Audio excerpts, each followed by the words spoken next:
twisted minds, but they've been looking shaky. But they could go out there and win it. They've got great players, world champions. Are you done? Yeah, I'm done. I think I'm done. What, does it look unfinished? No, it looks like, I mean, that's done. I think I would do the exact same thing. What are we doing over here? It looks a little bit better. I think adding like the thickness to it, like definitely made it look a little bit better. Yeah, definitely, mate. I think I'm nearly done, to be honest. Like, what is the different colors supposed to be? Is this The shine. the shine on it? Yeah. Mine looks great. What do you think about painting? Is it like, you guys? It's quite therapeutic, isn't it? Yeah? I used to love doing it. Well, that's been Art Class with NIP. Chat, don't forget to make sure you vote on who you thought was the best out of the three of them. And Desk, I want to hear it from you too. Guys, we just touched down in Paris. We're about to compete for $1 million. I know we kind of had our ups and downs throughout the whole season, but it's time to reel it in and make stuff happen, you know what I mean? Yeah. I heard if you come to any bridge and put a lock on it and lock it in, it means that we're together forever, and we're gonna make it happen. Let's go out there and shock the world. Let's go win this. Let's do it. All right, guys, looks like a good spot to me. Let's get busy and lock it in.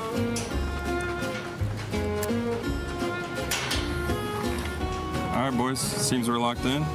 Let's go win this thing. Let's do it. Let's go.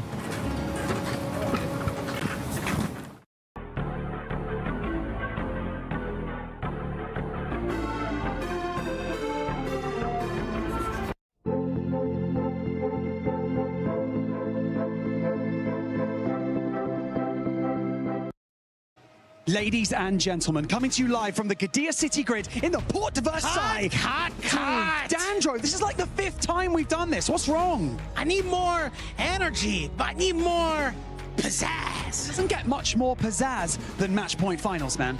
We have 16 of the best teams in the world Yeah? competing for $1 million to Yeah? immortalize their name in esports World Cup history. Yeah! Let's kill them all! I gotta do everything myself around here. It's time for match point finals, baby!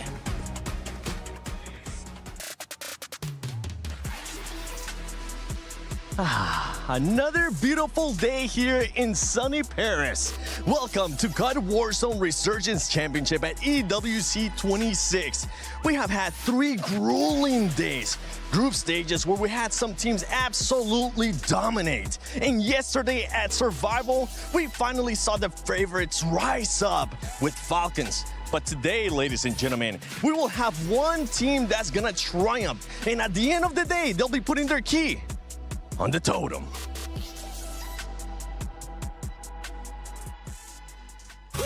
Je suis prêt, c'est parti, voir où m'emmène la vie.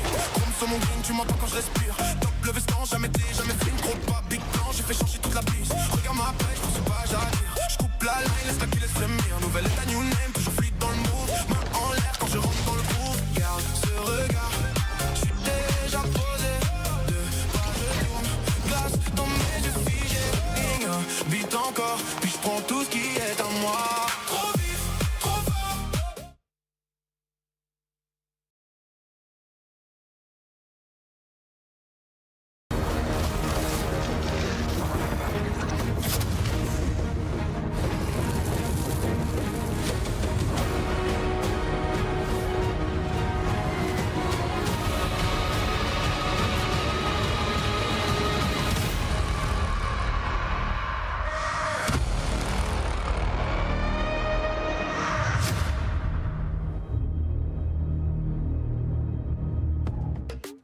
Welcome back, ladies and gentlemen, to the match point finals here for CUD Warzone Resurgence Championship at EWC 26. My name is the 7WG, and don't forget, before we actually get started, go do your pick'ems on the EWC Play app. Figure out who you're going to be predicting. I mean, for anybody that was predicting Falcons yesterday, it ended up being the right one. And if you do end up winning something and predicting some team rights, make sure you use that hashtag EWC and hashtag EWC26 so we can continue to showcase the amazing posts that you've been doing. Now, we've had a lot of people asking. I've been watching some of the watch parties back. By the way, I'm joined by none other than Lace and Whole Shift. Thank you so much for being here with me. They're wondering if this is live. 100% this is live. Hi, Repulse. We see you over there. But today, I mean, we have 16 of the best COD Warzone teams. And one of them, at the end of the day shift, they're going to be able to just put that key on the totem and get that money. The stories are limitless right now. You've got Falcons who are looking to do what they essentially missed last year, trying to find a way to get back in with a new squad. You've got all three of the players from Twisted Minds who won last year on different squads, including one that's still retaining their spot on Twisted Minds, and all three of them are in this grand final. Should be exciting. Yeah, I mean, you've even got G2 as well as Vitality and, of course, VP.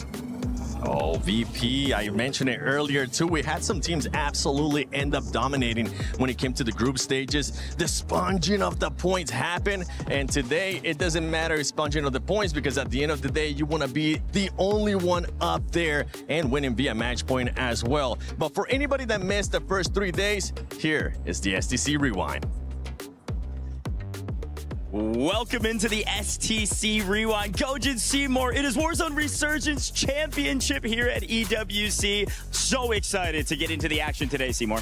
So am I. I mean, yesterday we had such a great day with the survival stage. 6 teams qualified for today to take a shot at the coveted trophy in Warzone. Yeah, to be honest with you, those 16 teams battled it out fiercely. We had a crazy bubble at the bottom of the line. We had 0.8 points margin at the line to be 6th or 7th. Eclectic barely making it in, and unfortunately, GK Esports barely missing out. And on the top, it was Falcons. They showed up for their team when we needed it the most. Nobody expected them to be surviving, but they go through the top.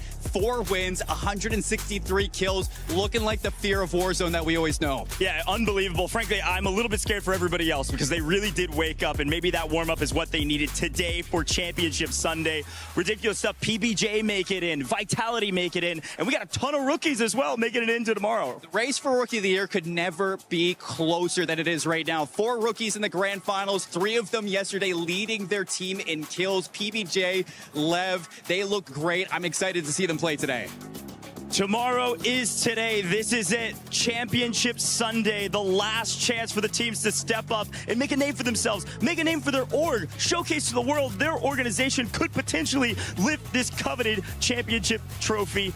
Unbelievable stuff here for all of our clubs, and we are so excited to get into the action. As a quick reminder, it's time for you to get your predictions in as well. EWC Play App, that's where you can go get your predictions on who you think can win. It's match point finals. You got to get to 150 points and then win a game. It is anybody's day today, Seymour. Do you have a prediction for us? Look, I started predicting T1. I'm going to stick with my team. I'm looking for Rookie to spam to take the win. Okay, the Rookie spam, T1. I'm going Falcons. I've been talking about them all day, and I think the other teams made a mistake kicking them down to Survivor Stage. They got warmed up. I'm going to put my predictions in. $300,000 in total prizing on the EWC Play App. Go download it for free. Log in each day and log in all your predictions. Folks, Championship Sunday. Let's get it.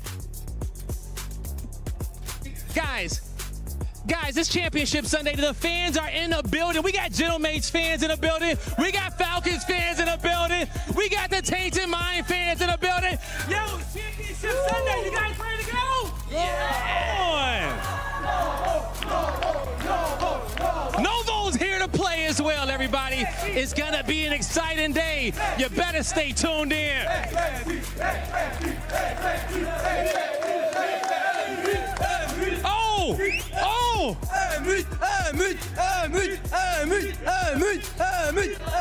It's wild out here, man. The fans gonna be battling each other just like the players are battling each other. Guys, this is the Warzone Championship. Don't go nowhere.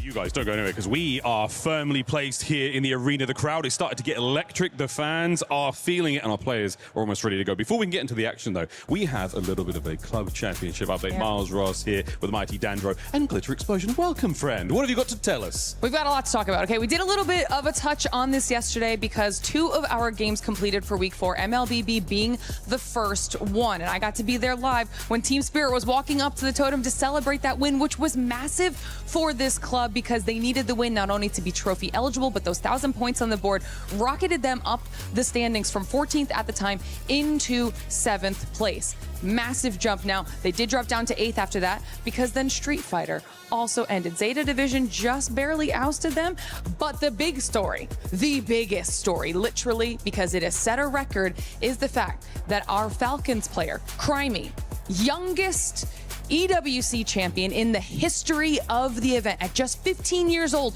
was able to finally clinch the win for Falcons that they have been looking for 4 straight weeks. We've constantly been asking, are they going to be able to do this? What has been going on with Falcons? Well, he absolutely shut us all up, put us in our place. And now we're here in Warzone, Miles. Falcons are one of the big stories, Dan. I mean, this is going to be a big week for them now. It's going to be a really big week for the Falcons. I mean, I think we came into this, everybody had high expectations about them. We go through those group stages, and all of a sudden, the Falcons are not looking like the Falcons that everybody expected. We get through yesterday in the survival stage. They look back in form. I think Coach said it best. It's almost like you're kicking a wasp's nest, and that's what it feels like. You woke up Soka, you woke up Noobs, you woke up Donkey, and I'm very excited about how they're going to be able to fry out today. Touch of turbulence for the Falcons, but right now, is it going to be smooth sailings? We've checked the forecast, and, well, frankly, we don't know. We're going to find out over today's play. But not the only team that have a stake in the club championships as well. Vitality looking spicy. Yep. T1. There's a ton of squads here. And Dandra, after the first day, after playthrough, we were worried for some, but, in the grand scheme of things, especially here at EWC, a lot still to be played for. A lot to be on the line, and I think when I'm thinking about teams that have a good run that could really make a lot of matter in the club championship, Twisted Minds is the biggest one.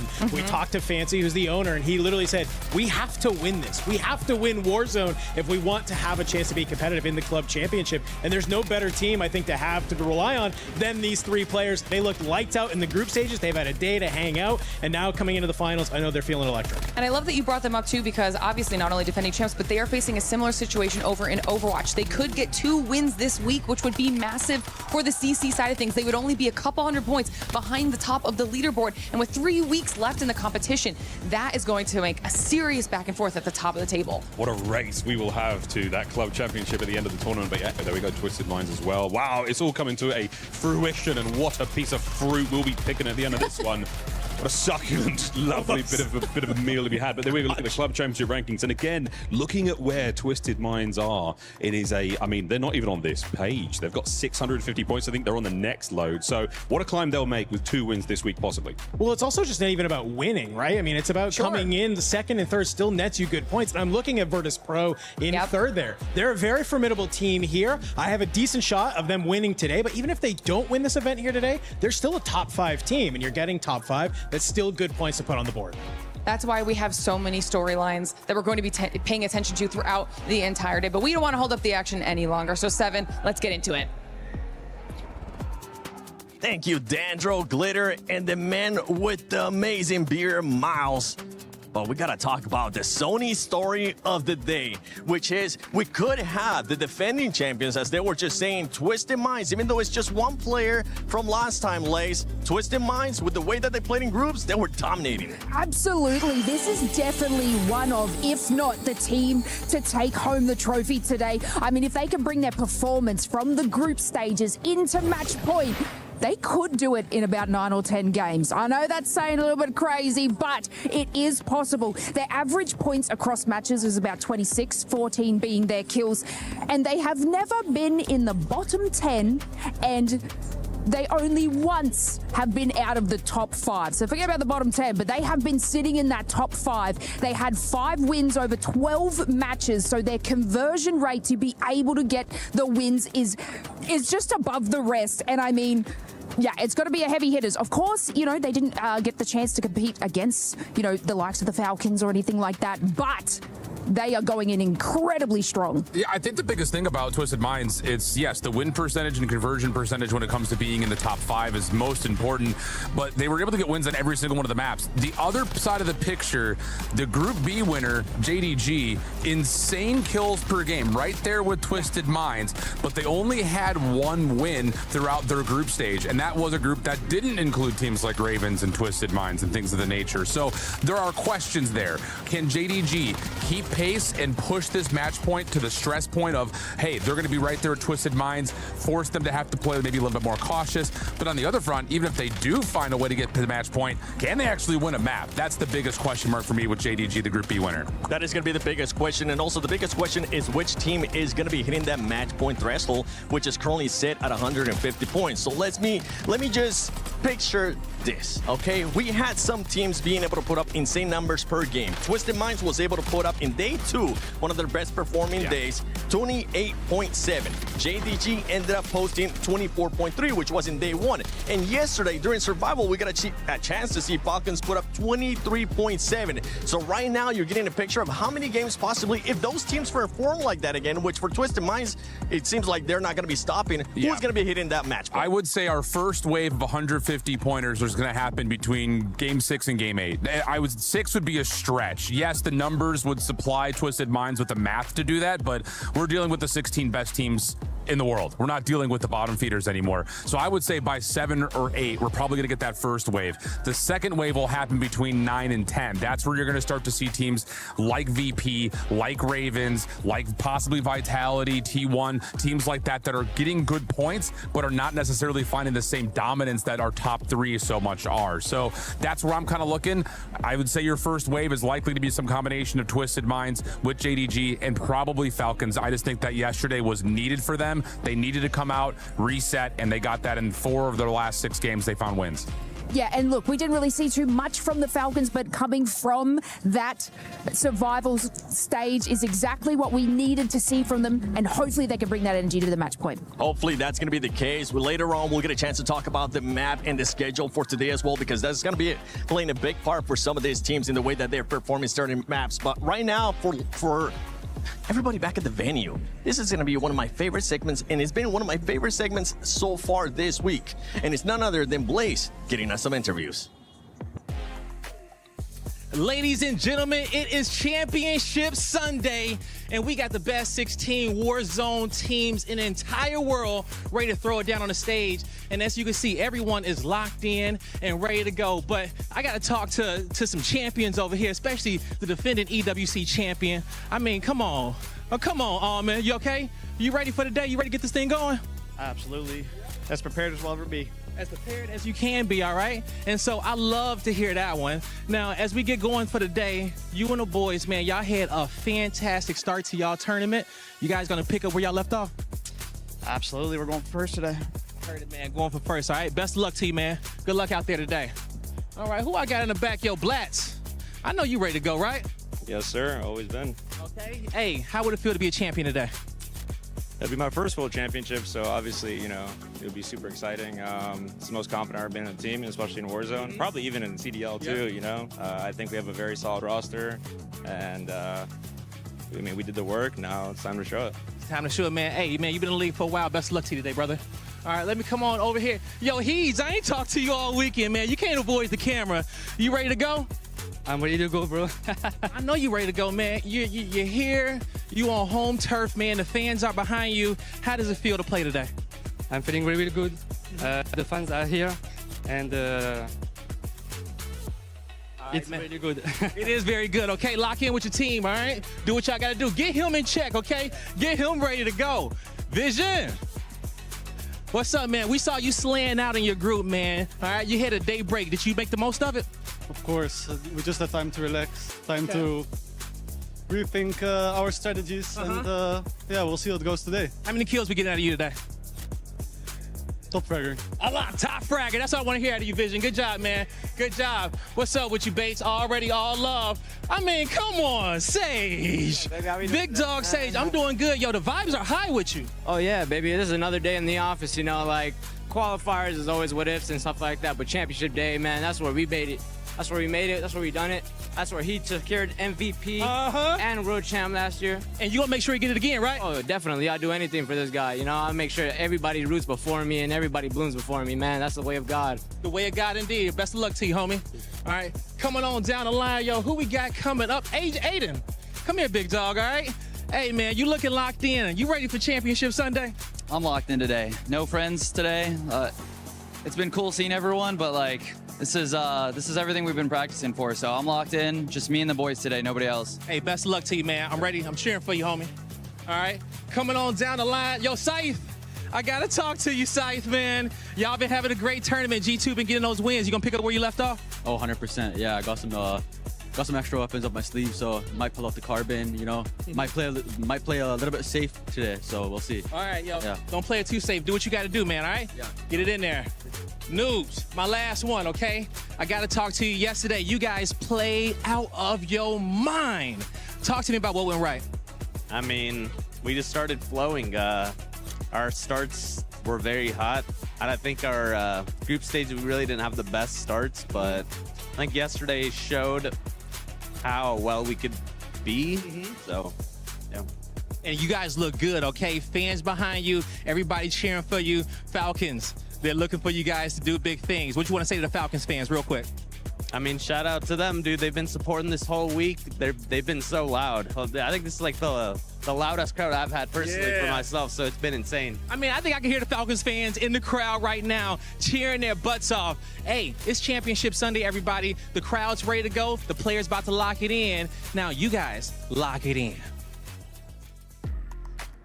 Thank you, Blaze, for all those amazing interviews that you've been doing throughout the week. But now, for some of these squads, we talked about the top dogs, Twisted Minds, JDG, Falcons yesterday, but we got to talk about some of the other surprises as well, because Novo, Fede, I mean, he was absolutely stunning yesterday, being able to put up 67 kills. Yeah, I mean, they've been undeniable in terms of their kill participation, but they haven't won a map yet. So that includes also playing through the survival stage, which is not great news overall.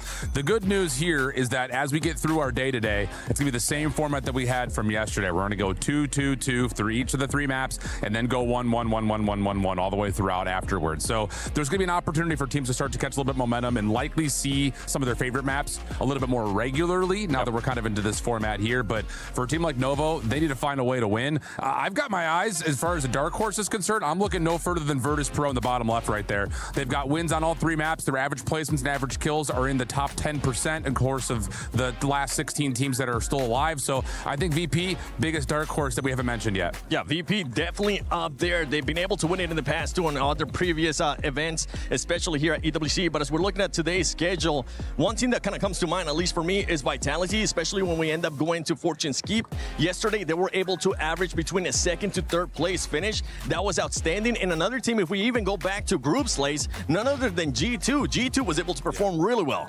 Yeah, I mean, they're definitely one of those teams amongst to reach that match point threshold incredibly fast. I mean, they had the average kills at like 14, which is just shy of someone like Twisted Minds, so it can definitely be there. But, you know, if we look at groups, they only got 2 wins out of the 12, which, look, don't get me wrong, that's fantastic. And it's above some of the other teams we have in there, but the conversion is probably their weakest point because they can only move through that at a steady pace and maybe a little bit too late. Yeah, and I think the thing about, you know, we talk about conversion percentage in the group stage. You don't have to play for wins. You don't have to. Yes, you are still playing for wins, but you don't have to get a win to put yourself into a position to be of power. That's the big difference between today and what we had in the previous ports of this weekend.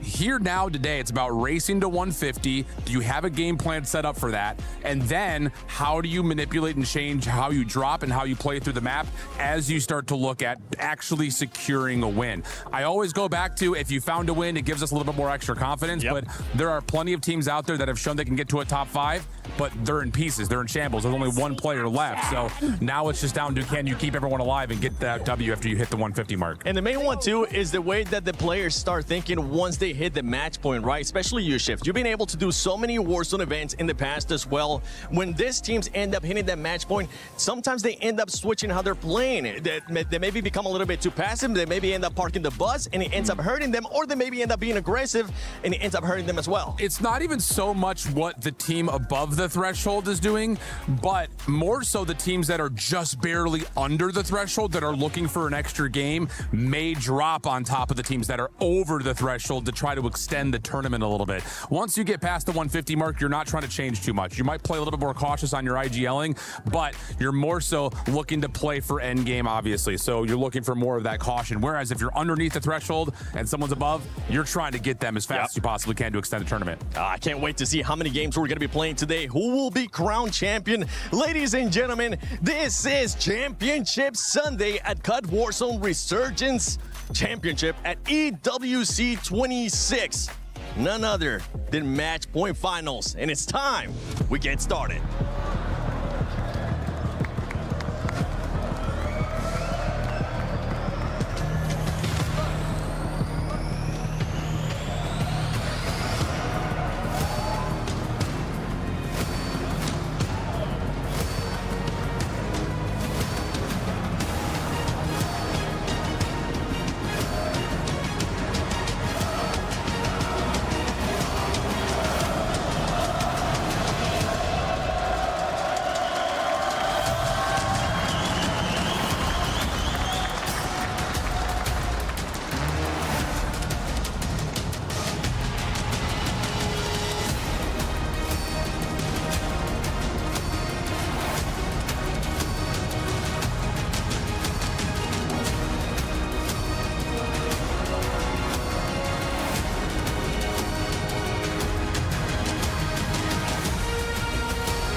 It all comes down to this. 16 teams, $1 million and 1 trophy. The journey to this point, it has been electric, but it is now time to crown a champion. Mesdames et messieurs, nous sommes... Mesdames et messieurs, nous sommes 40 millions de joueurs de Warzone. Aujourd'hui, sur cette scène, il n'en reste plus que 48. Les 48 meilleurs joueurs du monde entier sont prêts à écrire une nouvelle page de l'histoire de leur jeu. The standings have now reset the conversation, but not the pressure. And so we now have the best teams in the world ready to jump into the same map and ready to make history. Comme tu l'as dit, Barney, tout est reset. Les points sont reset. Tout le monde peut gagner l'e-sport World Cup. Mesdames et messieurs, est-ce que vous êtes prêts? Il est l'heure de faire un maximum de bruit pour accueillir vos 16 finalistes sur scène. On va commencer par les champions en titre de l'EWC. Faites du bruit pour Twisted Minds.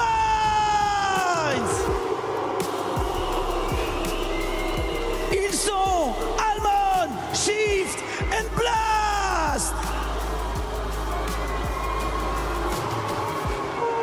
Ravens Esports. They are Neeson, Kinghawk, and Hoods.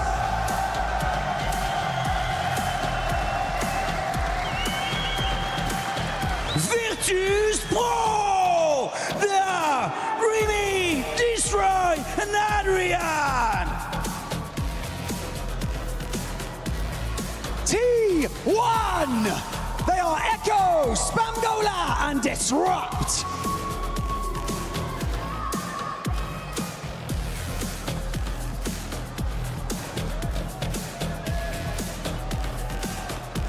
Genji Esports with Lennon, Aidan, and Gabe.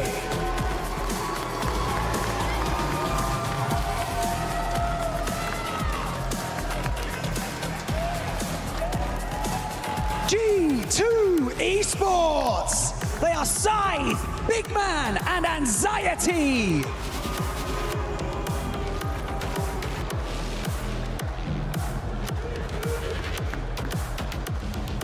GD Gaming. They are FLS, Melvin, and Slappy.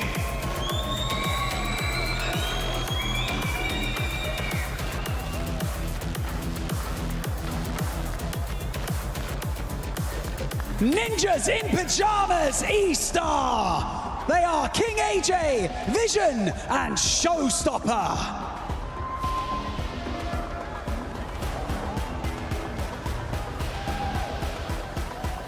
AGL, they are FIFA Kill, Scumman, and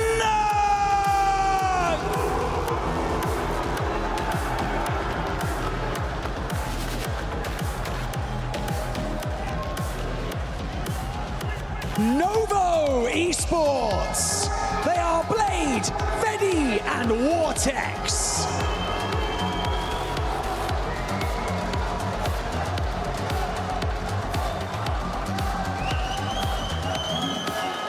Eclectic, they are Danks, Keybase, and Freddy.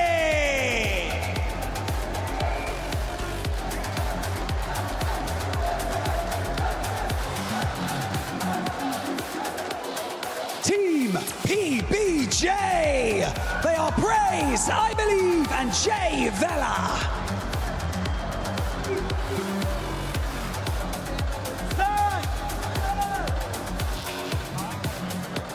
Gentle Mates! They are NKO, Gromalog, and Allo!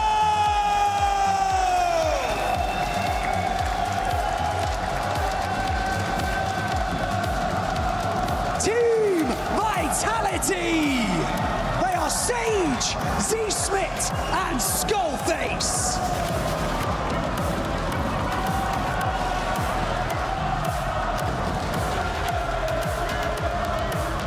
Leviathan! They are Amir, Zedok, and Criminal God!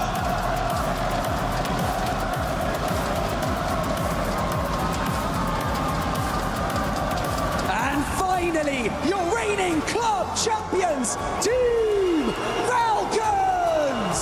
They are Donny, Noobs,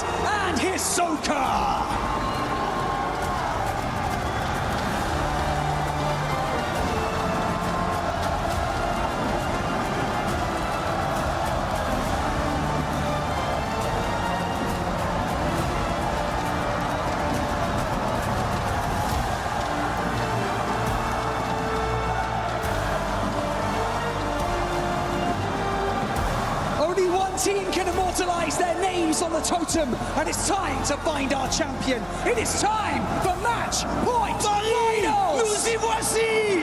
La grande finale de Call of Duty Warzone and Esports World Cup commence maintenant. Are you ready?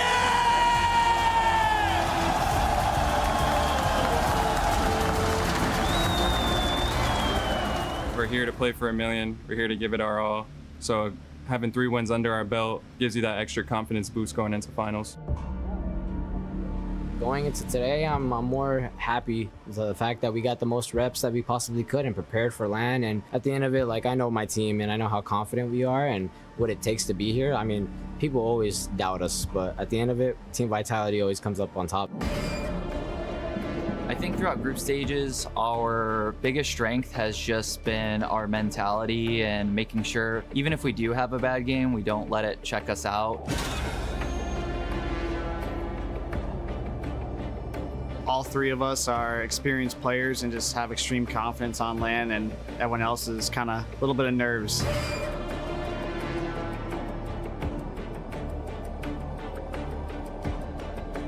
Kind of had our ups and downs, prior coming into EWC. We set that aside, kind of just gave it our all, and it showed. I think I've got 2 absolute animals as teammates, and I think we just have so much experience on LAN. I think one thing we're going to prove is probably in the slaying format. You know what I mean? We're going to prove on more kills. More kills equals more points. Tony's on 15 bloody kills. Also, that zone's now going to drag. What? Nobody but shit. Oh my God! Goes huge in the back line from a different angle. Noon, maybe a little bit lucky there. Oh my God! Personally, I would love to lift the trophy again. Did it last year, but I feel like our entire team split. Now it feels like I have something to prove to the community, my ex-teammates. My biggest motivation is I want to do it for my teammates. Being the first Warzone player to lift that trophy twice will just be a legacy statement. Something I've been saying the whole year, completing the 3-peat, showing everybody I am who I say I am. I think Soka's the best player in the world, so no hard feelings, but I think the ego's got in the way. I was talking to him before we all played. I was like, are you going to go mansion or boat? He said, I'll go wherever I want. And then we fly in. It turns out he couldn't go wherever he wanted. There was a few players that had something to say about that. Other teams should be worried to face the Falcons in finals just because what we did the last 2 lands, we went back-to-back, so we're chasing legacy. But a lot of players, a lot of fans don't want to see us win, but that only drives us.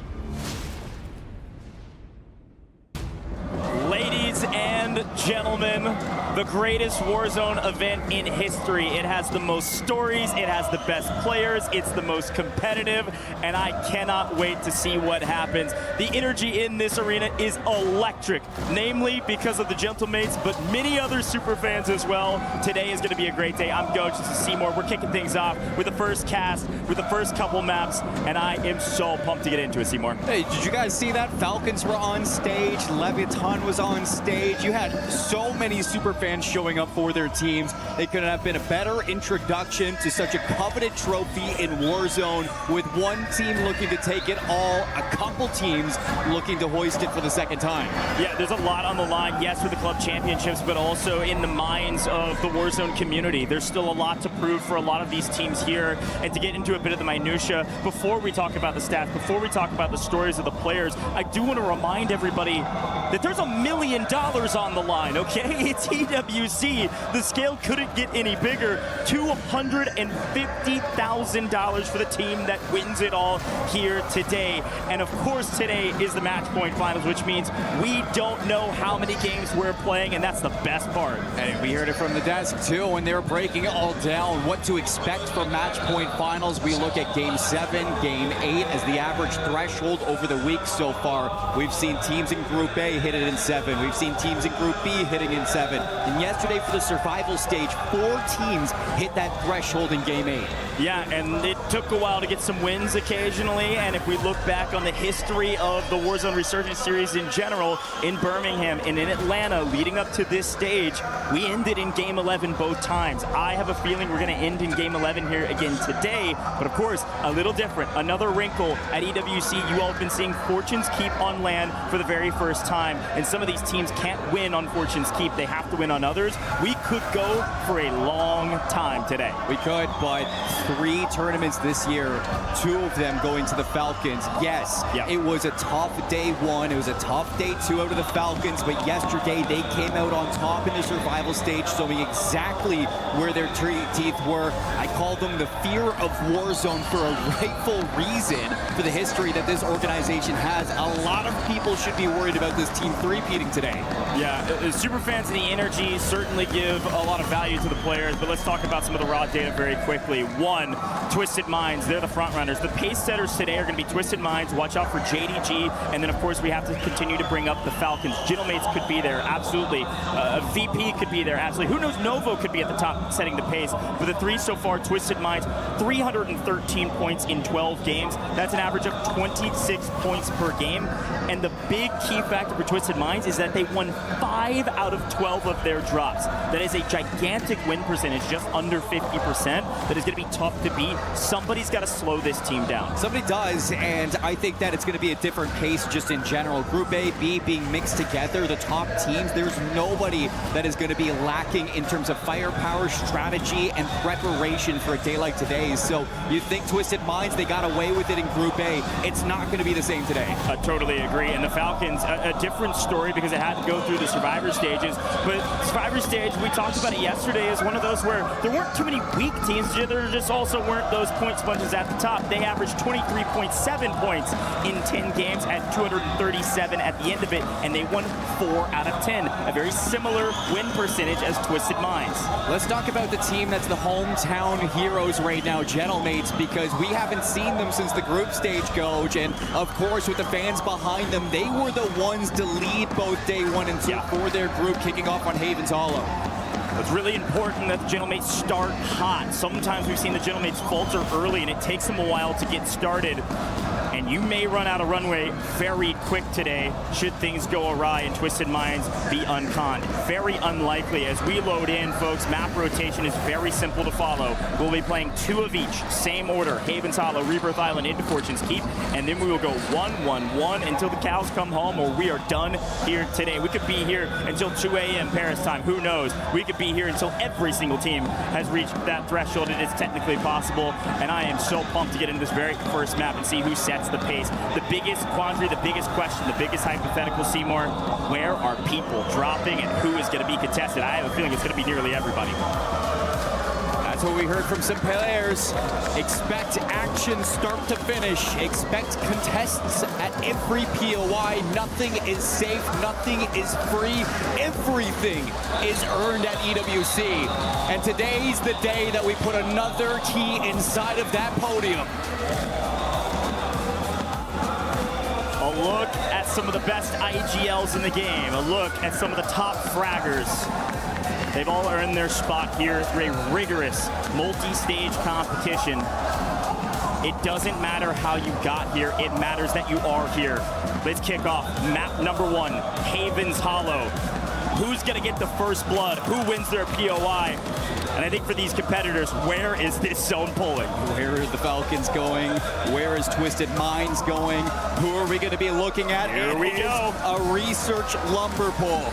We are going to the east side of the map, ladies and gentlemen. We'll quickly walk through all the players, the teams, what colors they're at, but we're headed deep to the east as the players come flying in. We're going to see some early contests. It's going to be Twisted Minds in red 1 today. They're the top seed. They scored the most points in group stages, and they find themselves contested with the classic play from the Ravens. Finding first blood on Shifty could set the tone or could just be the beginning of the end for this contest. Riverbow, you got Falcons, Gen G, and Eclectic all dropping on top of each other. It is going to be crazy on the south side to see who comes out with that. As we look through our teams, you might be wondering who is who.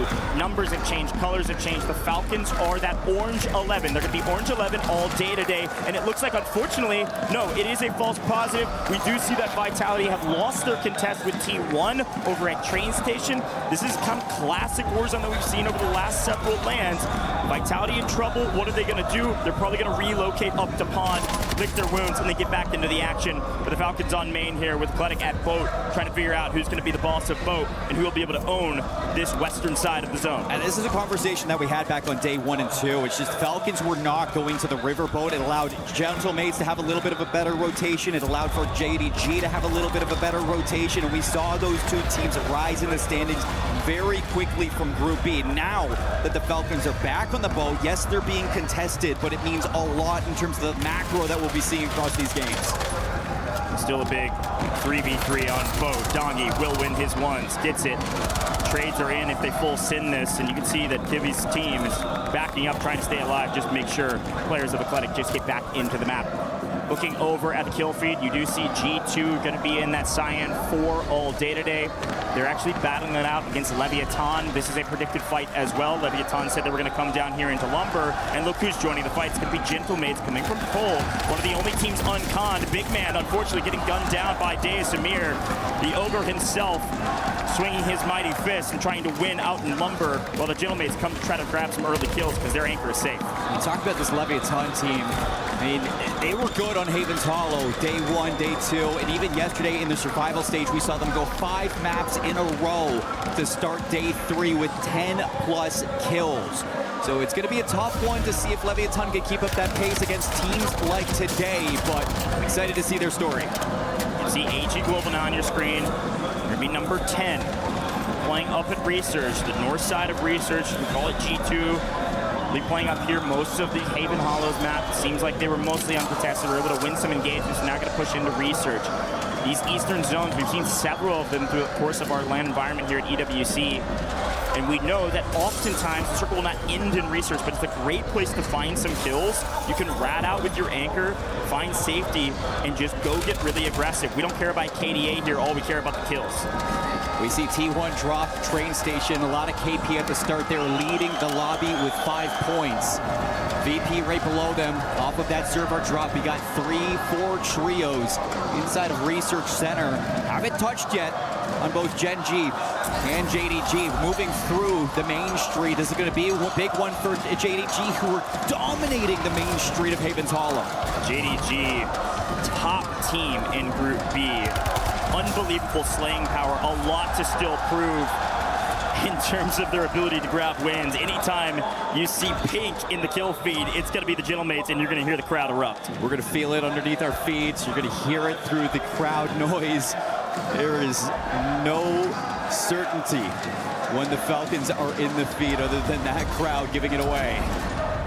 Gentlemates an opportunity at Cole to be at WinCon already, so a quick check-in with them shows that they're mostly alone. It actually looks like flying in Blue 12, it's going to be Vitality trying to regain after losing out their drops without having to rotate early. This is a map that's going to be difficult for them. They're going to go play in Cole. We'll check in with them and see if they can win some of these engagements here as Gromluck continues to find some engagements on some of these rosters like G2, like Deus Amir's squad, Leviathan. They've been all battling for Lumber because Lumber and Cole are the hot spots right now. Well, we are a minute left from seeing the close of Circle 2. 16 teams still alive in game number 1. Haven't lost a single trio yet. Everybody valuing their lives and their rotations. But here comes JDG on the Gentlemates inside of Cole. Yeah, JDG are full tilt, full sending this, playing from mid-map all the way over to the win condition, and they get hollow. Gentlemates deeply in trouble. They've got one way out on the outer bounds of the map. Won't be hunting that player down. They couldn't quite find him, won't be able to find him in time. But let's swing over to Twisted Minds, who had to rotate out of Mansion very early, and it's Ravens and Twisted Minds still chalking each other. Both teams, edge of the map, working their way in, killing each other. Glass gonna have to stay alive for his teammates to fly back in, and the Ravens are hunting. Toms are flying. Where the heck is Glass? And they found him. Can they gun him? They got him! Twisted Minds are your first team eliminated. Must have been by a second. The Blender. We're going this third circle in a few seconds. We will see exactly where this next zone pull is going to be. And another one drops. That's the Falcons eliminated. Unbelievable. Vitality, Twisted Minds, and the Falcons are the first 3 teams out of this lobby. You want to talk about a tone setter? You want to talk about a litmus test? The first map? We're going to be in for a long day. Holy cow. Let's see what happens here with an Eastern Zone, as now it looks like JDG in the win condition, complete control of Cole. Where's the zone going? Down to Cole Depot. First one in the center is going to be Gentlemates looking to survive in the backside of that train yard. Lumber, 2 trios there. It's going to be G2 as well as Leviathan still coexisting just above them. Athletic. So let's see what Lumber has to offer with these players who will have to eventually move. Yeah, Cole the win con. Unfortunately, the Gentlemates lost it, so they're going to be outside. In the zone, yes, but outside of the main POI. Z-Dark gets gunned down. G2 still shooting. The good news for G2 is that they've hardly had to move a muscle. The kills are coming to them. The Italians strike into the kill feed and do find another team being eliminated. See you later in IP. Not a free day for you either. Still going to have to see a couple teams rotating in. From the east, it's T1. Cross the river, trying to get into Cole Depot. Research. You still have 2 trios on the outside looking in, and as a solo, Ravens need to regain. First look at Virtus Pro here on main. They've been able to find some kills. They've been fighting through servers. They've been in zone this entire time. Things going well for them, and Destroy able to stay alive. Right for a moment, goes wrong, but they are still up. 1 player in the air just in the nick of time. Virtus Pro not out of this lobby, not yet, but it does look like, unfortunately, Leviathan has been eliminated. Leviathan will not start with a banger map like they did in the past, and the Italians continue to fire their guns. There goes Athletic. Top 10 finish in game 1 as we're into the multiplier now. Fire sale just about to run out. Teams trying to find some space into the new zone. Still on the outside looking in. If you're Ravens, finally you have all 3 players resetting. And another one goes down. It's going to be Adrian and Destroy finally getting knocked out. VP are gone. We need to look at the gatekeep that is going on through Cole, because the team that is trying to keep everybody away is JDG. T1 on screen in a great spot, but unfortunately I don't know if they know they're about to get gunned in the back. Watch out for the rotation from Ravens Esports, and no, they had absolutely no idea. Spam goes down, the rookie down early. Bad news for T1 fans. Disrupt gonna fall, maybe gets a trade, but that's about it. They don't even get the full. Down goes T1, a missed opportunity, unable to hear through the cluster that unfortunately for them, they get flanked in the back. Big opportunity for Ravens to make a difficult rotation and make a play for a win. Wide open zone pull, and AGAL still alive. Prey's going to be gunned down by Knight. He's got the stim shot. Trying to pop up, trying to finesse. New zone pull, very wide open. You got a couple of walls from Cole Depot still in the safe zone. Same thing with servers. If you win your fight server, you don't have to early rotate. You're going to have a lot of positioning and safety. PBJ, the only team without an organization representation. They represent themselves, and they find their way to a top 5 position. We're into the highest multiplier. It's time to win. At some point, we got to see some movement from G2. Yes, they take down Leviathan, but now it's got to go against Gentlemates just outside of that circle, trying to hold some positioning underneath that bridge, and it's Gentlemates going for the full send. PBJ on the outside of zone, but a full send with the Gentlemates on main. G2 strike first. It's going to have to be the Young Prince. Can he find him? Inkyo last alive for his team. Running and hiding in gun. He's got to find Insidy in a 1v1. He gets shot in the back. The COD timing strikes, but Gentlemates still make their way to a top 5 position in a zone that was theirs to win. G2 in trouble means the best team right now, the best position by a country mile is JD Gaming. Look at him on your screen now. Set up with not only triangle position with one up on high ground, but also still edge on the zone. They're going to find the Ravens. The Instan's in trouble. See ya. G2 have overtaken Gentlemates' position underneath the bridge. JDG recognize this. They want to go for the 3v2. JD Gaming, they've got player advantage. They've got the high ground. Do they also have the gunny? Absolutely, almost a great trade there for G2. They take 2 down, but the rest are going to come through. JDG in a 3v2. 3v2, and it looks like PBJ have already made the rotation out. This is great positioning. Look at the player outside Cole Depot. He is going to have a sideline view of this rotation. If they're not aware of Believe's position, or Jay Vella's position, potentially Jay Vella could get a pick here, because FLS is making a huge wrap through Cole. Things slow down for a moment, because this was frankly a fairly large zone for only 2 teams. Unbelievable job from a team barely making it to this stage, barely making it to the survival stages, and then barely making it to the finals, and yet they find themselves in a 2v3 against the top dogs. PBJ. Let's see the moves that they make. FLS alone. Slappy and Melvin trying to chow as a duo, and FLS is actually going to join them. They're kind of trying to death ball one.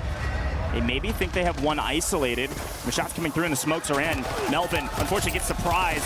Guns are up. Khalif, find one. No, goes down. It's going to be a JDG win.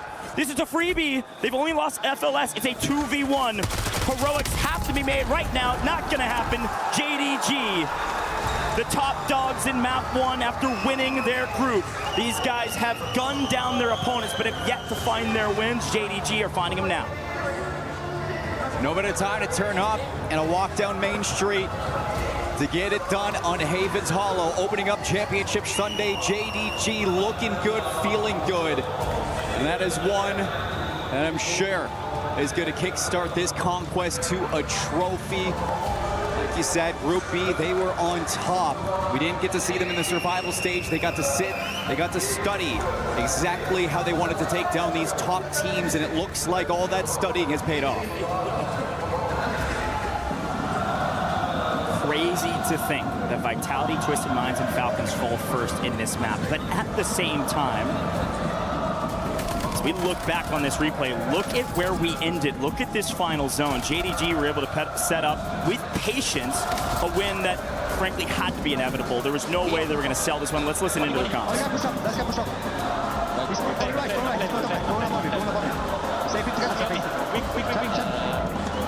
Come on, boys! What shit, bro?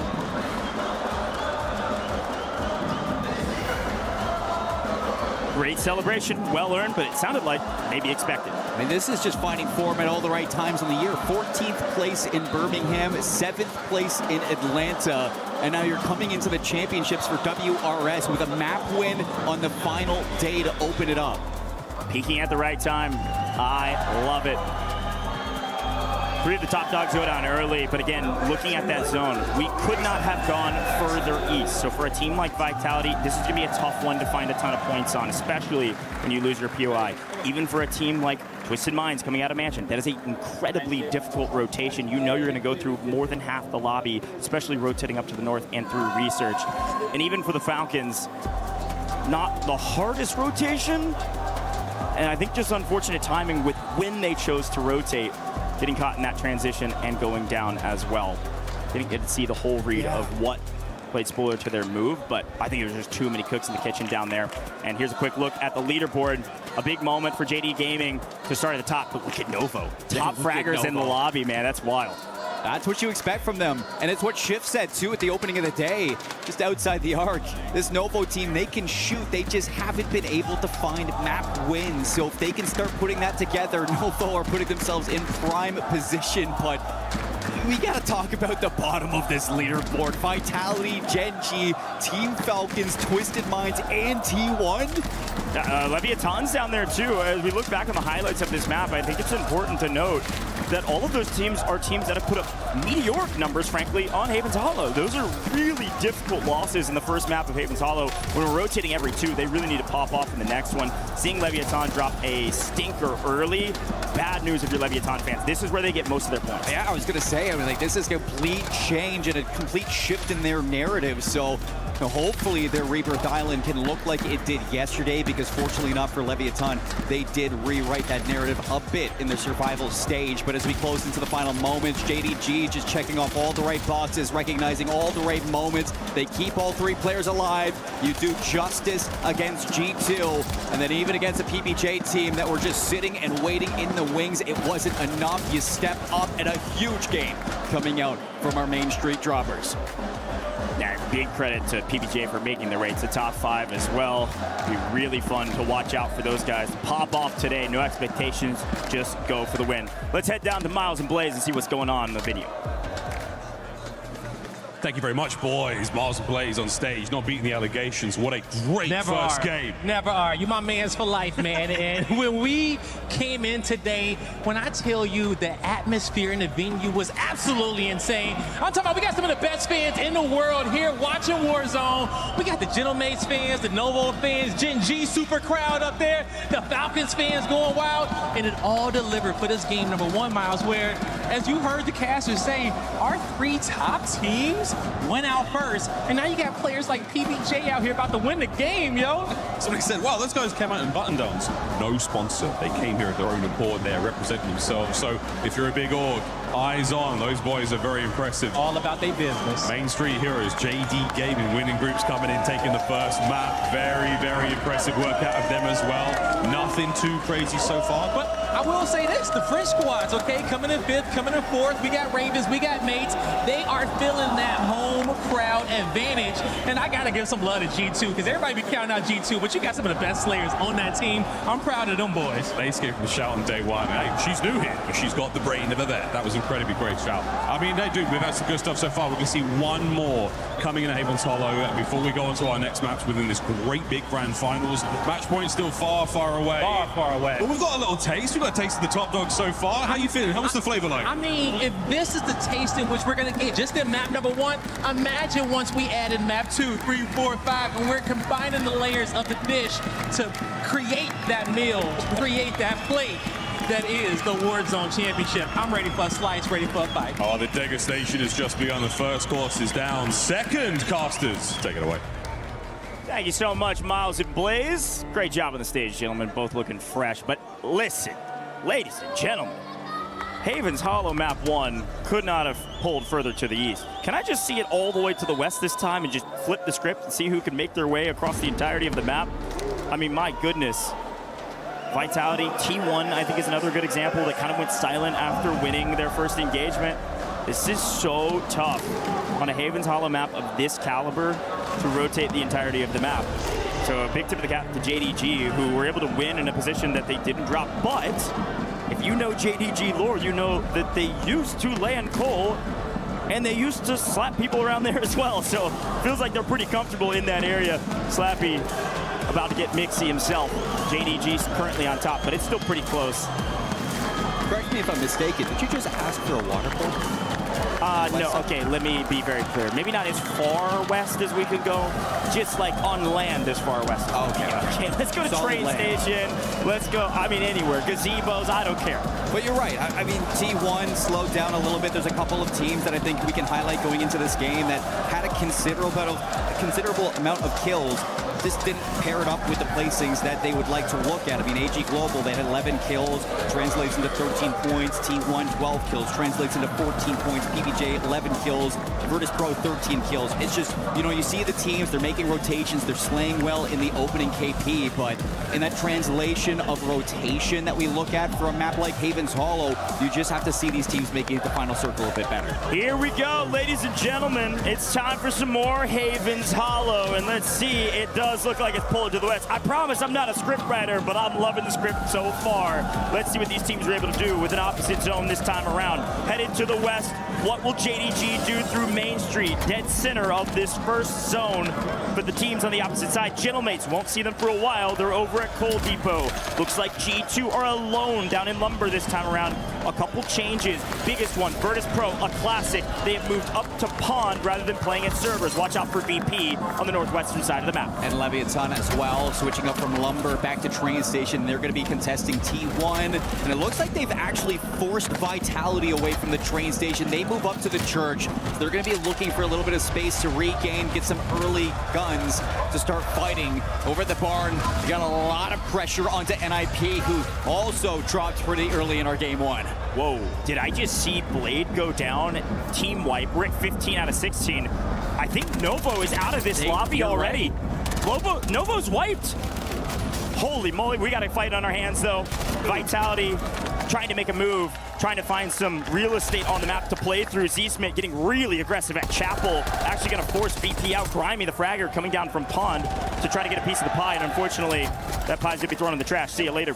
We see that confirmation. Novo are gone from game number 2 after a second place finish in game 1. And I think that just further emphasizes the point that nobody is safe in these match point finals. This is the best of the best in Warzone, vying for a trophy. If you slip up even a millisecond in the map, you could be looking at that lobby yet again. Same contest here, Twisted Minds, Ravens. No sense of urgency. This mansion's gonna be in the zone probably for the next couple, depending if we pull south. So They're going to hang out and play their game. This is what Twisted Minds always do. They're going to play the backside buy station. They're going to get loadouts, get all their cash up, and then rock and roll. King Chalk knows this as well, so he's going to peek the backside and see if he can maybe pick up a free kill just to add to the repertoire and put Twisted Minds on their heels. It was Ravens that actually won this contest back in game number 1, so Twisted Minds looking for the bounce back. I did want to highlight that the Falcons have moved away from the Riverboat into the gazebo, so Riverboat is going to be free for Gen G to hold. That's a good shout.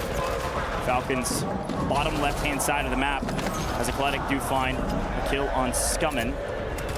AGAL trying to figure out where they can go after losing out in mid-map. Main Street got several teams inside of it. Here's a look at that boat without the Falcons.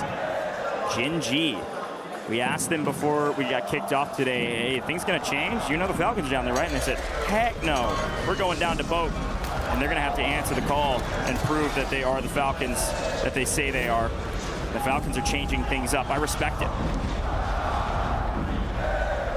Since the drop of Novo early, just like game 1, it has been all quiet in the elimination front. 15 out of 16 teams, 30 seconds until we're going to be looking to where this rotation will focus on. And everybody who has started on the eastern side towards Coal Depot and Lumber have now started to move their position. Even PBJ have left Research, so they are going to be moving into the rotation between Barn and Mansion. And the Mansion fight will continue. This is one that'll continue probably deep inside the third circle. Here is a look at what the new second will be. And it is going to pull further to the south. So actually, players gonna have to rotate out of Mansion a little bit sooner than you'd realize. You can see on the far right-hand side of the map, you're gonna see Jailmates in the pink. They're gonna be rotating across fairly free through train cars, working their way probably to Main Street or up through Barn into Chapel. Likely the first engagement here from Ankyo to clear their backside. It's gonna be PBJ from servers working their way in as well, and Ankyo getting extremely aggressive. Nice flying, Ankyo goes one, Ankyo snaps for the second, gets him weak and is able to trade it out as well with the help of Hollow. Gentlemate's doing a fantastic job to hunt down second place in the last map. And while Gentlemates take them down and move closer to the Mansion, Riverboat gets jumped on by G2, and Gen G are eliminated in 15th.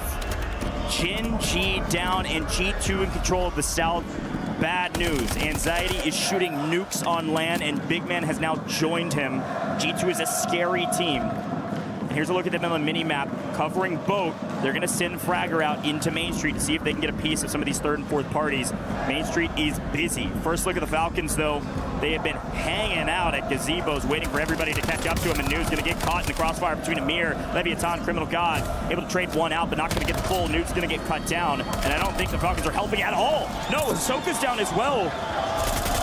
Dongi's up on height on gazebos, just trying to stay alive. Leviathan probably gonna send this. And this is one of the issues that we had back in the group stages for the Falcons. It was an identity issue. Nobody knew who was gonna be the anchor. They kept on switching up roles, and Leviathan are putting them on the back foot yet again with a chase. He just caught by surprise, whether the stadium's too loud, or the comms weren't flying and flowing freely enough. News gets cut down, and Ahsoka thought he was safe, prone down on the ground, and he wasn't. Look back at Mansion, though. It's going to be real mixy here. PBJ have regained, and they pushed up into Mansion to fight through the north side of the map rather than fight for Gentlemates. Gentlemates have rotated the bar, and they're safe. So PBJ looking for a fight, and they're going to get it. Grimy, unfortunately, on the other side, is nearly unstoppable throughout the course of the group stages, finding their way to third overall in score. Virtus Pro maybe in a bit of trouble. They've been playing out of Pawn. Remember, they changed their drop spot as the Ravens find the rest of PBJ and going to send them back to the lobby. Bye-bye, PBJ. Second place no longer. Well, everybody just trying to exist on the map right now. PBJ gets eliminated. Twisted Minds not done yet. Pushing into the Ravens. Niacin goes down. Shifty has 5 kills right now. Looking for Grimy. Blastides with the assist, and Twisted Minds a lot better in game 2 than we saw in game number 1. They're going to be now moving away from the Mansion as the circle closes in. Coach, where is this going? Look at your screen. Look on the minimap right now. Here comes the Gentlemates. They've won out in mid-map. They got all the way to Barn from their coal rotation. This is a big moment between Twisted Minds and the Gentlemates because they're being held and there's nowhere to run. It's either VP or it's Gentlemates. Let's listen in. I'll get to the middle. I got ripped. It came on the buy. Like it's straight by. Crossfire. Yeah.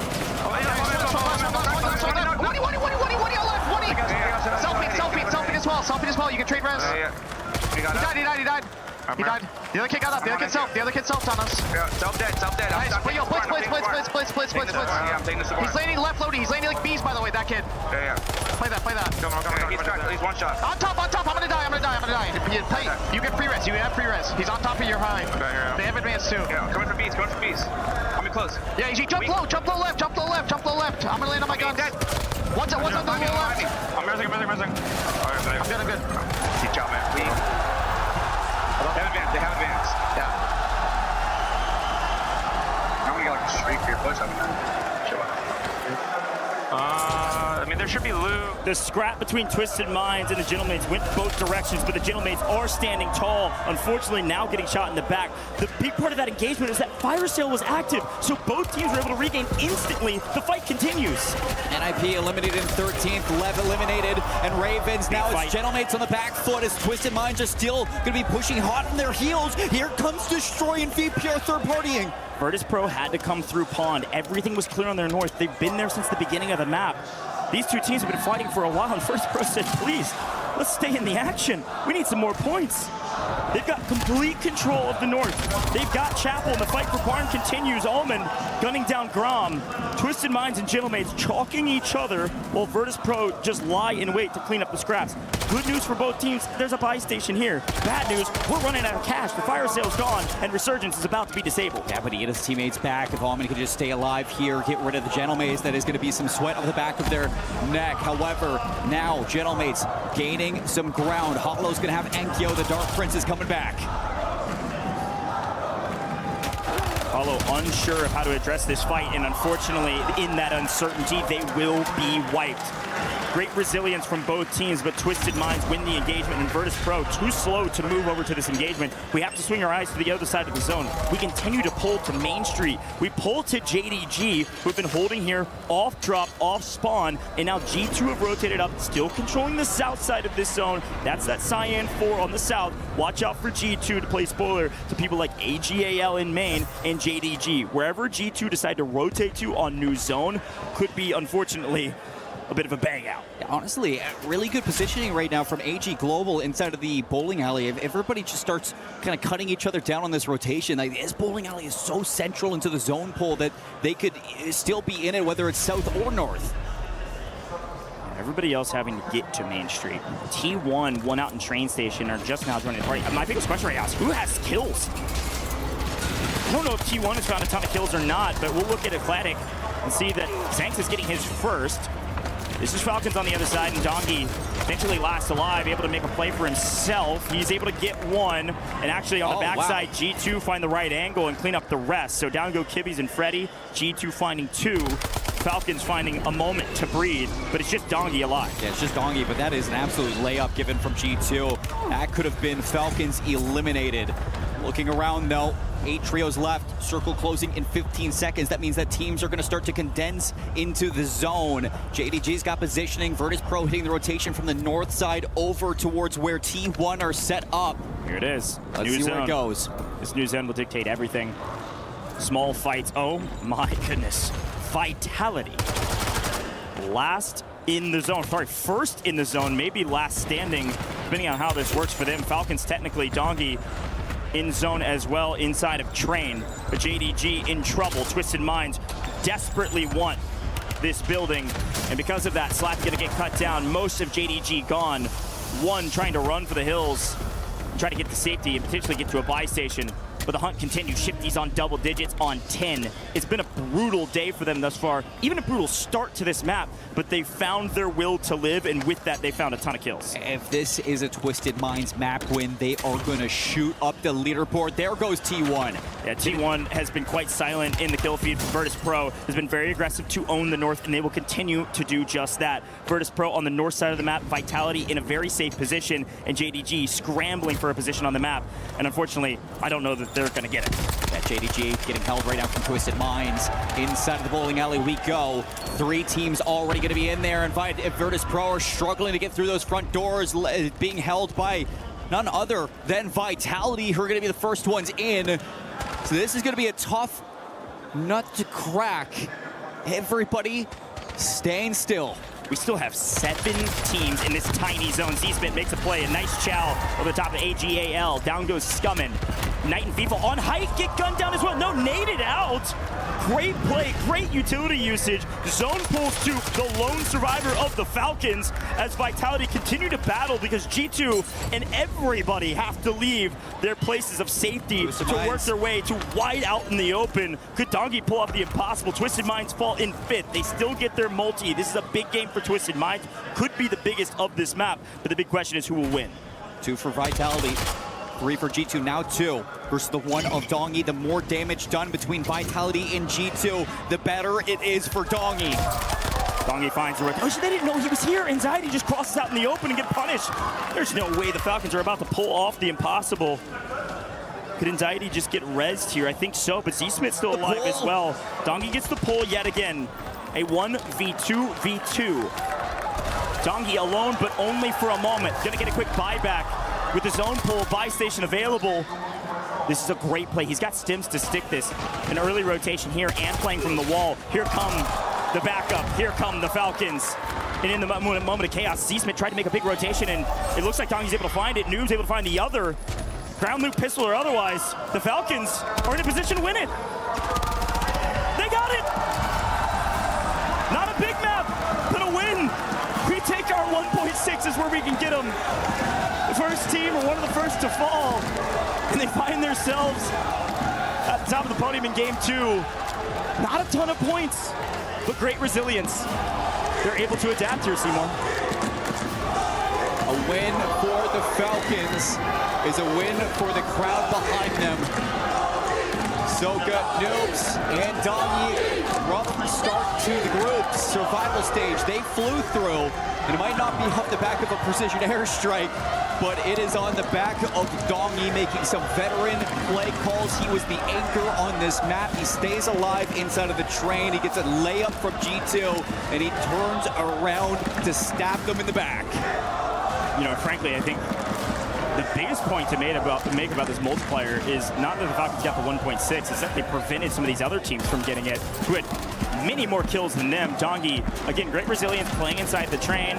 He's able to get this win, frankly, because he gets 2 zone pulls back to back. A great read on Z-Smith, who was trying to do a lot of the same as the solo. And then when he's able to get the double buyback, News flies in. Let's listen into their counts. I'm on to number. You're on your roof. What did I guess? That's what should be number. He's hopping on the right.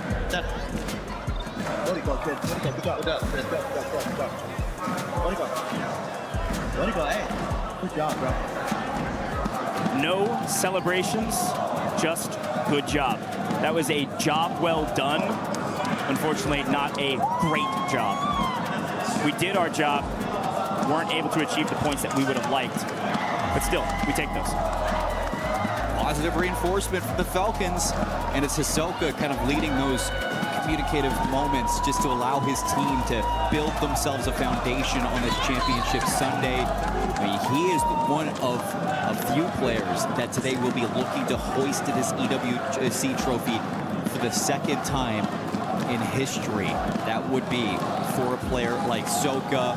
Twisted Minds having a good game, getting shut out of the win. You think of Shifty in that same regard on the other side. Those 2 teams will be battling it out all day long. A wild map 2, a lot more coming your way. It's going to be Rebirth Island next. We'll be right back in just a moment.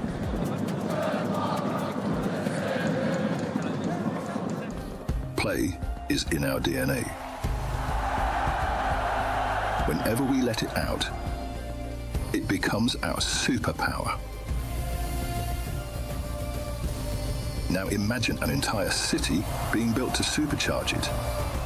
Kadir City, powered by Play.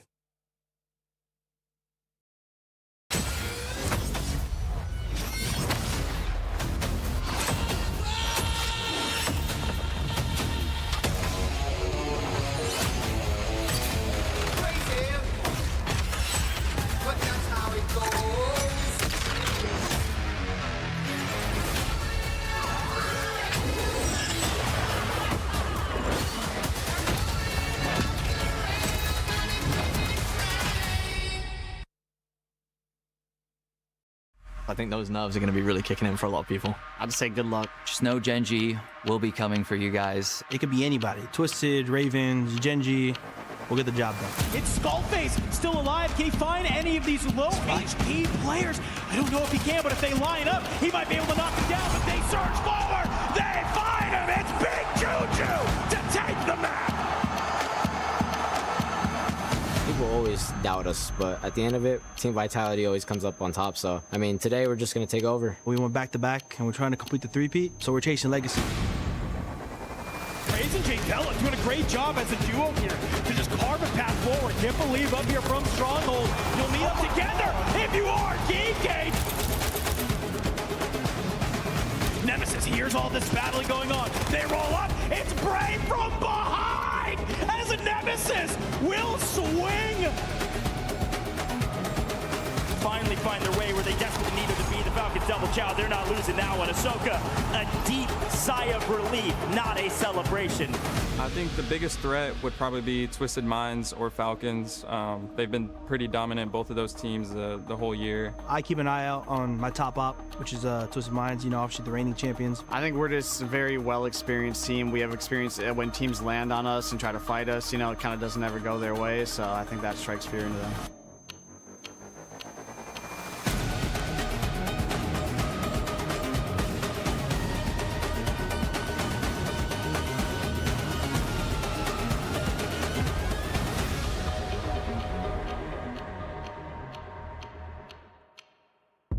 And that doggy coming in with the clutch for the Falcons, being able to hold off squad after squad, getting the buyback for the team, and then the win. I am Lace, and I'm joined by I Hold Shift. Take us through that game for the Falcons. One of the most insane 1v everyone clutches you're going to see. But the reaction afterwards, I think, says more than anything else of, nice job. They didn't get the kills that they needed to really pay off that first place multiplier. Meanwhile, G2 set up an extremely efficient zone at the end and find a lot of kills at the end. They're still to the top of the leaderboard. Yeah, I'm watching Big Man and Anxiety just in that on that kill feed, and I mean, they were holding on for so long, which actually made them skyrocket to the top of the leaderboard with 35 points. This is what we expect from the likes of G2, to pull out those sorts of kills just to make their way up the leaderboard, and it's nothing short of amazing. And we also have to talk about Twisted Minds and how far they shot up that leaderboard as well. Yeah, I mean, it's business as usual, it feels like, for Twisted Minds right now, and that's a scary thought as we start to look over towards Rebirth. I think the biggest thing as we now move away from Haven's Hollow and into our second map of this finals, new opponents need to start to rise, and I'm looking particularly at teams like Ravens, who have been great at Rebirth. The vast majority of their kills and placements have come by way of this map, and I'm still keeping my eyes on G2. They're still very solid here. For a team that we really didn't talk a lot about in terms of expectations at the beginning of the day, they are still putting together the numbers that you need to possibly be a surprise champion. Yeah, and that's exactly right. These teams do have a lot of time to be able to rack up these kill points to hit that 150 match point threshold. And I mean, we've just come out of match number 2. Obviously, match number 1 was a little bit shaky for a few, like Twisted Minds. Even coming in from there, I think VP as well, but it was a different game for match number 2. But of course, enough from us. We're going to go into match number 3. Seymour, Goat, let's take it away. Thank you so much, Lace and Mr. I Hold Shift. To add a little salt to the dish that Shift was talking about, Rebirth Island, it does change some things. Ravens is a very fun team to talk about because they're a team that could potentially continue to make Twisted Minds have a difficult time. Looking at this leaderboard, we don't see Ravens on this leaderboard. They find themselves on the second page. It's G2 at the top with a ton of kills, 26 with 36.4 points, puts them in the lead by over 4 points over JDG. Here's Ravens. They're kind of gatekeeping this second half of the page at 21.4 points. This is still a pretty even leaderboard after 2 games. Here's the big thing about Ravens Esports. The salt is that it's 53% of their points came from Rebirth Island in the group stages. Over half. That is a lot of points that they're looking to grab in these next 2 maps. There's a couple of teams that I think on Rebirth Island we can really notably say had a good group stage. I think one of them that I wanted to point out was AG Global. Remember that their kind of pop-off moment to start their rise in the groups was on a 27-kill win. inside, or not even a win, just a 27-kill game. Yeah, they were just getting crazy kills. 51% of their points are on Rebirth Island. They're right there as well. There's a couple teams that desperately need to step up if they want to repeat history and what they did on Rebirth. And then the opposite can also be said for a team like Leviathan. Again, I'm harping on them because they were so dominant yesterday. Hardly any points in Havens Hollow, and they really struggle on Rebirth Island. 9 points for Leviathan. They are right above Gen G with 3 points. And we heard from Aiden when we were looking at some of those player profiles. He said, Gen G will be coming for you. So far, you haven't. Let's quickly talk drops. Traditionally speaking, Bio has been uncontested. Unfortunately, I don't think that's going to be true anymore. Could potentially see T1 up there. Could see G2 up there. Could see Gentlemates potentially even up there. We really don't know where everybody's going to drop. We have our guesses. We have our hypotheticals, but as we drop into Rebirth Island, I think it's going to be real hot to start, and it looks like we're going to the north. And we heard that, you know, Vitality were putting some inklings of ideas of where they wanted to drop, and that puts some doubt towards Gentlemates for going to living quarters. We look across the board. It looks like early KP for the Falcons on their drop is going to be taking on at Factory a couple of squads. I mean, first and foremost, the Falcons on screen. 1, they're winning their engagement, but 2, it's against JDG, but 3, it's down to the boat on Factory side. Yeah. No chemical for them. Who's landing on the Falcons again, taking away their spot? It's Gen G. Gen G are up in chemical by themselves. Also, that bio point I was talking about, no one wants to chow G2. They're way too strong right now. G2 are alone at bio, which means their fragger's gonna go get some kills here shortly. And instead of T1 being inside of bio, they're taking on AG Global at Turbine, and with being left alone, it is going to be AG Global gone. T1 eliminate them, and G2 have already sent a Slayer to go check in. I told you some surprises, and I think AG Global were a bit surprised by the T1 push. Immediately, T1 finds some early kills. We swing over and we do see Vitality playing Factory. They're going to be playing against JDG, and the Falcons are in the area on the boat on the Factory side. Over at Control Center, it's Novo taking control of Control Center with Virtus Pro in the boat. This is standard for that side of the map. I was wondering what Headquarters is going to look like in my own mind, because NIP were fantastic from Headquarters in their group. They're going to be dropped on by Ravens. That contest has led its way into prison. The only other team there is going to be Eclectic. Gentlemates alone down at living quarters.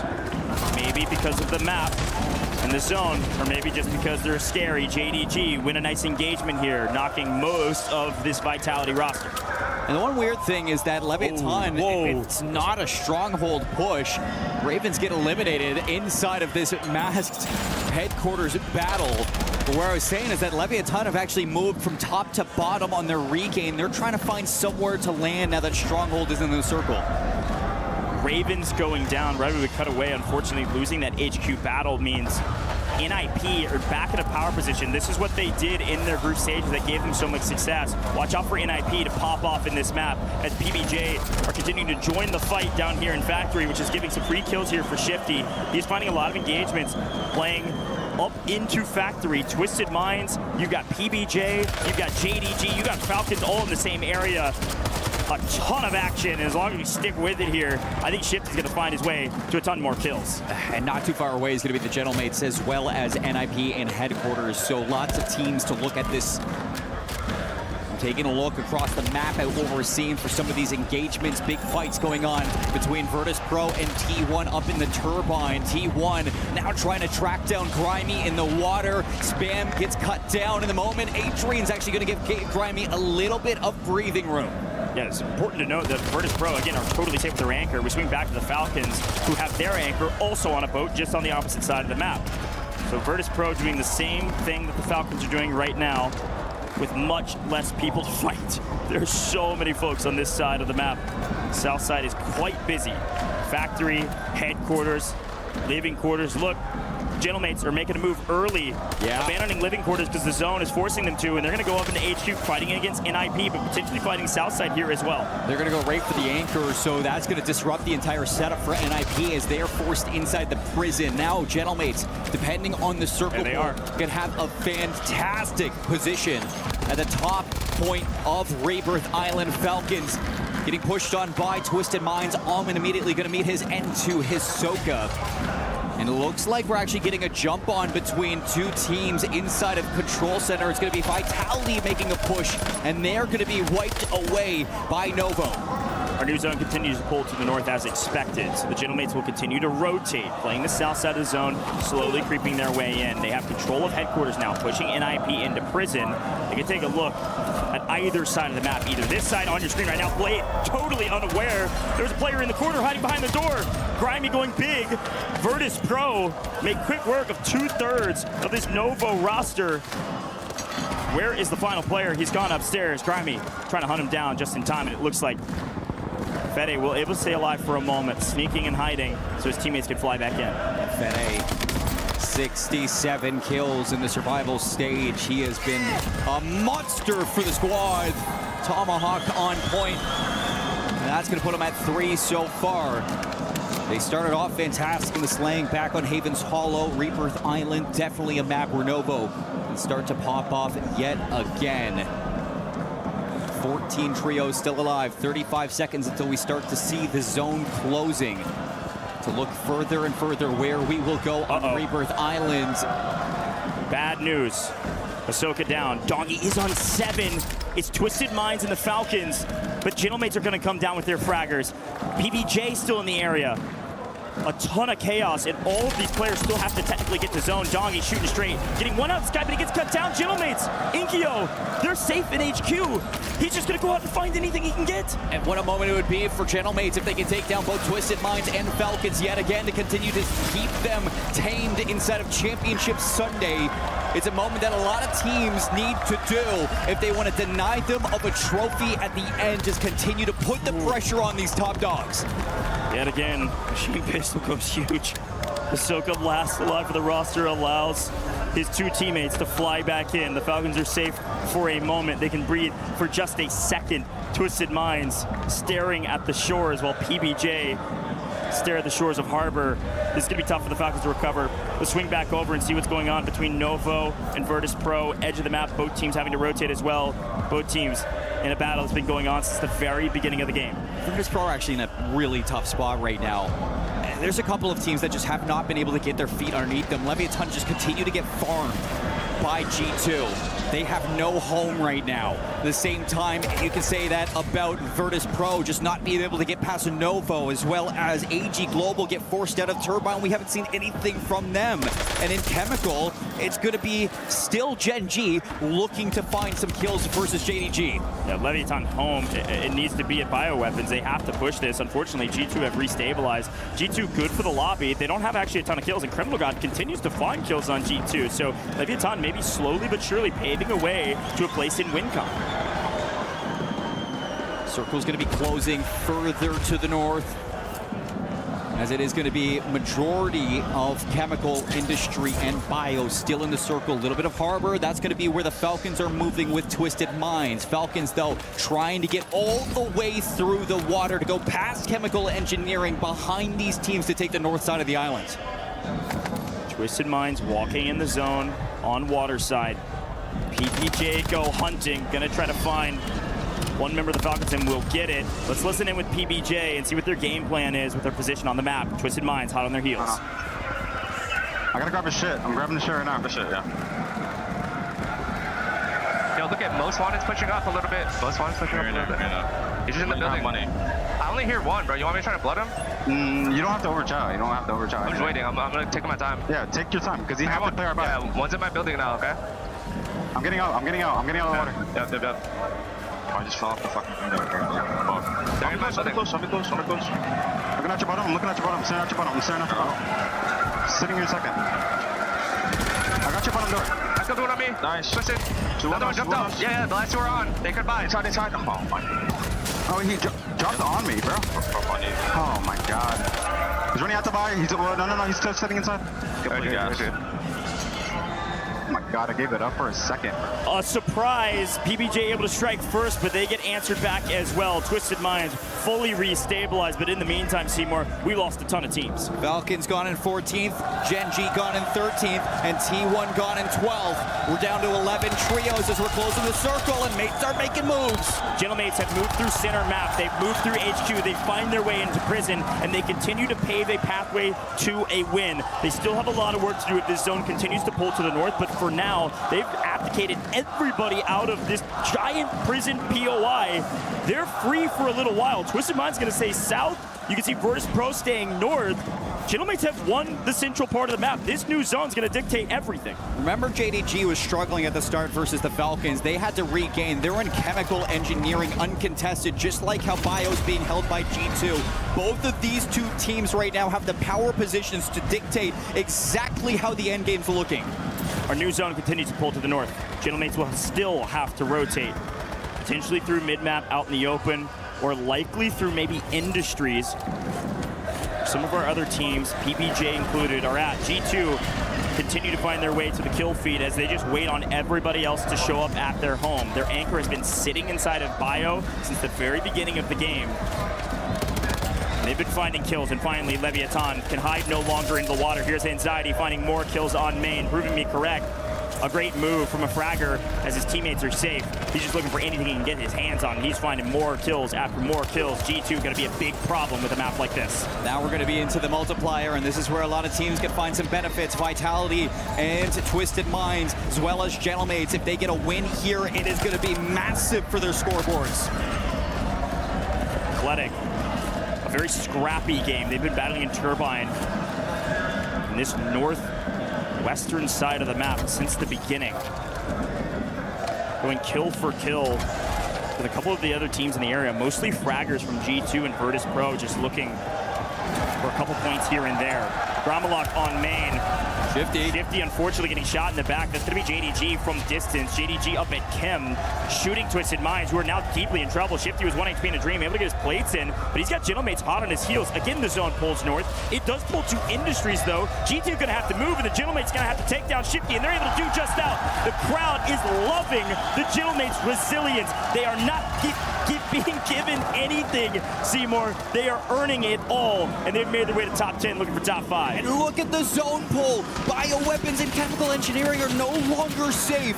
Turbine and people are going to have to move up the dam to get into this Industries. The only two teams in the safe zone at the moment are going to be 14 and 15. That's Novo and PBJ. Watch out, VP. Athletic's coming in with a vengeance. Swinging into the water, finding a couple. Adrian finally able to answer back, and he's last alive. Having to stand up, try to stay alive, not going to happen. Virtus Pro, I believe, are out of this map. And with them gone, we near the top 5 position. The Gentlemates continue to pave their way into new. They did rotate into Industries. They are in WinCon. They're on the south side of it. Let's see if they can win this map. Now top 5 as Athletic finally fall, missing out on a big multiplier. G2 in a very dangerous position. And JDG is going to be in the best spot right now because everybody's going to be feasting over at the Industries, and they get the rotation towards bioweapons first. G2 are going to recognize that they're going to be the first ones to actually beat JDG on this row. JDG quietly hiding into the bottom of chemical engineering. They don't want to make any noise right now. Huge rotation. Inkyo still battling. The Gentlemates having to do all the dirty work in mid-map. Gromalok with a nice trade over the top. Gentlemates still up. They've got player advantage. All 3 on their feet. Down go PBJ. Down go Novo, who are scrapping it out in mid. An opportunity. No, PBJ back into the air. Got the buyback. Two players and PBJ on the top side, but I told you G2's frying. They've got the multi. Now can the Gentlemates do it from living quarters to bio? They work their way underneath. Now PBJ's gone. JDG cutting down one member of G2. Can I say somehow, some way, Gentlemates could do it? Gentlemate's going to move in. JDG removing big man. They're moving up bioweapons. JDG on the outside looking in. G2 down to 1. 3 players now holding on to bio for Gentlemates, but it's a rotation south side of bio for JDG to win that out. Gentlemates have not been given a single zone in this entire map. JDG get another? Can the Gentlemates still rotate, still fight, and still do it? JDG here first. Anxiety trying to play spoiler, somebody that moves first. Last alive for his team, just trying to shoot somebody in the back and get some extra kill points to add to the tally that's already impressive. Anxiety is about to be a problem. Gentlemates don't even know it's about to hit them. Does he strike at JDG or Gentlemates? JDG strike first, hollow down. Ankyo and Gromlock taking a ton of damage from zone. They'll be able to play back up and be fine in new. But Anxiety's playing for the buy. Knowing that shots are being fired, knowing these teams could go for this buy station, he's gonna wait and try to get some free kills. While they're in menus, he's gonna shoot him in the back. Anxiety's the only one ground level. Now it's JDG looking to go for that buy, at least watch it, make sure that Gentlemates can't buy anybody back. JDG just saw him. Anxiety peeking his head up just for a moment. I think they saw him through the smoke. Anxiety, no, he gets shot in the back. FLS gets credited with the kill. It's gonna be Gentlemates down to 1. JDG about to be winning their second game on map 3. Gromlock has to be a hero, and it's going to be nearly impossible. But Gentlemates did all the dirty work, but JDG get credited the win. JDG win again. Is there any question that these gentlemen are at the top of their game, peaking at the right time? No doubts in the minds of the fans. JDG do it again, and what a win after so much turmoil on their drop. They get contested by both Twisted Minds and the Falcons, and they outlive both of the Titans. This David versus Goliath story is nowhere close to being finished. And these three gentlemen right here have earned every amount of respect. JD Gaming, holy cow. Some circles going their way, but great aggressive plays as well. It's not like they're walking away with just a couple kills and a win. Let's listen into the Selly. Let's go.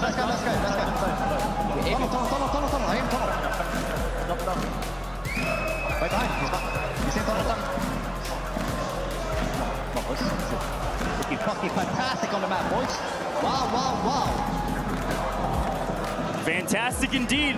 No celebration when it's expected. JD Gaming are stomping the opponent. Should jump them up to the top of the leaderboard most likely. I would still watch out for G2. Gentlemates made great moves there on the leaderboard. They'll jump up as well, but G2 still got the top multi besides the win, and they had a crazy amount of kills. If anybody's questioning Big Man, take a look at LAN.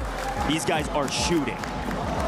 And this is the only team in match point finals where all three members are from 3 different countries. Melvin from Germany, FLS Sweden, Slappy from the UK. That is quite the roster, the international roster to come together. And with these 3, I mean, you are peaking at the perfect time in your year. 3 games in, 2 map wins, and most likely first place ahead when we look at our leaderboard. Great job from these guys, man. JD Gaming, I can't say it enough, have been unstoppable on LAN. Top fragging, now getting wins. I don't know who's going to stop this team. They did a great rotation up to Chem, and they just simply sit in Chem. They basically use the Falcon strategy against them. They're able to win out in Chem, hold an anchor there, and then go frag out. The zone pulling that direction, being gifted a victory. Gentlemate's the exact opposite story, having to fight all the way from living corners, through HQ, through prison, through industries. Ridiculous. Let's head down to Blaze on the stage. I'm here with one of the Reapers of the G2 team, Scythe himself, as G2 has gotten top 3 in all 3 of these games so far. Scythe, you guys have been real consistent, but I know you ain't happy about that performance, man. Talk to me about how you're feeling in this moment. Yeah, so I can't lie, I'm not happy. We should have won both those last games, and both of them were on me, so I'm upset. There's nothing to be happy about. I don't care that we're first. The tourney's not done. The tourney's not done at all, and so you already know what adjustments and what you're going to make. Anything that you learned in the lobby from some of these teams off the first 3 maps, or you just worried about you and the boys? I'm just focused on our team, each game at a time. You know, after every game, even though we have a good game, we reset, we're at 0 points. I don't care if we got a good game or bad game. We just got to keep that same mentality that we have 0 points. That's how we get bangers. That's how you guys get bangers. Indeed, we already know how slay heavy you guys are. You guys are putting all the pieces together. I'm going to let you get back to the team because I'm pretty sure it's a lot you guys got to talk about. So give me some dap. Best of luck to you. Back to you guys.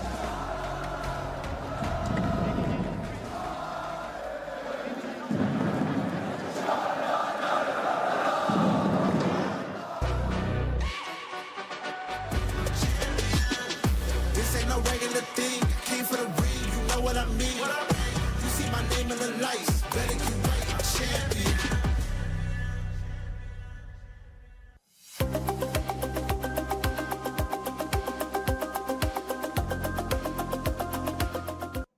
Do you consider me your biggest rival? Falcons, close it out!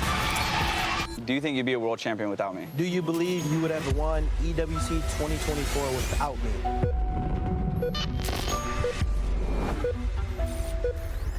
Hi, I'm Isoka and I play for Team Falcons. Hi, I'm Shifty and I play for Twisted Minds. The Esports World Cup wanted us to ask some of the most important internet questions. But to make sure we tell the truth, we've connected ourselves to a lie detector. So if we lie, everyone will know. Starting with... Oh, fuck. All right, let's go. Do you believe... Yeah, you can't look at me like that. Do you believe you are better prepared to win this year's EWC more than me, and why? Yes, I do believe I am better prepared this year, for sure. Telling the truth, we're off to a really good start. Let's go. Let's fucking go. Come on. Do you believe you are better prepared this year to win at EWC? If so, how so? No, and I'll say that because we are a short-term roster right now where we just picked up our new teammate not too long ago. Who do you believe are the favorites to win EWC? I believe, without a doubt, Falcons statistically are the favorite to win EWC. I'm seeing a little bit of a reaction there. Is there someone else that you believe may potentially? Nah, just more so if we beat ourselves, that's our biggest opponent. I'll give you that one. Did you ever think of coming back? No. You've considered it. I mean, I couldn't. but you've considered it because you'd be the dream team. You've considered it. No, I'm pretty stern on never teaming again. Okay. I'll say unless some mature conversations happen. Do you think... I actually can't look at you. Do you think Twisted Minds are the biggest threat to Falcons? No, I thought you guys were a bigger threat with Z Smith. Oh, that's the first time I've seen a bit of a deceptive reaction. He knows Smith is ass. Yeah. Why? I don't know. I think they had a better closing ability with Smith, but I think we're seeing he has a better trading factor. Okay. You were testing me there, weren't you? I just want to see if he was telling the truth or not. Okay. Do you consider me your biggest rival? Yes. 100%. Do you think you'd be a world champion without me? Yes. And definitely, I would have found a way to win a chip without you. If Falcons and Twisted Minds meet at EWC, do you genuinely believe your team wins? Yes. Ooh, you're not sure on that one at all, are you? Is there a reason? Okay. Is there may be a weak player in your team? There may be someone that... Oh, hey, chill out. Okay. No, it depends, right? They got an advance, we don't. Depends on situation. Do you think you're... Come on. Hey, staring in my eyes. Do you think your career would have been the same if Biffle and I didn't pick you up? Yes, I think it would have. What? No, seeing a bit of a deception there. Maybe it was because your career would have come on later. I think I would have found greatness, but I think that 2024 Dynasty team is very hard to replicate. Do you regret how our friendship ended? Yeah. 100%. Do you believe our split made us both better players? Yes, for me at least. Do you believe Twisted Minds can become the biggest Call of Duty team? Yes. Yes. I think they'd have to invest a lot of money and get into CDL, but if that's the route that question meant. Do you believe I was a better player on our old Falcons roster? Yes. Do you believe Falcons are still the team everyone wants to beat, and why? Yeah. Yes. I mean, at the end of the day, they've won both the lands this year, so, you know, they are the ones that everyone's chasing right now. But the way I see it is this is their tournament to lose and everyone else is to win. Do you believe you're the better player now? Yes, without a doubt. Okay, he's making me laugh, bro. I see. Yeah, and again, he's telling the truth, so there's nothing to laugh about there. Yep. Do you believe you would have won EWC 2024 without me? No. Do you believe the Falcons would have won more if they replaced me earlier? I think if we replaced 2025, we split, yes. He's telling the truth. Well done. Do you believe I am a better player than you right now? No. Telling the truth. He believes in himself. Well done. Do you believe you're the best player in your current trio? No. Ooh. Ooh. Ooh. What was that about? I don't even know. Like, I didn't even feel different, though. How'd you tell? That was a massive lie. Okay, you believe in yourself, and you believe you are the best. Amen, Jason. Amen. Okay, I was making sure it worked. Do you believe my current trio is better than your Twisted Minds trio right now? Yes. Yes. I will say, I mean, they have one, so it's kind of hard to, you know. the stats are there, you know what I mean? Okay. So, yeah. That doesn't mean I don't think we're going to beat them, but who do you think is more likely to struggle under pressure in a final, me or you? Under pressure in the final, probably you. Yeah. That's it. Okay. Do you both think this has been able to build some bridges? You've learned some things about each other? No. Never say never. Good. Whew, those questions were not easy. I'm glad it's over. That was tough. Welcome back to the side of the stage. My name's Barney. I've got Tank here with me. This is Dad Chat once again. Tank, tell us a little bit about what it was like walking out with your son onto the main stage for Match Point Finals. It was great, man. It was great walking out with my son. It reminded me of when I used to coach in football, and he used to go out there and, get on the grind. But, it's great to see him go out there with his team and all his Falcon supporters. It was beautiful. It's been an absolutely electric start to the Match Point Finals. He's playing incredibly well, but obviously it's crunch time right now for him and his team. I want to know from your perspective, how much communication do you have with him, between these days and especially coming into today? Do you chat with him or do you just let him do his thing? Well, I try to let him do his thing, but I always want to chat with him. Things that we see, things me and Mama Soka see, as well as the team, that we can help him and try to make him, polish up his efforts. But all glory goes to God no matter what. We're blessed to be here. We're blessed for this opportunity, and we got to finish strong. Do you think Falcons are going to go the whole way? Man, I can't doubt that, brother. I have to. We got to go hard. There's a lot of good teams here right now. It's the last day, so we got to finish strong. There's a lot of people here that say that your son is the best IGL in this game. The best. Is he good at keeping his cool when he goes into high pressure situations? Yes. No, Soka has the ice, but we want to stay humble. Always stay humble. We'll let everyone else speak like that. We'll let everybody else say he's the best. He's the best. You'll never hear Soka say he's the best. There's no need for that. I love that. He's also a glass half full kind of guy. Yes, sir. Absolutely. We're all good. All glory to the faith of our Lord and Savior Jesus Christ. That's it. I love it, man. Thank you so much, Tank, for joining me, and best of luck to the Falcons. Always. Go Falcons. And it will be hard for Soka to keep staying humble if they are able to pull off this win here in Match Point Finals for COD Warzone Resurgence Championship at EWC 26. But earlier, even in Game 2, we got to see the real Dong because he was the performer for that squad. But so far today, honestly, JDG looking so impressive. Yeah, I mean, you let Dongy out. He's been in the wind all day, letting it happen. But JD Gaming have been a force to be reckoned with. 2 maps now under their belt, a sizable amount of points, and they've already shown they can close out. That's a winning caliber. And it's closing out on 2 different maps, by the way, which is super, super important. And it kind of just immediately counterpoints what I was saying in the opener was JDG has a chance to push the tempo as far as when match point gets hit. But can they keep the pressure on once they get past 150 to win? They've shown that they can. Another team that's going to be looking to continue to be consistent throughout all these matches, and we're looking at the match ranking right there, is none other than G2. G2 so far today, make sure they stayed in the top 3s all along. And one thing to kind of point out too, for Havens Hollow, for that squad in groups, they were averaging about a 6th place finish. Right now, so far, they ended up getting a 3rd and a 2nd. All that helps in the long run. I mean, this is definitely a marathon, not a sprint. We'll get to the sprint part of the race, but for now, those kind of results, you are happy to see them come through. You're happy to see those fly through the net. Not too many more to go before things get a little bit serious, but that is exactly what you want to be seeing as a mid-of-the-pack team. Happy to be there for now, but you have to find that new gear soon. I don't even know if we can call them mid-pack of this finals right now, because they've been consistent across groups, and I feel like they just kind of keep floating under the conversation radar. We just really haven't talked about them all that much because of the storylines that are really pushing us through this entire event. But G2 have made unbelievable adjustments when it comes to seeing how circles move in the late game, and they're capitalizing on great moments. Even that last game, just camped out by Bio, picking the players apart just as they walk in. It's just been really smooth for them. Yeah, the defending champions, Twisted Minds as well, they've been a bit of a hit and miss, and something that we have noticed so far for 2 matches straight is that they keep encountering Gentlemates. They got a chance to beat them, but now in this one, Gentlemates got their revenge by making sure they went back to the lobby. Gentlemates a hot-handed team. They've got a wonderful crowd support behind them. There's conversations about the energy, about those drums. Everything is there for that squad. They are a dangerous team in every situation. Yeah, I mean, G-Mates, they just continue to just show up when it matters most at EWC. All the way throughout the land so far this year, they've been a little underwhelming, but now they're all of a sudden dominating in a couple of really key gunfights and a couple of the key moments in rotation, and they're finding really smooth moves across the map as well to put them in contention to win maps. Earlier, you were talking about VP, and as we're looking at the overall ranking here, VP currently sitting in 4th place with 44 points, about 23 points away from 1st place, still within striking distance as well, making sure that they're not fading away. Yeah, they've been in a couple of late game moments, just haven't quite been able to have the numbers to supply the support that they need to actually take down the squads that are set up in those final circles. But VP, consistent. That was the name of the game through groups. Just comes down to, can they find high kills and actually tally up a dub?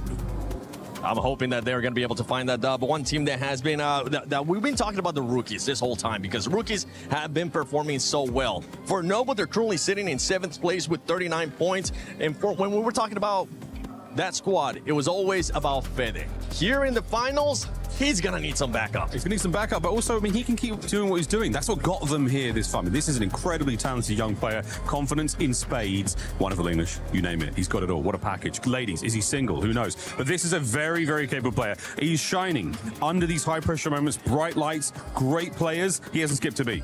Yeah, talk about the experience that he's just going to be gaining from this alone, right? Not only is he contending for Rookie of the Year, but being able to pop off like this. Now, I know you got a chance, Shift, to spot something on those first 3 matches. What was it? Yeah, I just want to keep tallying up the success that G2's been able to put together for us. I mean, they've been so solid. So you go to the end of map number 2. As before we get into the action here, you're not going to see a lot of their individual POVs, but just take a look at where they're at the moment. Top side of the circle, going to need to find a way to rotate in. They're going to send one player initially to kind of scout things out. He's going to be our detective as he starts to run his way through. We then have somebody in Big Man who's going to stop all the other teams from rotating on the backside of this.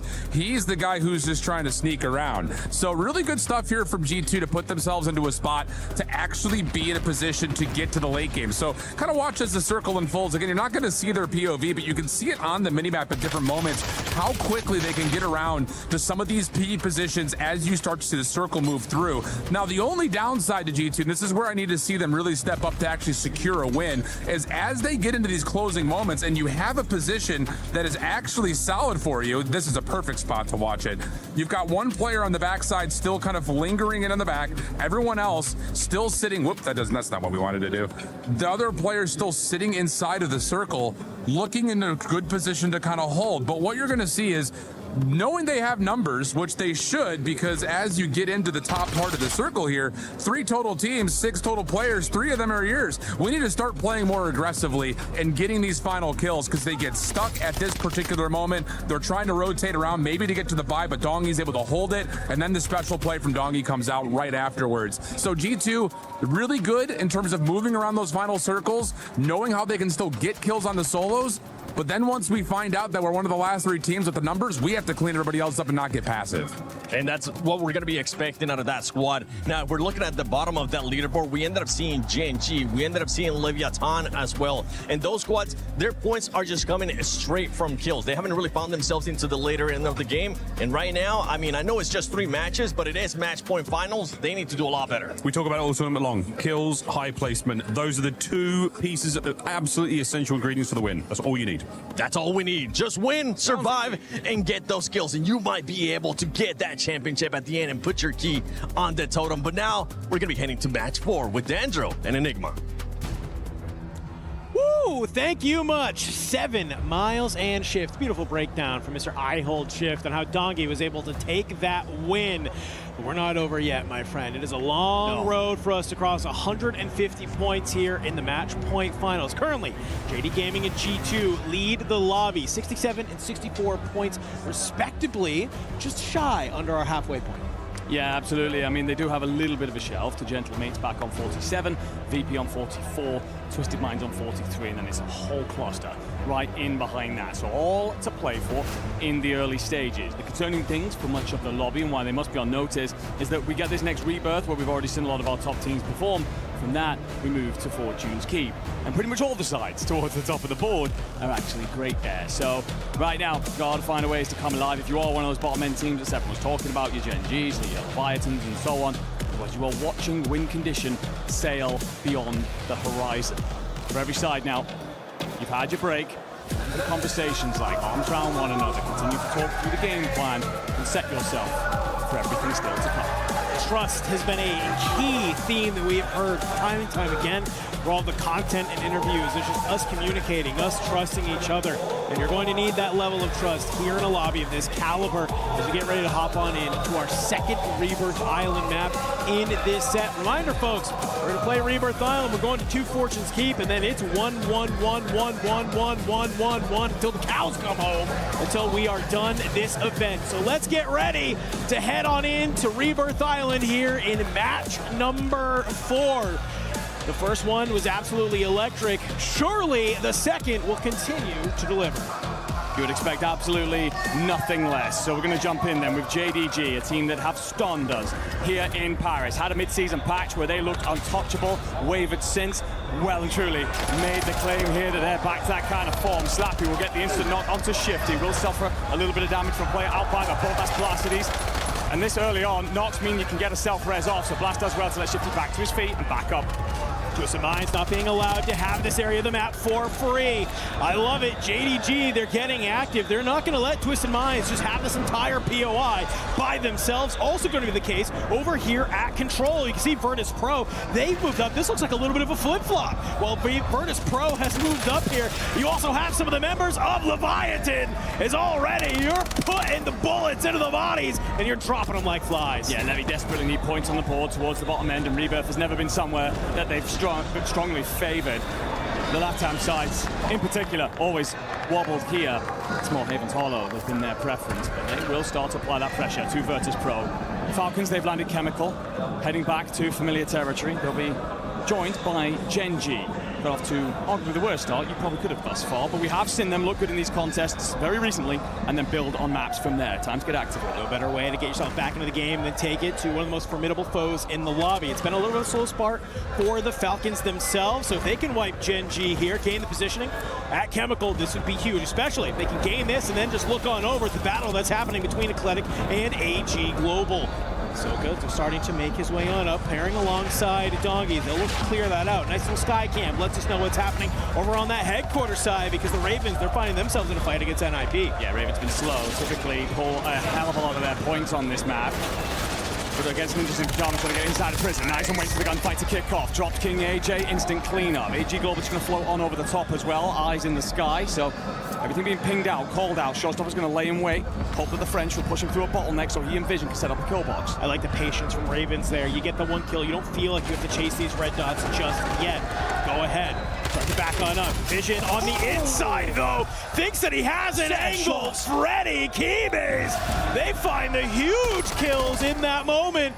And all of a sudden, King Chalk is going to start to aim on up down lane. And he's just going to back on up with the boys. Confirmation, not a wipe on Vitality. They will have bodies in the water, but they continue on a path of hell right now. They are endlessly in a blender, sitting 11th on the leaderboard. Got a ways to go. Let's get back into the chemical action. Genji and the Falcons have spent the last month or two waging war over these multi-layered fights. Right now, just trying to set up, waiting for the timing, the correct moment to strike, take control of this building, and march on through the rest of this match. It's just about being able to sit here and hold the line. And this is something we've seen time and time again. G2 starts making their way on over. Here it guns, PBJ, they find themselves in a bit of a blender. Already, you're trying to move on up. You have Gromalog, who's trying to hold the line here, catch some of these rotations, these players pushing on forward. We know that the Gentlemates love to land living quarters, and they love holding all these teams that are pushing up from Stronghold. We are just bouncing everywhere on the map here because it is non-stop action in map number 4, second map of Rebirth Island. Everybody trying to get points on the board. Two teams go out in the process. Ninjas in Pajamas, they'll drop with just the one kill. Team PBJ with 2. They were being hunted out for a while there. Vitality still recovering on the south side of the map. Gentlemates currently trying to push them out, as well as hold Leviathan inside of Stronghold. Just create pockets of space. Is what all these teams are trying to do. The circle, once we get closer, we'll start to see people push toward those buy stations. So that's what everyone's moving for right now. Get your money up, Get your gunny up for all these sides, including Soka, who's got Gabe Kuhn for company. You gotta slide on out here. You gotta work as a duo if you can, but Gabe, he's gonna find Noobs. Can he find the second? No, he cannot. Falcons, they play two perfectly, but when you roll back on in, you have Lennon. He's been able to get on out, get the plays back on in, swings, finds the kills. Lennon continuing to go, finds Big Man. Unfortunately for him, you have anxiety. It's been a slow start for him, but a good kill there. Helps kickstart G2. This is textbook from G2 to just wait for the fight to kick off. Third party of the situation, move on forward. They don't need to bother with the straight up fight, and it will gain them chem control and all of that corner of the map eventually, as Falcons and Gen G continue to reinforce in bits and pieces, and G2 have been looking bloody unstoppable so far. We asked Big Man, can you finally step up on land and join your brethren on the slaying side? And my God, he's been doing that. One of the leaders in the lobby. The Italians will have Zanks up high. He'll drop Noobs over industry side, but gets landed on next.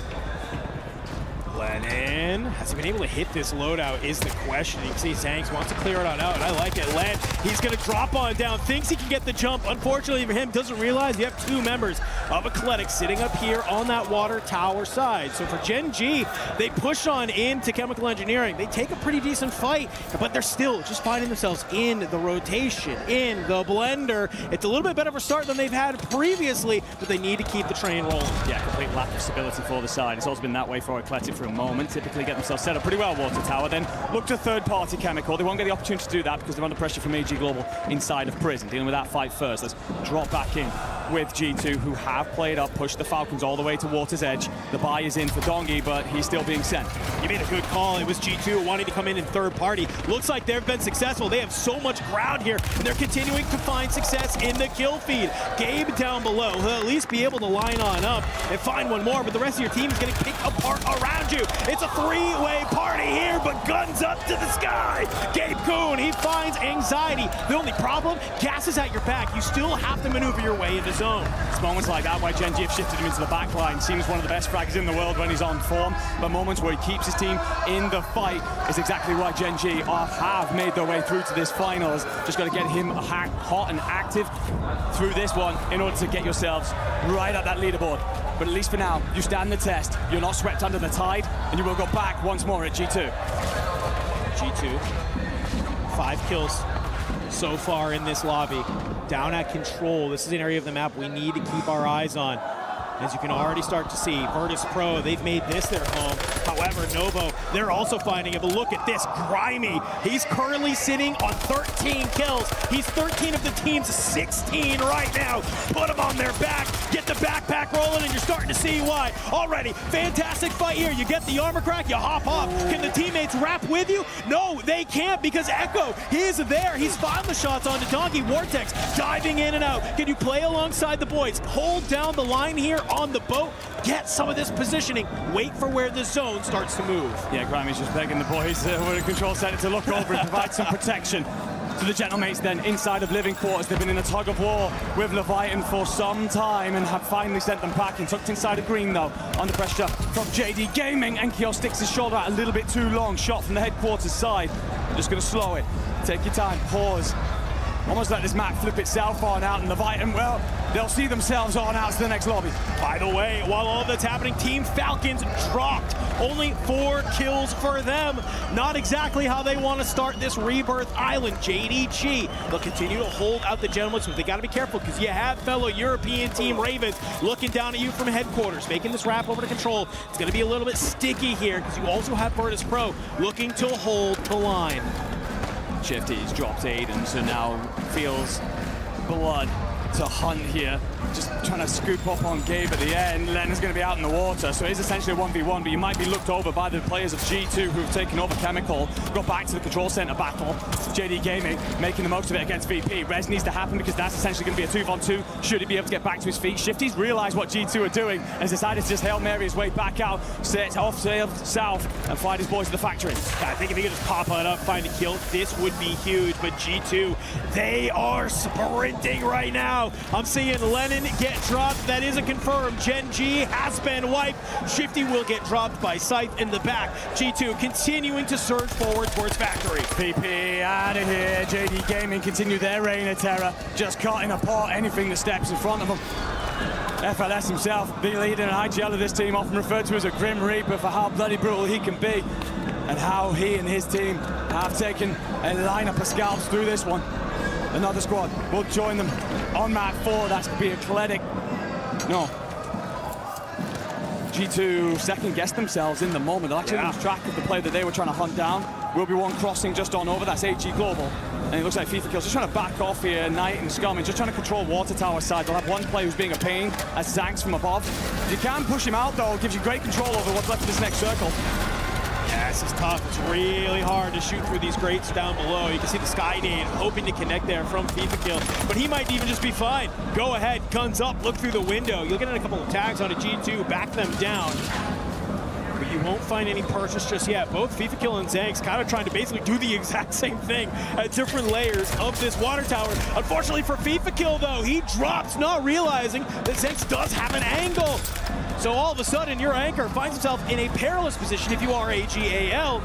Knight, Scummin, gonna have to be a little bit careful till he gets his feet back on the ground. Confirmation of the other team that was eliminated was at T1. They dropped with just the 7 kills. A tiny bit of multiplier, but nowhere near as much as they would have liked at this stage of the tournament.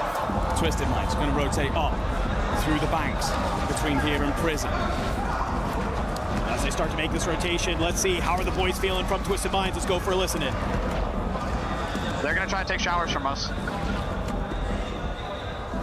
There's one hits our top right. Zip up, on right. 20. I'm trying to cross. I'm sending smokes. I cross under. I'm shouldering this. There's guns here. Roof is peeking. I'm crossing. Wait. Looking at me. I'm dead from prison. That's Kid top prison. Okay. Are you gonna be able to cross or you done? I'm trying to get out. So you can live there. You don't have to die for it. Don't die for it if you can't receive. Don't die for it. Did I get the game? No, from top prison. I mean, I couldn't. I mean, I don't have top 5. Twisted Minds, it was looking good, but you hear in the comments saying, don't die for that, don't die for that. What happens? Blast dies for it. Now it's just going to be Almond here alive. Can you scoop some of the loot and maybe hold the line as you're just trying to get to that top 5? 2 members of the Gentle Mace are tucked into the heart of the prison center. They will just slow things down here inside of cells, try and let the fights almost come to them. Not much in the way of cash or utility. Going to rely purely on their gun skill. Not many better than that than the French Prince himself. Blades finding purchase over at the turbine on Sage. That will allow you now to rotate in with the gas relatively freely as long as there's no teams up on the wall, and currently there isn't, so they should be able to move in, squeeze in with the gas itself. JD Gaming now pushing in. A knock comes through from the PA. That's Nearson walking into it. He does survive the second splash, at least the Ravens will be able to get him back to his feet, but it lets JD in underneath them. Yeah, I mean, for the Ravens, though, they have control of this entire top of prison side. This is going to be huge when they decide where the zone decides to pull. They're going to be able to look down either side and just let those MXRs rip. For Almond, though, he needs to make it to that top 5. Twisted Mind's currently second in the lobby when it comes to kills, 13 here. So you want to take full advantage of that multiplier. That's been the secret to success for this team. And definitely a great way to push them up the leaderboard. Zone's going to usher its way back over towards the south side, which means that Eclectic, who've just lost Freddy in engagement, are in a hell of a lot of trouble. Also, on that big rotation is going to be Novo. A lot of squads inside of prison going to move across, run into one another. Scythe and Anxiety, the twosome for G2. They're going to lay in wait. Hope that a couple of people do get caught flush, and Fede's the first. Scythe finds another one. Continuing to slowly rack up the score. Good shots. Ankyo, he makes the read. Nade up over the top. In the back, though, Slappy, Melvin do get dropped. Almond as well. Freddy, he's here to keep it rolling. Eclectic have looked fantastic, and as the zone has started to move, we are watching these players drop left and right. Gentlemates, they put themselves into a beautiful position here, just holding the corner. They know they're going to be players out in this gas side trying to push from showers. Can they manage to find them? But do they expect to have Heeds up over the top? MXR is here. He's just taking too much damage from the gas. He has to be careful. Again, Ravens take so many of their points on this map. Not only put up massive kill numbers, but great at closing out typically. Just looking to lock things down from the rooftop. It's the Frenchman on the other side. It's Enkyo who drops Chalk, so Heeds is on his lonesome. Time for Stim to absolute perfection. Drags 2 more off the deck. But remember, they've been nerfed in the recent patch. He won't be able to stay here for very long. Time for the next one too, but just trying to hope and pray that everybody else starts shooting so he can make a dive. Gentlemates, they're worried about this player on the roof, but they've completely missed it. You have a member from Vitality and G2 behind you. He might have done the damage though. Hollow and bouncers on back, and you're able to actually get the res thanks to Field Medic. It's 2 members of the Gentlemates. It's 1 member of Vitality. It's 1 member of G2. The Gentlemates, they would love to close this one out. They just have to hold on together. The nade doesn't connect with Anxiety, so they think that they've cleared it. They might not check this down low and get a missed timing on the play. They're going to push him out instead. Going in, who's it going to be? You're just hip firing your way to victory. See Smith from Vitality drop. It's just 1 last player of G2 and Anxiety. It's Enkyo. It's Hollow. Can the Gentlemates close this one on out? Guns up towards the window. They have split here. Has Anxiety managed to thread the needle? He has. There's 1. He's dancing. He's jumping around. Anxiety. He's normally the fragger for this team. Surges forward. G2 take the map. Anxiety icing up in a 1v2. A reminder that G2 had never won a map on LAN before coming to Paris. They do it one in the group stage. It's a banger to close things out. And right there, you look to Anxiety, your superstar, the man that topped the Atlanta tournament, and by some distance, put the... They wanted to clutch that up. That's a difference of a 1.4 to a 1.6 multiplier. And when you have 11 kills, just getting that little bit extra is huge. But let's take a little bit of a look at what happened there and how G2 was sounding in that moment.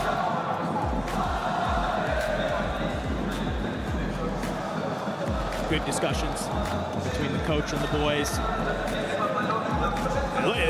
I don't think we've ever really seen these 3 boys smile on LAN, and here they are all pearly whites after winning that map. A lot of the conversations, if you are new to the Warzone scene, last year they finished relatively disappointing, around 17th I think it was, at the Esports World Cup, and a lot of the talk was how good they were online, but how much they couldn't deal with the pressure here in front of fans, with the crowd screaming down their backs. But they do actually have themselves some ice in the veins, not only in Anxiety, but Big Man was almost the seeming final piece to that puzzle.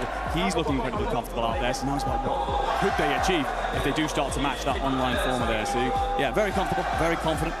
A lot of love for so many teams inside of the stadium, of course.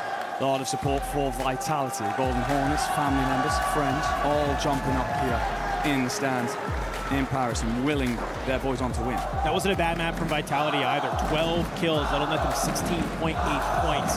So great job from them to be able to kind of get back into this game. We've seen them get taken out early on. We've seen them just kind of struggle a little bit. So if we're here on Rebirth Island, we had questions about where they were going to drop, how they were going to control it. Seems like, speaking of control, they were able to go control, manage to hold the line, get the kills, get the points that they needed, maybe throwing a wrench into the plans of some of these other teams. No, certainly are. I mean, the squads like Novo and Virtus Pro, they're probably expecting it to be a little bit quiet at that side of the map, but when Vitality have to get involved in the mix-up, well, as the tough tides keep going. It will, of course, be a great map for Ravens again as well, who put up 13 of their own kills and 18 points on the board. But this is a side that have taken, during this tournament, 53% of all points on Rebirth, so they would arguably have wanted more than that.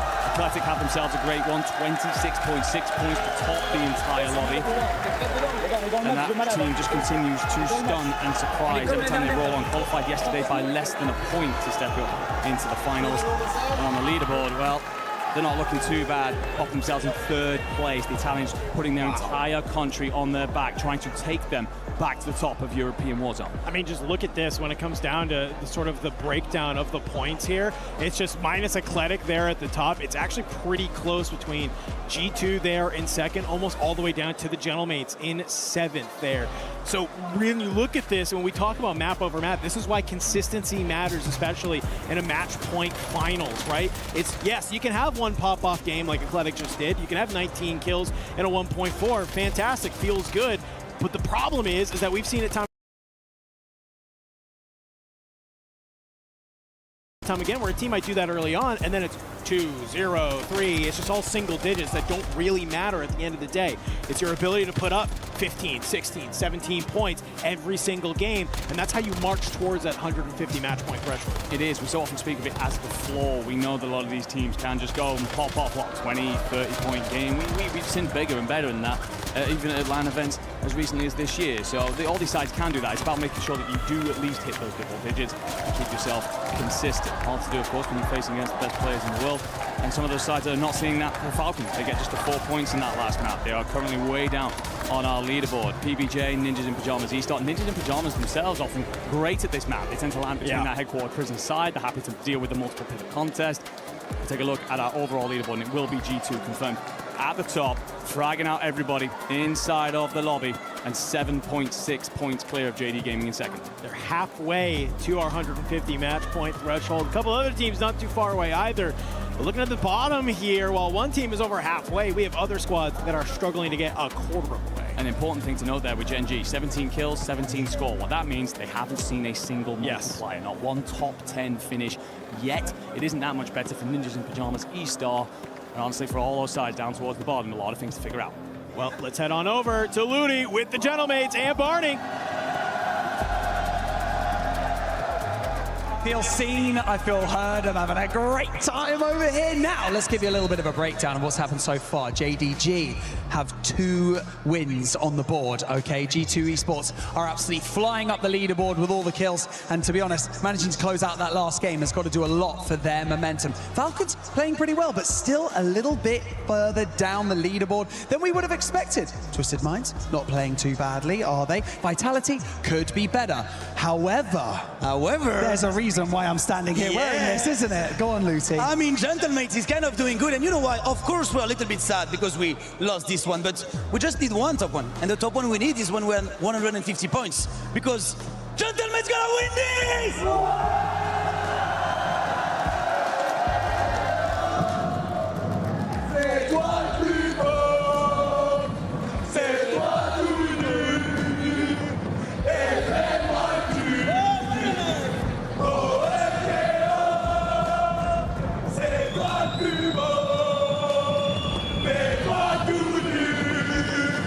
I wish I knew French.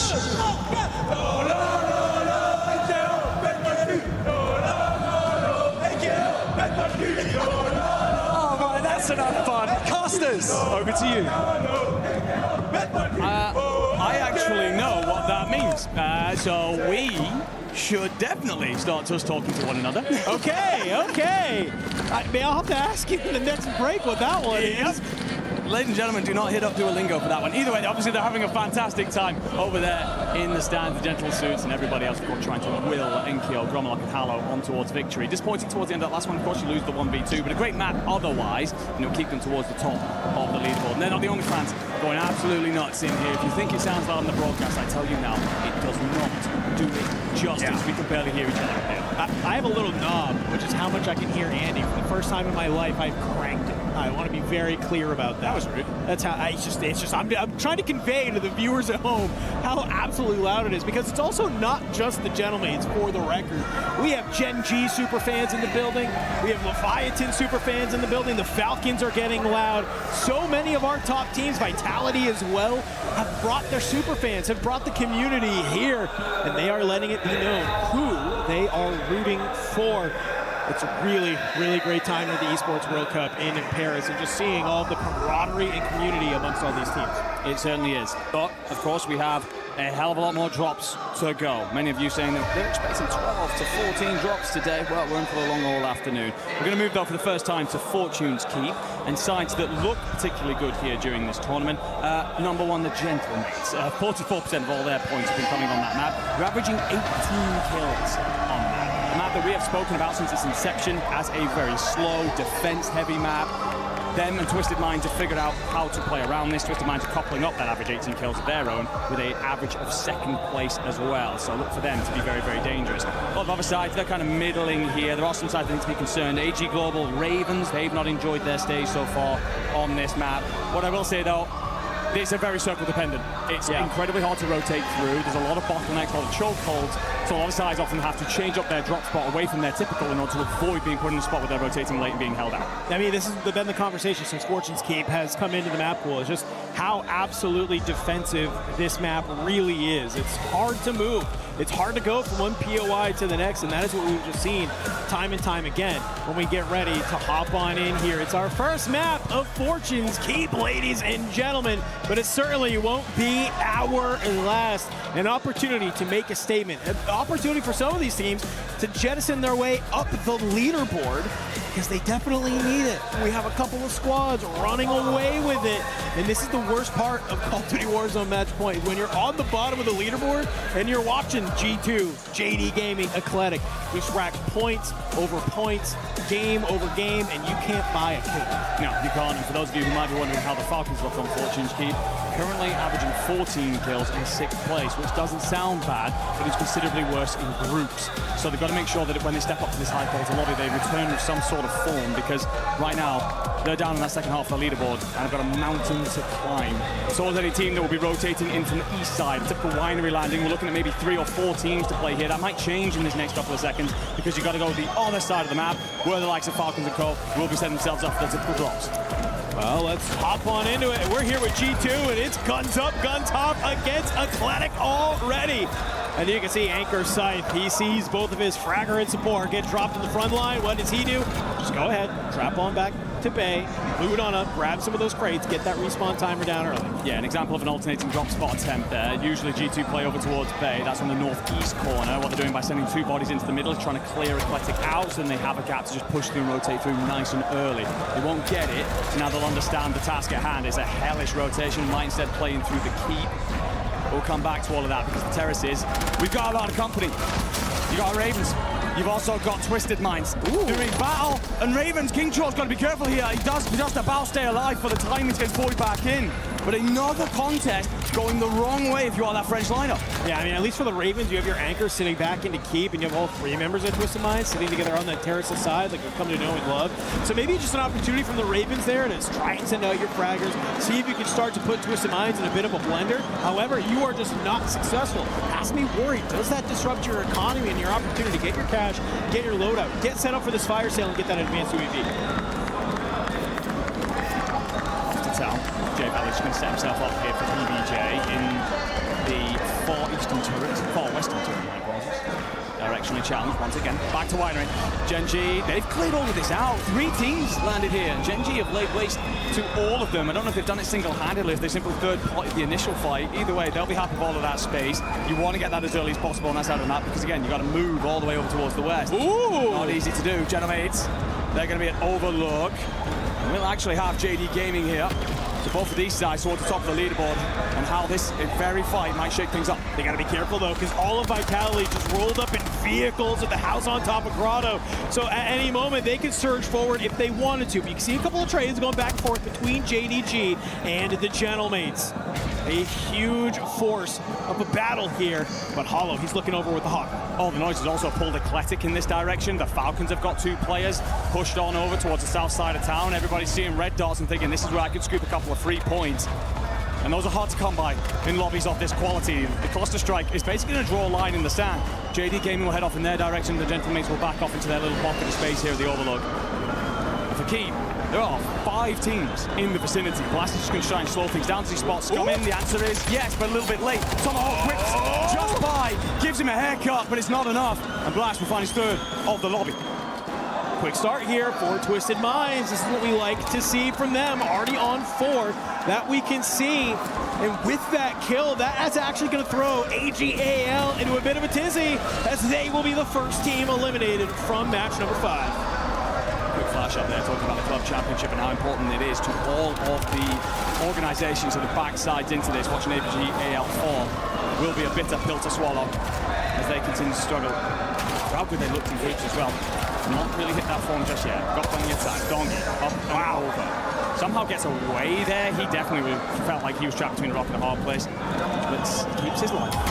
Gets backed off on up to News.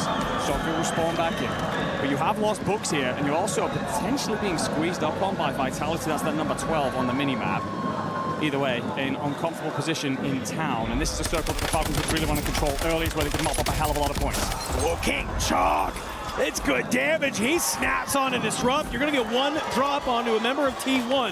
That's just going to leave Echo. That's just going to leave Spam Gola.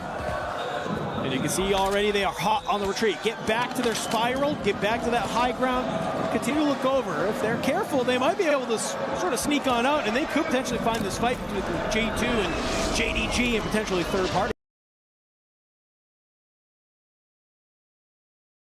One of the G2 players has slipped by, so you got to be careful about getting shot in the back. And yep, that's what's happened. Scythe catches Heeds, sprinting through. That should now give a little bit of a timing for the boys to get past. And Scythe will actually clamber on up, see if you can ripkeep from the hands of this French side. Kingchor, though, he looks on over, and he's actually been sent for a hot dog entirely. Anxiety drops him.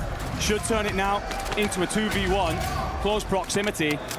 There will be one Kingchor player. I think that's Nielsen back into the sky. He's going to try and be a little bit of a UAV up there, almost that bird up there towards the top, just pinging things out, but realistically a recovery situation for the side.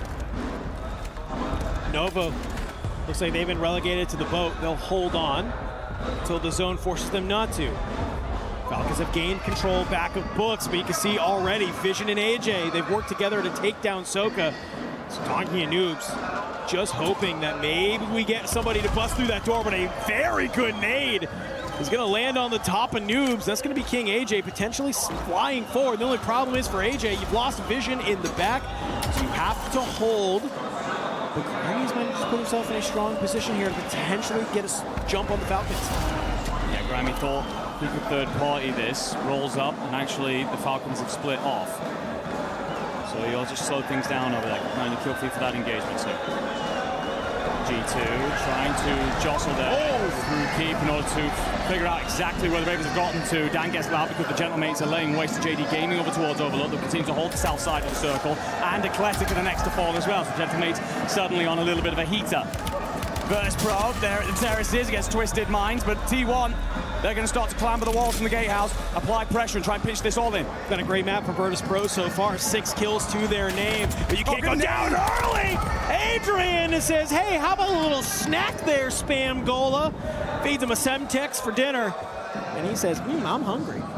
The awful thing is, I think it popcorns as well. It blows up the nade in his hand, so bad situation goes incredibly worse, and it's just bad luck if you are T1. But Virtus Pro set themselves up here at Church. Next circle pull, relatively central, no hard drags. Looking like it's going to be somewhere between Graveyard and Gatehouse. West Spiral control would be huge right now, and that's actually where Virtus Pro made the call to go. It's been a home of theirs for most of the year, so could mop up a lot of points in the later stages. But now the fire sale's active. You see that at the top of your screens. Look at all these teams to head on over to buy stations, drop their money on the deck, stack it into advanced UAVs, and that'll give them intel on what everybody else is in this lobby so they can go on the hunt.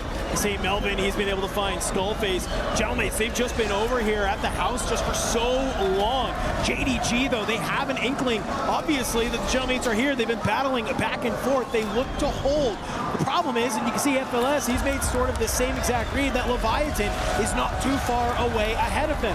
Have you been able to find an angle? You set a couple of shots onto Amir. You have to back up, but you're not ready for Seedark to be from down below as well, and Criminal God is there as well. Zanks hearing all these shots. He peeks his head on over, sends the shots down lane, and all of a sudden JDG has pushed some of those Leviathan members into the tunnel exactly where Eclectic wants them. Incredible play by FLS. He tucks himself into the steps and drops a smoke screen in front of the caves, which means that Eclectic actually can't watch him cross out. They also get blessed a little bit with the timing coming in from Leviathan. That then turns the attention of the Italians and lets you back out. More resilience coming through from one of the best teams in the tournament this weekend.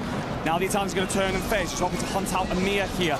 You will have seen him on the X-ray. There was a shoulder just peeking up over a rock there, but Resurgence not done just yet. So it's the right decision from Amir to slow things down, let Crimean Dog back in. And as the zone continues to move, we know that Twisted Minds love this spiral, but they have to take it from the hands of Virtus Pro if they want to gain this positioning. You've already lost Almond in this battle. Adrian, he's able to drop down on that outside. Almond shifty drop, but Zedark is here to enter into the third party. Adrian gets dropped, and that's going to immediately send Destroy into the basement to meet up with Grimy. But while all of this is happening, look who's surging on forward. Novo, they've made it to land off the boat. They squish on up to Placides. They take Twisted Minds out of this lobby, and they're going to continue to try and find these kills, get those points. It's painful for Twisted Minds. You were leading the lobby on kills with 10. You get dropped in that moment just before the Resurgence is even closed. So if you just figured out the right timings in terms of disappearing from the fight, you'd have been able to turn those 10 kills into some sort of multiplier. As this, though, you will watch the action rage on, and everybody else scoop up points. Thank you. sprays, sits him straight down. Looking to control the south side of this circle. You've got to push out PBJ on one side. Falcons are going to be set on up at Bugs. That's that orange 11 on the minimap. On the other side, you've got JD Gaming rotating in from the east as well as Vitality, so a lot of work to do here for the French. Oh, good shots from Hollow. On to Jay Vela. Enkyo's going to be the one, though, to get the damage that you need to get the knock. Over the Gentlemates, it's hold this outer side, hold this street area, do not let anybody hit that zip line and find an angle onto you. Clear out your backside, hold the high ground, and start ripping anybody that tries to push in on you. Eclectic staying alive here on the tin side. Let's go ahead with the listen in with Eclectic to see how they're doing.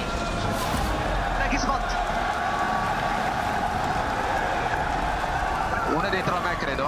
Non ho info. Matte top. Sono coppio. Io sono sotto. È la torretta robot. Gioiano mi sa. Guardano, raga, c'è P. Uno qua a sinistra da me. Ok, è fuori. Uno dietro. Fatto. Dietro. Vai lì. C'è un altro. Oh my God, Eclectic, they think they have the timing, they think they have the angles, they're just not ready for the number of teams that are around them. It gets a little too chaotic for them, and in all of that chaos, they are dropped with 9 kills. I feel like we're the curse, honestly, this weekend. Every time we've done a listening, a team has been cut apart. So our bad for that one, boys. Gromalog's just going to hold the south, trying to look over Enkyo. Hallow's got a big job on his hands. He's pushed all the way out to the west side of the circle. That number 6 you can see in the bottom left corner. What he's trying to do is hold space in case the circle does exactly what it just did. It pulls back towards town, so he wants Enkyo and Gromlog to be able to join in. He's created the space. We'll have one member of PBJ holding him there. That is believed. However, it's all about books, and that's where the Falcons are set up next. The Gentlemates have done so good in this map. 13 kills to their name already. The problem is we are one team away from getting into that 1.2 multiplier, and you know the Gentlemates, they're thinking about that last map. They were so close to a 1.6 and taking that dub. Now looking for revenge here on Fortune's Keep. Circle slow for a moment. Top 10 achieved. JD Gaming unfortunately dropped in 11th. So now it's a 1.2 multiplier active, and to join them will be T1. On you go, son. Sat in the middle of the pack right now. That squad is in 8th, so an earlier exit than they would have hoped for here on Fortunes. And look at all the bodies fall. Ninjas in pajamas, E-Star. They will also be eliminated.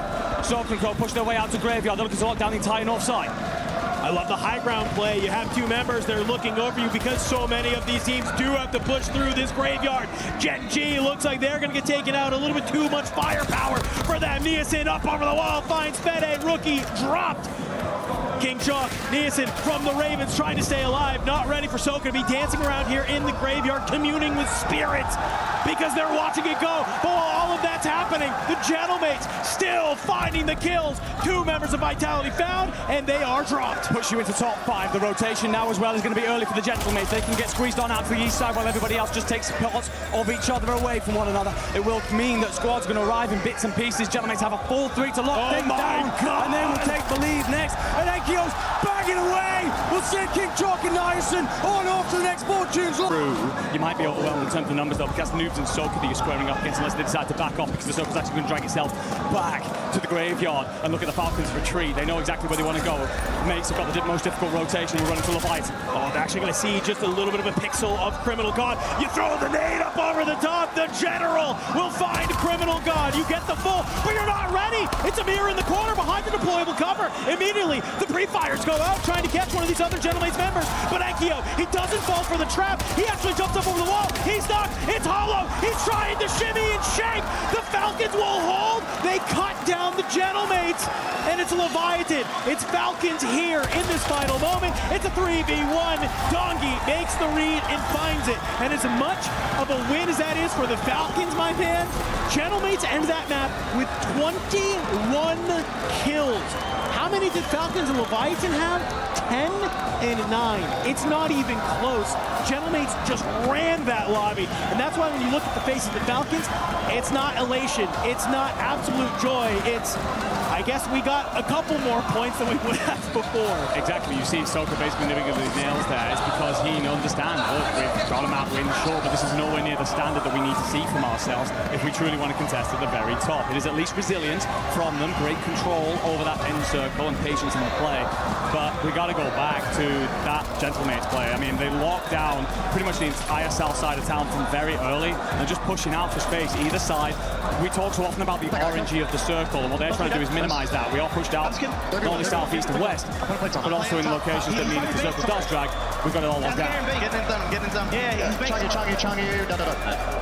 All right. Yo, let's talk about it, though. Let's talk about it. Yeah. I like that from Soka immediately. Let's talk about it. It's just saying, hey, all right, you know, it wasn't our best map. It's 10 kills, it's 16 points. That's 16 points they desperately needed on that leaderboard. It's sure the hell better than not having 16 points when you're looking at the gap that they currently are. But it's just, hey, let's talk about it.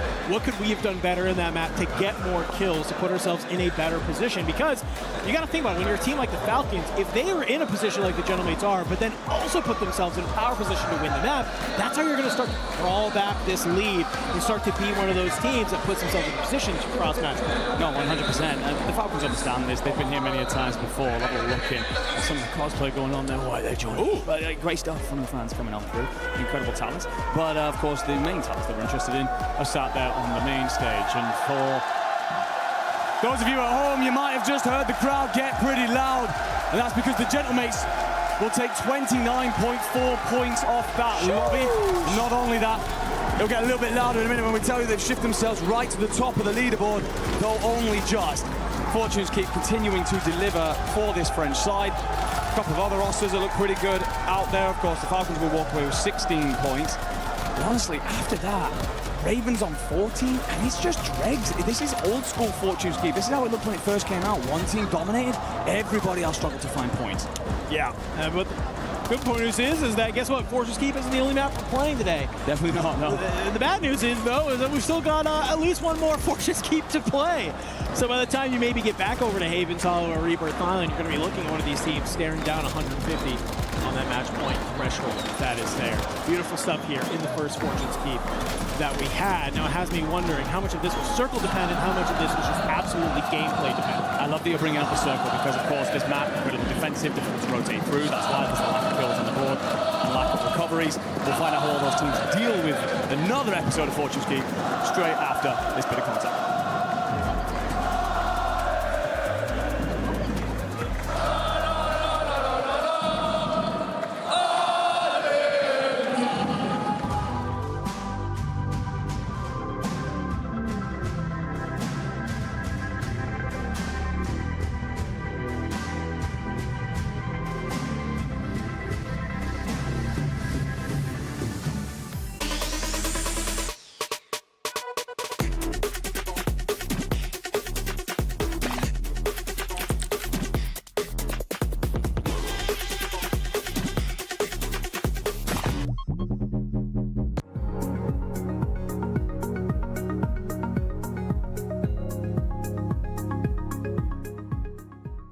He can come in here and play my game. He knows nothing but go! Tyler Wine, you're done.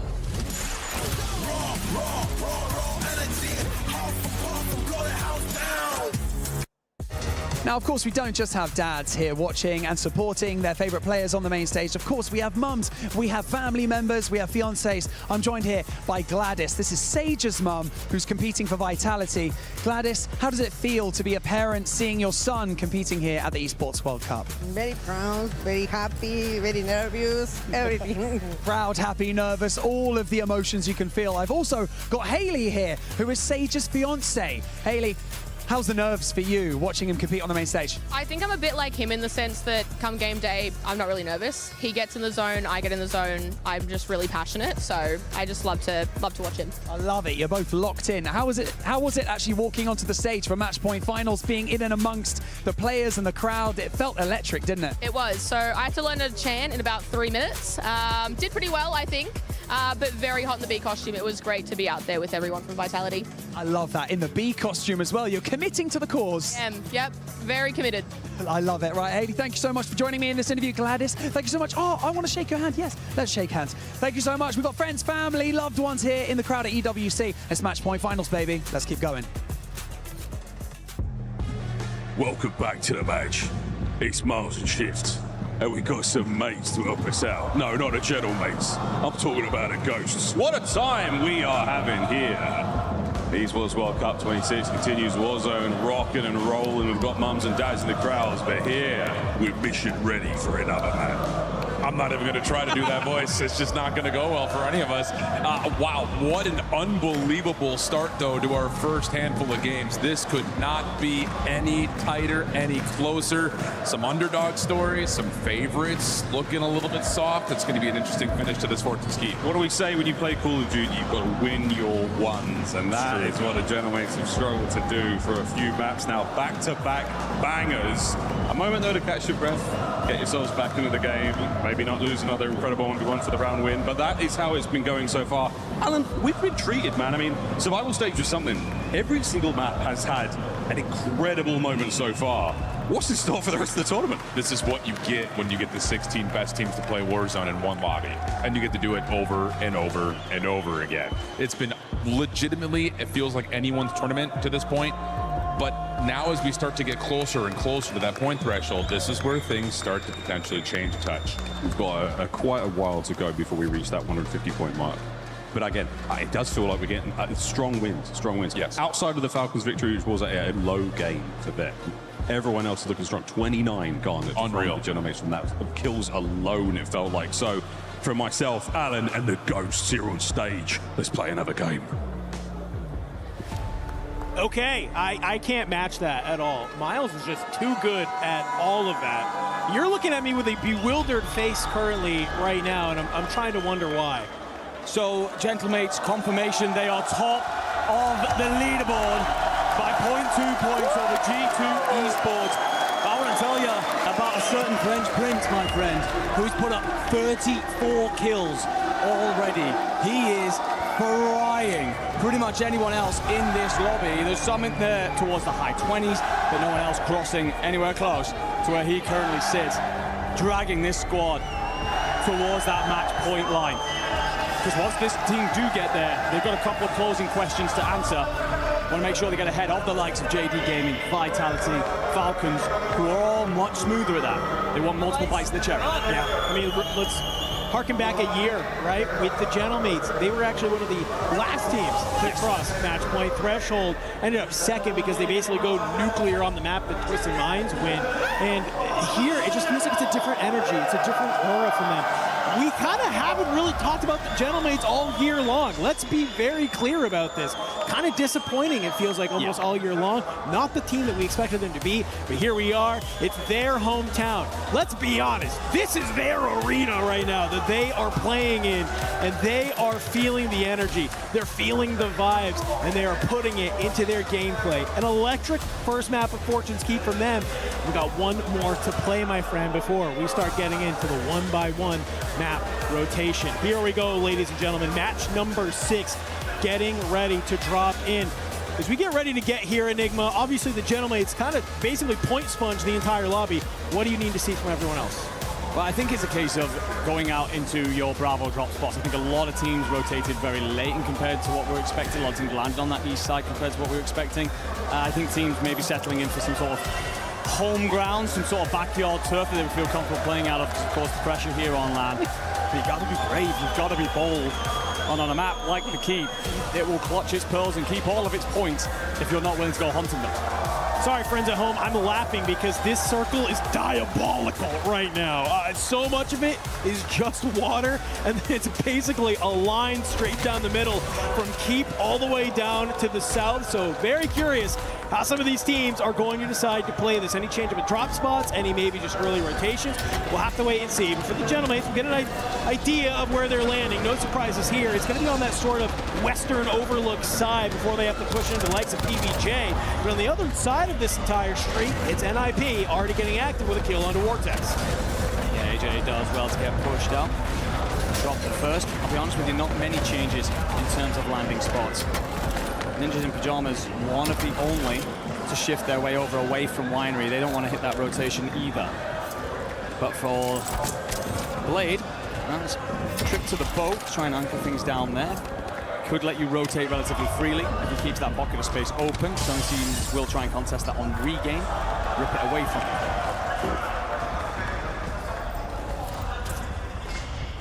Just waiting to see how some of these fights go ahead and happen. Scummin, he's going to be the one to slide on up, get the full on to Shifty, but Grimy already has eyes like a hawk. He's looking over, and he's actually going to be able to find the kill. Virtus Pro. They've kind of taken over this spiral, it feels like, lately, Enigma. Normally, this is the home of AGAL, but VP not giving it to him. Well, they used to control it in the early stages of Fortune's Keep. They gave it up eventually for other pastures, but it lets them lock down all of the graveyard side, as well as anything rotating in from Gatehouse, so they could cut off a lot of rotators, as well as hold off Terrace's teams. They could reward them with points. It is a spot that a lot of teams will vie for later on, so they'll have to be at their damnedest. For the Gentlemates, just going to lock down Overlook. Again, just control the south side of the circle. This is the formula that not only gave them the great set of points last time, but has rewarded them over and over again since Fortune Keep was injected into map pool. Ooh. Good eyes from Enkyo. He's going to spot NIP, making their way over to Helipad. It's good info. And you can see on that mini-map there just how many players are here. A little bit of a shoulder throw from a member of Novo. A couple of shots from Enkyo, let him know, hey, I'm pushed up here. I'm trying to get a little slippery in and amongst the buildings. Go ahead, back on up, get back with the team. Don't need to overextend this early. Didn't find any kills there, but that's not a problem right now. You're just trying to create space because they have about 18 grand on them already, which they're trying to get back to the buy station at Overlook, dump it down for the advanced UAV once the fire sale comes up. So not a problem that you're not putting many points on the board just yet. Again, the circle's headed this way. They're in no rush, no hurry to go anywhere. G2 getting active, Scythe, an anchor in roll, but Slayer in all senses have to put up numbers alongside his boys as he waits for Anxiety to spawn back in from the skies. The big man is moving down below. A great tournament. He was one of the big question marks coming into this afternoon. It's one of the reasons why the team are right up there challenging for the top spot. I mean, already I'm seeing a little bit of a party here happen between Eclectic and Novo, as it just looks like a battle. Also, right underneath JDG, you can see Leviathan. They're kind of in this area as well. Down below, big man guns up. He's going to be able to drop one, slides on out. You find another. You're cleaning up the members of Leviathan left and right here. And you might have heard me slip up because I'm looking at our mini-map. Vitality, they're looking to get into this mix as well. JDG down below. You find Zanks. You also find Fede from Novo. This is just a party in the grotto, ladies and gentlemen. Scythe claims his second of the map. Yeah, so many of the teams down low here are often met by recoverers, and as such you can just cut them out, push them out, and ensure that you just rack up extra points on board. These two have read that, decide to play their own game on it. Anxiety makes light work of Sage, will have players just above him, so plays inside the caves where Scythe and Big Man have opened up a pocket. Let's have a look at Terrace's Twisted Minds. And the Ravens go back and forth. Ravens on for a slow day thus far, and you can see why as Black picks up a quick little two-piece. Omen's got the third in his size, Ben! Sits him down, and that will be the Ravens out of here first. But the problem is, though, I don't know if the action stops there. You have a member of Virtus Pro who's lurking around, but I wanted to check on into this because G2, they make their way from the underground, and what do? They decide to push this top side against JDG, who was just waiting for anybody to hit this zip. They cut them down. It's a couple members of G2 getting dropped. It's just going to be one more player having to stay alive, get the teammates back in. The Gentlemates holding this side of the map. They have so much space that they can control, because everybody has to move over here because of the zone. I'm looking at Hollow. He's 26 damage to his name.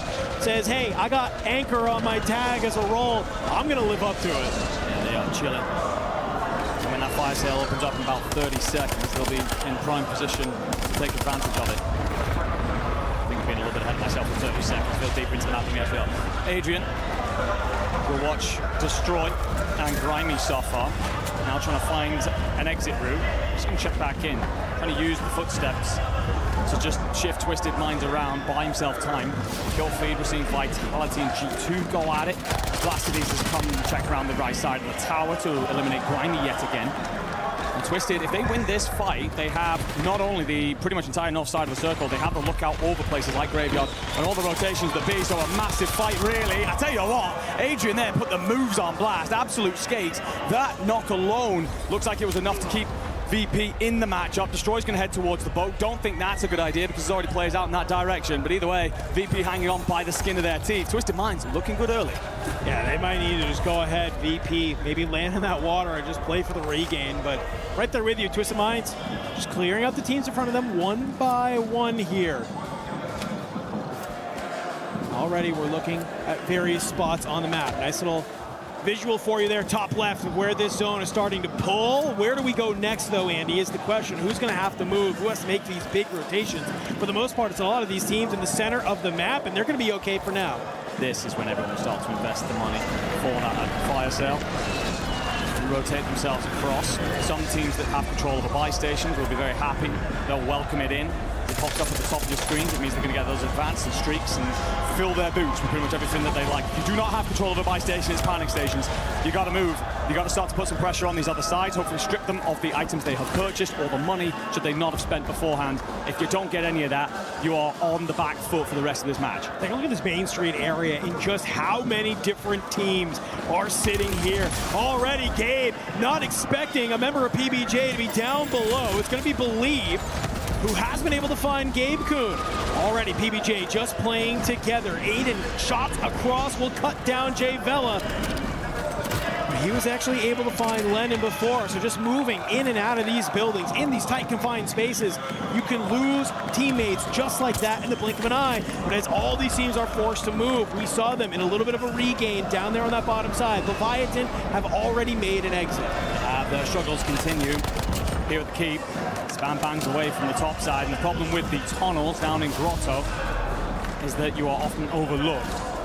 And right now, Resurgence still being active will mean that Big Man just staying up here, being elusive, allows his boys back in, hit their guns, but he's finding a route out of here. Everyone will be watching the exits for some free kills. Actually, Big Man might get himself out underneath Genomates in that moment, but either way, we'll move over. PBJ. You've got company in town. Jay Vela going to get active. Already has to be on the board. He gets to the front side, trying to set up the pitch. I don't know if they heard that or not, but he might have just set himself up in a great position. You can see, you look at that mini-map. Praise, good Believe, they're all around here. Nade will land. You get confirmation. Somebody's down here. A couple of shots. You're begging for them to maybe push onto that outside directly into the guns of Jay Vela. But if the reposition comes on in, and all three members of Gen G are set up here on this bottom side. The nade somehow didn't tag, so PPJ don't know what they're looking for. No. That positions them elsewhere. All three players of Gen G are just waiting here. Might catch someone by surprise. Kill feed will light up. Squad 4's out of here. You also see Eclectic gone. So big teams falling by the wayside. Squads have been brilliant all day long. Eclectic's out in fourth, bear in mind. They're done with early. Everything starts to shift its way towards town. Resurgence will be disabled. 2 more teams until we're into the top 10. This lobby is about to look like molasses real quick here. As the circle will start to pull us continued north here. Finally, the Genomates will have to make some type of movement, but it's a straight cut across. But I don't mind it. The only problem is, have they read that JDG is going to be on this outside? Sort of lurking, maybe starting to move on up here. JDG trying to figure out, where do we move? What side do we start to make our push on? So many teams still alive here. 12 squads rotating over quickly or playing in much earlier. And as such, just holding out, desperately trying to set this up into a situation where they can third-party all the fights. Well, let's go ahead, as they are going to hold the line right on this edge of gas. How is Virtus Pro feeling in this moment? He's like trying to jump up on the roof. Flew over or fell down? We're just gonna walk up on the green, okay? Yep. Right here. Wait. I'm down for it. On me. Close up. So you ready? 3, 2, 1, come. Set. Nice kill. I'm planning. Play I'm here. I got my pull. Don't tweak on it. He died. All right, guys. You ready? Let's go. No, don't go. One shot. They're on the roof. He gave it up. Play. They're fighting. Where are you, Grim? I'm with you. They're on our forward. Come. I need to play. Here. I might be safe, okay, guys? EMP need him. They're on my right close. Yeah. Got naded. Just gotta go low left. Yeah. Novo's on the left. You're safe right here on the bottom stairs, eh? You're safe. I'm just gonna mirror I love what I'm hearing. It's a plan. It's the immediate call out that you got Gen G pushing up from behind. Adrian slides out. It's a quick kill. The problem is on that rotation, you're not ready for Novo to just be rooftop shooting at anything that's going to move between that alleyway. And the other problem is from behind you. NIP has made the wrap. AJ and Vision, they line up together. They eliminate Virtus Pro, put us into the top 10. Yeah, fight will kick off pretty much immediately off the back of that. PBJ getting involved. Will win the fight in the majority, but that's going to turn the attention of Vitality towards them. They're set up in Bug, so you got to deal with this quickly. And well, JVella losing 2 plates, backing off to slide them in, won't answer that there. Novo, they're out. That was on the north side of that, where Twisted Mind to take complete control. Towards the south is the Gentlemates, fighting with AGAL. PBJ, they're done. Attract attention from pretty much everybody. Hallow. Here's so many footsteps. It's about the timing. It's about when you dive out, what you do for a smoke grenade right now, and there's nothing available in terms of utility. Fighting down below. You catch one stimming, and you're going to get the shots through. However, Hollow, he's dropped in the back by FIFA Kill Trade, starting to come through. And unfortunately for you, the Gentlemates, they're very low HP. FIFA Kill, he's on the hunt. Chromalok down below. He has to make his way out of the gas. Double buyback comes in. The Gentlemates stay alive for what's a little bit longer. Chromalok will play clean up, sends FIFA Kill onwards. Scumming, he's managed to move himself onward towards the circle. Now going to have to check back to figure out where Chromalok's gotten to. We will have 2 players in the sky to let him know where rotators are coming through. T1 are going to get here ahead of the curve, trying to make sure that that gas creeps over them before they play the wall. Noobs drops Enkyo. Scumming then sends Noobs onwards, but Noobs will be eliminated, and as such, the Falcons are done again. And you are just dropping players left and right. JDG, they are still alive. Spoiler alert, actually leading the lobby right now in points, just 1 step ahead of the Gentlemates.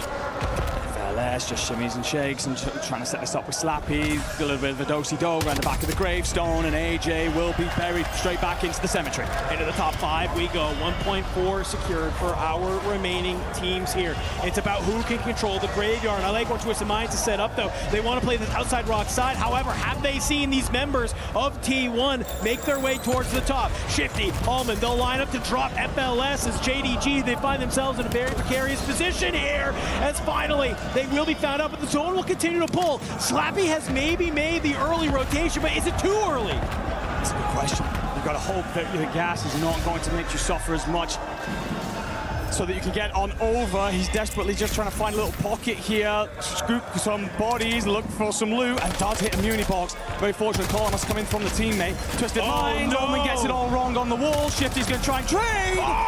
Spam sends him. Gentlemate's also done in the process. We're down to our top 3. Spam! A huge fight disrupt. He drops Smid and Sage from Vitality in the back. That's Vitality gone. It's now a 2v1 to make it a 3v1 as the buyback comes in. And just like that, T1 hold a nice early position. They cut down the opposition. And that is a huge game from them. 21 kills and a win.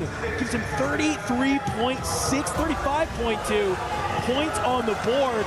When you're talking about a race to 150, that's a great way to start chunking down the lead that some of these other teams have created. Yeah, haven't had a great afternoon thus far. Very middle of the pack, but that should surge them upwards. It's essentially a 5th of the target in one fell swoop. There was a lot more points on the board, though, during this map in its entirety. Twisted Minds will walk away with 22, Gentlemates 22, JD Gaming 25. So some squads starting to find their flow there. Ninja Pajamas E-Star also touching around that 20-point marker. So some great stuff in terms of action, in terms of points scooped and moving your ways around this leaderboard as we all get a little bit closer to that all-important 150 target. I will say, though, some top sides fell early. I think I actually called them squad 4. My bad for that when I was reading my screen a little bit much. But G2 dropped very early. They were trapped in those lower tunnels for some time. And while that can reward you early with kills on regainers and rotators, as soon as you need to push yourself back to surface level, sides just hold you out and they never really get themselves back out. Eclectic, who were also in a good spot before that, they dropped early. Some other sides, such as T1, they'll surge their ways right up the leaderboard and leapfrog. I mean, this is just the beauty of Match Point, right? You can have these sort of stints of games where the teams that are at the top, they might go back-to-back, have a couple stinkers, and all of a sudden you have some new blood finding their way up. And just looking at the top of this leaderboard, because reminder, folks, we are playing towards 150. Currently, we only have 3 teams above that 100-point threshold, but you still are just behind them. I mean, T1 off the back of that game currently sitting at, what, 90.4. just 20 points behind, you can easily make that up over the next couple of games, even if some of these teams are sprinting at that 150. Yeah, certainly could. We go back over to Havens Hollow, of course, after this, but then we go 1-1-1. So it is a Havens, Rebirth, and then Fortunes, and onward from there until we finally draw everything to a bitter close.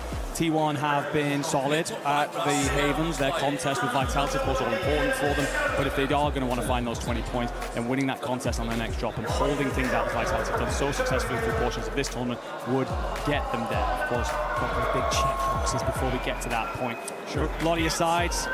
Havens is relatively solid. Vitality, obviously, a big team here. Leviathan in particular, this is the map that they rely on heavily. By God, they need a big map there towards the bottom of that board. Yeah, I mean, you have a lot of squads who really need to come alive here, sort of in this second set. Players just kind of chilling. Hopefully you can regain, have some of those conversations. As I'm looking at these points, man, about half of our lobby right now, I think, can make a decent run at just staying active. Because this is the thing, right? We can talk about these first teams that cross 150 points and how, okay, now they're here, now they can win the tournament.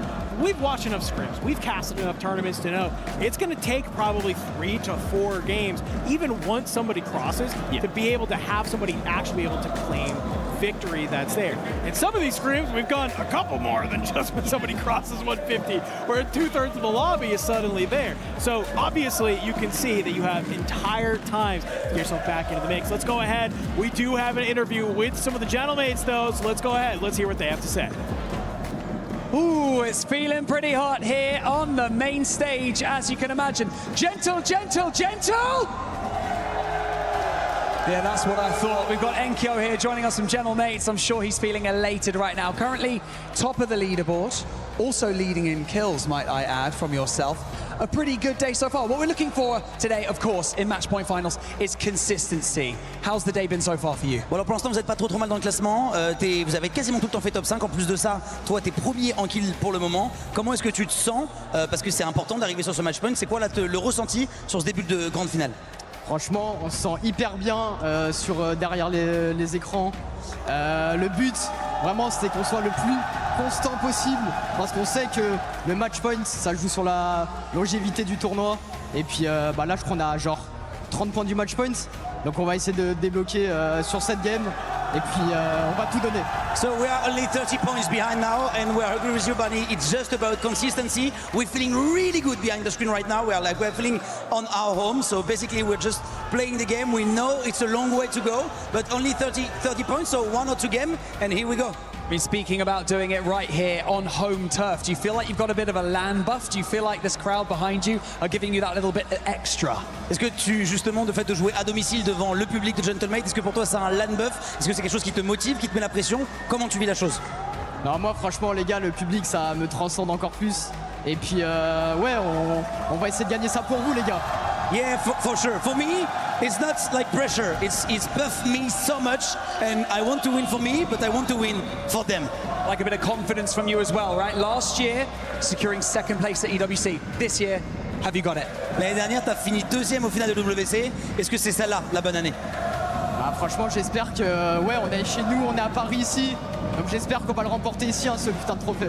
I can't say something else than I hope. Like we're gonna do our best. We are now in France, at Paris, at our home. So if there is one time to win it, it's now. So I just hope, and I will play my best. Currently, your best is working. Enkyo, thanks so much for joining us in this interview. Gentle, gentle, gentle! You heard him.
What's up, everybody? Championship Sunday is fully underway. But you know, I got to talk to some of the coaches because they're going to give me that real intel. And I got the man himself, E-Bates, here, one of my favorites.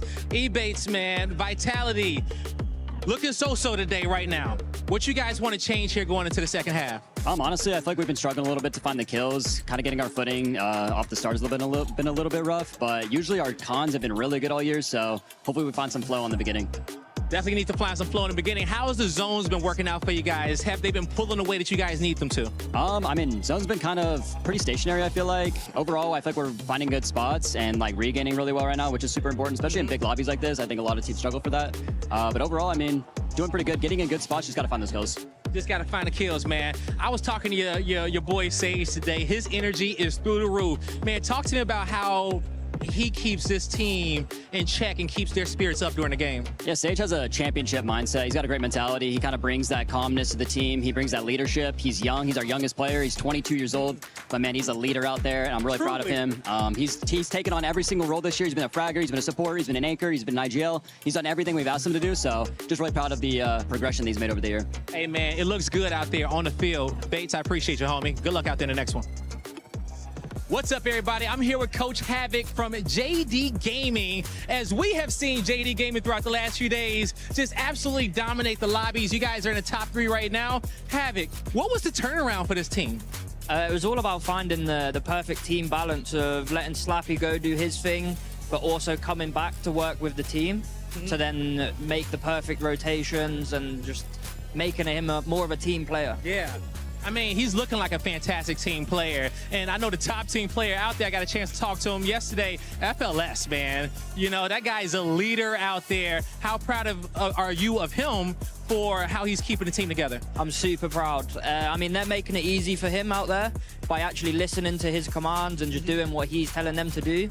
So it's not all just him, it's those two as well. Yep. And as a coach, what would you like to see from the boys going into the next half? Just keep sticking to the game plan. Like, we have perfect game plans for each map. Just sticking to them, and we'll see. Hopefully it works out the same. Hey, they've done their homework, everybody. Keep an eye on JD Gaming.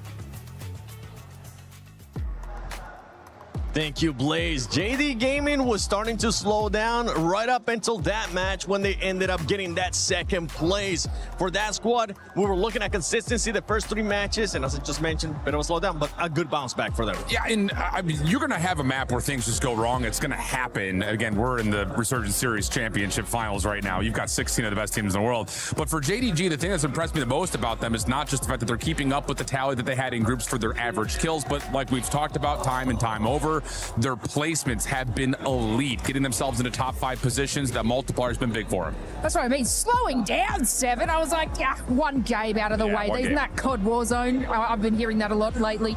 But no, look, this is good. This is consistent. This is exactly why they're sitting in that top position. And obviously, you know, we heard it from the coach. He just wants them to do exactly what they've been doing.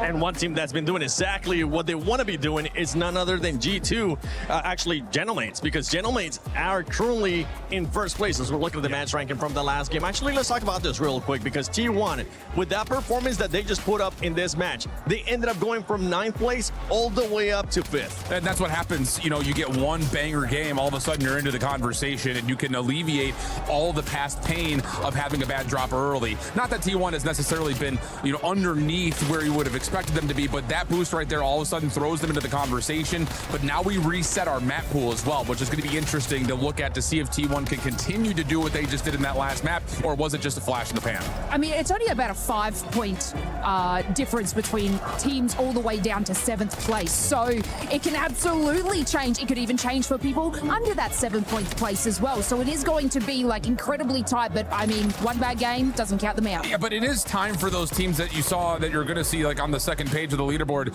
They got to start stepping it up, because at the moment you're dealing with a lot of bad starts from teams like Gen G. Vitality's been kind of floating. Like, we just haven't seen the same dominance that we had from the previous days of action, and they need to find a way to get something going immediately here, otherwise they're going to be too far out. And one that's currently in that conversation as well, which is insane because they have gotten 2 wins so far today, is Falcons. And as you can tell right now, Falcons are actually currently not in the first page. The consistency is just not there. But right now, with Gentlemates being in the first place, you also got JD Gaming, G2. Like, these teams are being so consistent, and that's why I'm starting to raise a bit of a red red flag there for Falcons. Yeah, I mean, they've gotten a couple of wins, but they haven't had the kills. On the other front, talking about your favorites, Twisted Minds, after their incredible Group A stage, now starting to slip back into the conversation after a couple of slow starters. I mean, they were 16th in the first drop with only like 4 points, 4 kills. So this has been really, really solid for Twisted Minds to recontrol their destiny.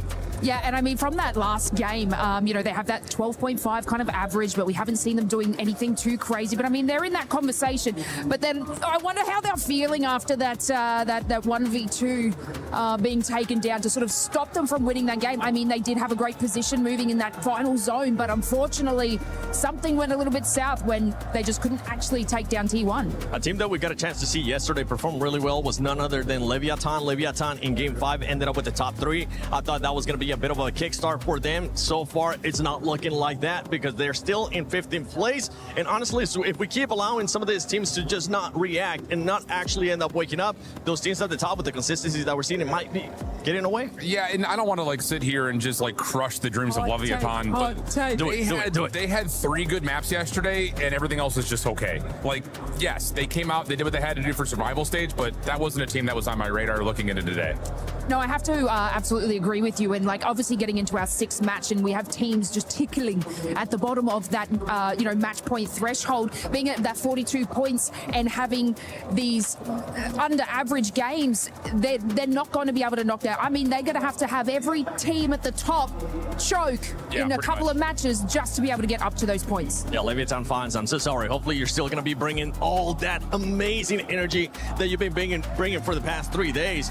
For some of the other squads, I actually want to go to G2 and Eclectic because they ended up contesting in this last match as well. And that's something that I'm pretty sure is going to keep happening as we go on. Yeah, G2 got a little bit stuck underneath Grotto for a moment there, just trying to regain. You saw Big Man just kind of holding in the cave system for a while. But Eclectic has been sneaky in terms of bidding into the leaderboard at the moment, largely due to their kill tally. They've also put together a lot of consistent results, finding themselves in the top 10. We have not seen them be in a convincing position yet to truly win a game, but at least they're doing what they need to do for now to start building towards that 150 points just by staying in the top 10 and finding a lot of eliminations. Yeah, and G2 obviously have had banger games right at the start. This is where they will be collecting obviously all their eliminations, and they are taking the risks that are necessary to reach match point.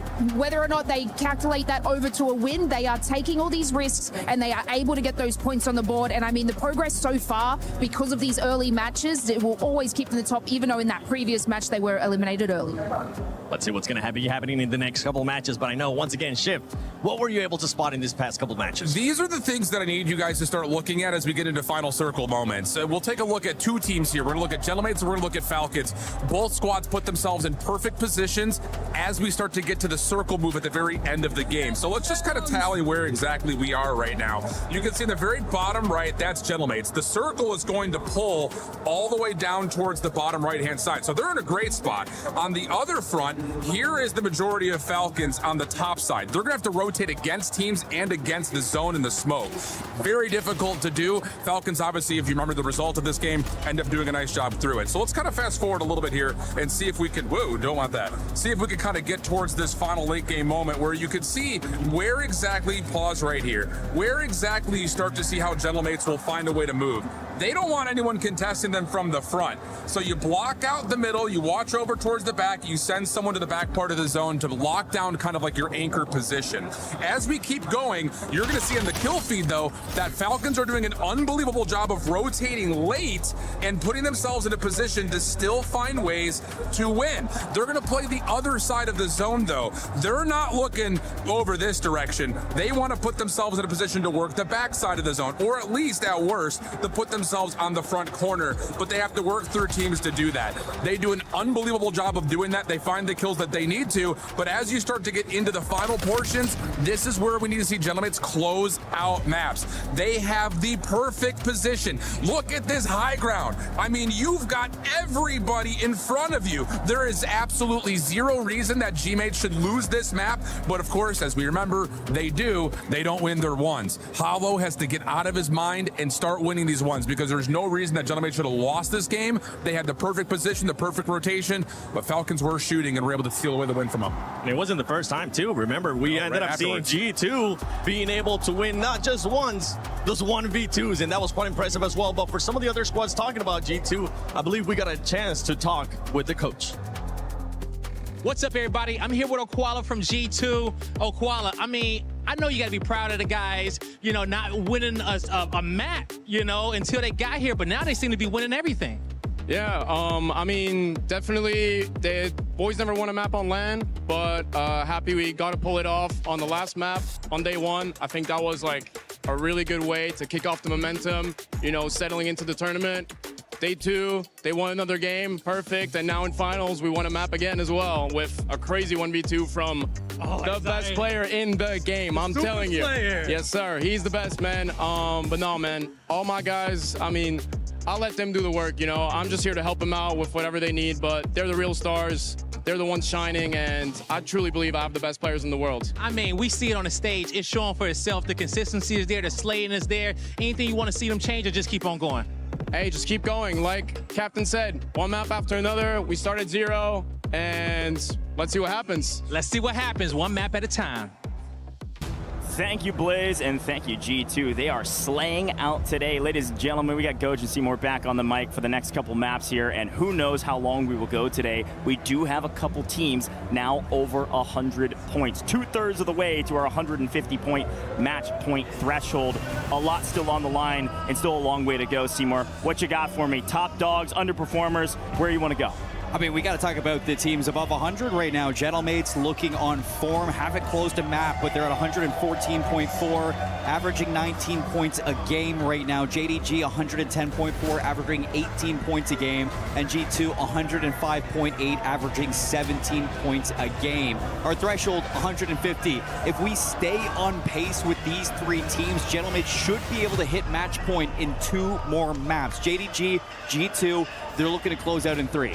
Yeah, it's a great breakdown. Let's talk quickly some underperformers. The game's about to start, folks. We have finished our 6 maps thus far, which means we are now in a single map rotation. We will go to Haven's Hollow, we will go to Rebirth, then we'll go to Fortune's Keep yet again. Over and over again we go until we finally wrap things up. Underperformers, down at the bottom or mid-pack, what you got? It's just been a crazy day for some of these teams that we saw really turn up on day 1 and 2. Ravens, NIP, they're coming out of both of their groups. Ravens in 3rd to qualify for the final day. NIP in 4th. AGAL from Group B, they're in 13th place, coming out of that 5th place qualification spot to get to the final day. And Gen G all the way in 16th. I mean, they were our 5th qualification team out of Group A. So to see teams in the bottom half of this leaderboard who qualified early, who turned up early at this tournament, it is absolute chaos. Well, here we go, ladies and gentlemen, back to Haven's Hollow, and this time we go northwest. It's Mansion, it's Pond. It's going to be wild at Pond in the late game. That's where we're going to be ending. So down in the southeast, G2 are going to be all alone at Lumber, and it looks like the Gentlemates have changed up their drop spots. Yes, T1 on screen. They just won a map. The Gentlemates are up at Pond, and already Virtus Pro get cut down. Virtus Pro are out of this lobby because not only did the Gentlemates drop Pond, but so did Leviathan. 3 teams at Pond. It can only support 1. A lot more action up on the northwest side of the map. This is what we expected for Haven's Hollow. Vitality back at Train, getting contested by our previous map winners in T1. Big matchup for Vitality because coming out of Haven's Hollow, they were one of our bottom teams to start the day, so they can turn up in this go-around. Then maybe we can see Vitality rise, but Gentlemates are out as well. So talk about a team that was looking to get the match point in the next 2 games.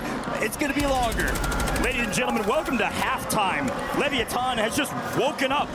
This is Survivor stages, it feels like. Again, Leviathan just wiped 2 full teams, 2 teams that were dominating. They've won out in Pond. Leviathan in the best spot. To Train we go. And still T1 fighting for position with Vitality. But you know, this is amazing for Leviathan because when we talk about Haven's Hollow all week, it's been with Leviathan. So it's great to see them turning up here and now. Still, though, at Train Station, this is an absolute stalemate between Vitality and T1 Disrupt. He is keeping Skullface on his toes. How is Skull not dead yet? He's about to be. A double pinch. He goes to the high ground to try to get an advantage. He won't get it. Sage down as well. Third's going to have to run and hide. Z-Smith trying to make sure his team gets back onto the map. By doing that, he's going to be in the water. Vitality in a blender, but still alive. We'll check back in with him later as we swing over to Twisted Minds. Into the mansion zone. This is a position as well. There's going to be a big fight here for a long time. Twisted Minds is here, but guess who else is here on the backside? It is the Falcons joining the party at mansion because the south side of the map is totally chalked by the first zone. Falcons, Twisted Minds, Ravens, another heavy hitting drop spot. And just outside of that is going to be NIP, sitting between Research and Mansion. So yeah, a whole lot of gunfights about to ensue through this POI. I was wondering where the Falcons would go because Riverboat was contested by Gen G. They got forced over towards Gazebo in our second drop of the day. And now to see them at Mansion, that's 3 Havens Hollows with 3 different Falcons drop spots. They are still trying to put the pieces together. Yeah, NIP moving over to the G2 position on the map. Northeastern side of the map. They're just going to hold any team rotating out of Research, and there's actually a couple still there. You still see Novo playing out of Research regardless of the zone, PBJ as well. AGAL have been shoved out of that position. They actually went back to mid-map at Barn and Chapel and seem decently comfortable here. Athletic in the area as well. So right now, it's a waiting game for the likes of NIP, but G2 not going to wait. They were down in Lumber, and Lumber is already deep inside the gas, so they had to rotate. They rotate through Coal. There's nobody there. They come up to the top side at Research, and they're catching the wrong end of a couple streaks. Scythe goes down. PBJ on the run from servers. A big fight on the edge of the zone. NIP going to be wiped out here. G2 looking to get the rest of PBJ, our second place team from game 1. On Havens Hollow, Prey's in trouble, and it's all down to 1. Anchor gonna have to stay alive in the gas, sitting in free search. G2, they know that. They're looking for him. They're not gonna find him. Yeah, in the meantime, you saw it in the kill feed. Take a look at the top of your map. Mini-map is going crazy because Twisted Minds wiped most of the Ravens, able to restabilize all Team 3. Same with the Ravens up in the skies. Let's see who goes into the Research side of this zone. Rotating in from Main Street. It's going to be a lot of traffic. 5 trios going to be crossing each other's paths. JDG inside of Bowling.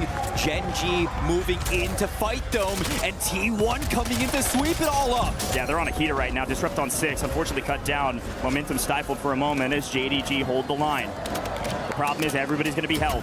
It's actually PBJ that has worked their way to Chapel. Going to be playing edge of zone while all these teams fight each other. We'll see what scraps and remnants of the teams. The staggering bodies of zombies that are slowly working their way into the edge of zone, while Pond is still a battle that Leviathan has been winning, but unfortunately, a big contest here is somehow AG has made their way over here, regained all 3 in. It's gonna be a 2v3 where Leviathan had held so much value on the map. They had so much real estate, and now they're in trouble. For a second, it looked like Ravens got wiped, but it's a false positive, still alive, floating back in. As they go back over towards the mansion, Twisted Minds, Falcons, they are farming them right now. Vitality, they are also in trouble, looking for the regain in the bottom south side of that circle, closing forward. They're going to be held by JDG at the moment, as well as T1 going to be fighting on in Spam. Closed out our last game 6. Can he turn up to take down the top dogs of JDG, the top dogs of Main Street? Disrupt's gonna find Colonel God as well, and Melvin just looking to stay alive on the rooftops. Yeah, Echo is still very safe on the top side of train station. JDG, not so much. Melvin down, FLS last alive. Continuing their reign of terror, G2 has worked through the eastern side of this zone from Research and are making their way to Mansion. So more fights happening at Mansion while we still pay attention to this south side rotation where Vitality been scrappy, been able to stay alive. They've done a great job of placements, but you heard it from Coach Ebates. They still need those kills. It's been their story throughout the course of the year. Let's see if they can pick it up in the second half. Top 13, still alive. Falcons looking for a turnaround inside the mansion. Dongy, low kill count. That's their story on Havens Hollow. It's just been, they have a win on this map. It didn't translate into points. Now we can see Twisted Minds trying to take them on inside this battle of 2 titans. It is going to be something storied, something that we talk about in this rivalry throughout pretty much every WRS. Right now, Mansion is a layer cake. But down on the south side of the map, Novo have somehow restabilized, worked their way from the bot side of Research after being put into a blender. And here they are, working their way on the edge of map against PBJ, who they were fighting earlier. Still a lot to do You got to move to new zone. You're going to be out in the open unless you get up into Mansion, but you find a freebie on the outside. Praise thought maybe they were the last team on the south. Unfortunately, that is not the case. Vortex going to full us in here. Down goes PBJ. They are out of this lobby. Novo slowly but surely starting to turn up. And Raven's going to be eliminated as well. Top 11. Trying to get into that top 10 multiplier now will be the rest of these trios sitting inside of Haven's Hollow. Circle's going to be closing further towards the north side mansion. Just a small chunk of it still there. Majority of it is going to be the backside of Pond. So this is going to be a big map rotation for AGAL alongside Leviathan, so who can win this top side. T1 are shooting. They have woken up since their win, and they continue to find kills. Echo, yes, is first, but he is the anchor. He's the IGL. He's making the calls, and the boys are shooting straight. Quick listen in with T1 as they rotate into new. Come on. He's like top right. I'll bite some more shit, bro. Okay, wait, come back over. Kill one. Nice. Grab the other. This is their team. Come back over advance if you drop me cash. Yeah, drop cash. Money here. It's all here. Yep. The right kid's gonna be on the other side of the wall. Well, you got P8, so I don't know. He might just run. Oh, might be. Yeah, I mean, he might just suicide run. He might have died right now. Okay. Wait for the advance. They give us space. We got space. Disrupts on double digits, and the boys have stayed patient. And there's an opening on the south. They're going to rotate in, but up to the north pond. It's utter chaos amidst the listen-in. Look at what the Ravens have done. They've swapped over. Leviathan have joined the party. AG went down. AG won out the fight at Pond, but they get swarmed by two different teams. Leviathan have reclaimed their real estate. Now they got to fight the Ravens for it. Falcons are out, so that's going to be Mansion for Twisted Minds around the backside. This Pond rotation is going to be everything for who can win it, and now you don't have to worry about the Falcons. Look at sweep up and clutch again on Haven's Hollow. Ravens versus Leviathan. Here comes Amir. 5 kills, looking for more. Leviathan are rising from the depths of the sea. Near bottom of the leaderboard. They desperately needed points, and they're going to get a few more. Criminal God finding Heeds with the cluster. Means the Ravens are in a deep blender. Spam on 7. Disrupt on double digits. T1 still in a fantastic position because now that they were able to move straight up the middle, they're actually moved all the way up to the western side of the zone. They're going to be able to hold Leviathan rotating in. They've literally cut this in half. Leviathan went from being in the best spot to possibly the worst spot in this rotation because not only is T1 watching them, but AGAL is still very much alive on this hill. So this is going to be an uphill battle for Amir, Dark, and Criminal God with 9 trios left. 11 seconds before this circle starts to close in. Look at how many people are inside of the mansion. It is so many names, so many colors, so many things to watch in such a close quarter battle. Yeah, no squatters' rights in this mansion. My goodness. First team to leave is going to get obliterated, so everybody's holding the line. Zedark, wait, does he know? Does he know that there's some folks right next to him? I don't think Did these guys regain? These guys are still in the game. AGAL still alive. They're able to fly back in and just hiding in a shack. There's about to be a jump scare for Leviathan and many more on this side of the map as AG have found their way to ratting out for some placement, ratting out for some multipliers, but it looks like Shifty has found an angle on one, while on screen, Leviathan still battle for their lives. T1 have helped them near flawlessly, but Criminal God has been allowed to sneak through. He's actually found the angle. Deus Amir is just putting the team on his back right now, and Scum is going to help him. Down go T1. They had the perfect hold, but there was more people than they wagered for. A full send from AGAL. No more ratting out. They want the multiplier, and they want more kills as well. Barrel stuff gone. Criminal God, Leviathan, they hold the line. Ridiculous push, a great rotation, and they've only lost Zedark and Criminal God, so that means Amir is all by his lonesome. Good luck, my friend. There are still 7 teams on the map. We go from 9 to 7th. Circle closer onto the east side of this mansion. The only thing on that high ground that's going to be available will be the top patio on the outside of that roof. It's going to be well fought over by the Ravens, but it looks like G2 are going to try to take over this rooftop, backing up Novo, chasing down these kills, racking up some much needed KP at the end of the game. If they get this top 5, it's another big one for G2, but Novo are trying to take over. Still 7 teams left. All about to be stacked on top of each other on the edge of Mansion. This next zone pull will dictate the rest of this map. Do you have to leave Mansion? Novo finally cleaned up A nice job to rotate all the way over here and battle for a top 10 position, but nothing more than that. Where does it Need go? one more team to die for the multiplier, and Twisted Minds is in a great spot if it pulls outside, and it pulls to Pond all the way to the west. Twisted Minds in a fantastic position. Almond still in the building, the other two outside. Look at this new zone. And look at this Leviathan's last player. Last Amir. remaining one is going to have a 1 versus 1 versus GG. Hello, inside. peekaboo. You have no idea. Melvin is going to take down Nyson and wipe out the Ravens, but it's Amir that's still holding on to hope for Leviathan to now get a top 5 finish. G2 are gone in top 5. They get the multi, but everything's going to be looking at Leviathan and what they can do with this role. Twisted Minds have all 3 up, looking for their first win. But Deus Amir has the weight of a region on his back. Down goes FLS, down goes Z-Smith. Vitality out of this map, again a top 5. How many kills? We'll calculate it later. Here comes Leviathan flying in, immediately cut down. See you later, Twisted Minds, a freebie. Twisted Minds, a win at Mansion when they desperately needed it. We saw Twisted Minds walking back to the stage. They didn't look happy.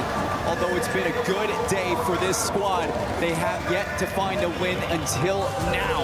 And you can see the weight off the shoulders for these 3 players. They needed a win to start climbing this leaderboard. They were on the bubble outside of 100 points, now looking to join Gentlemates at the top. That was a monster game.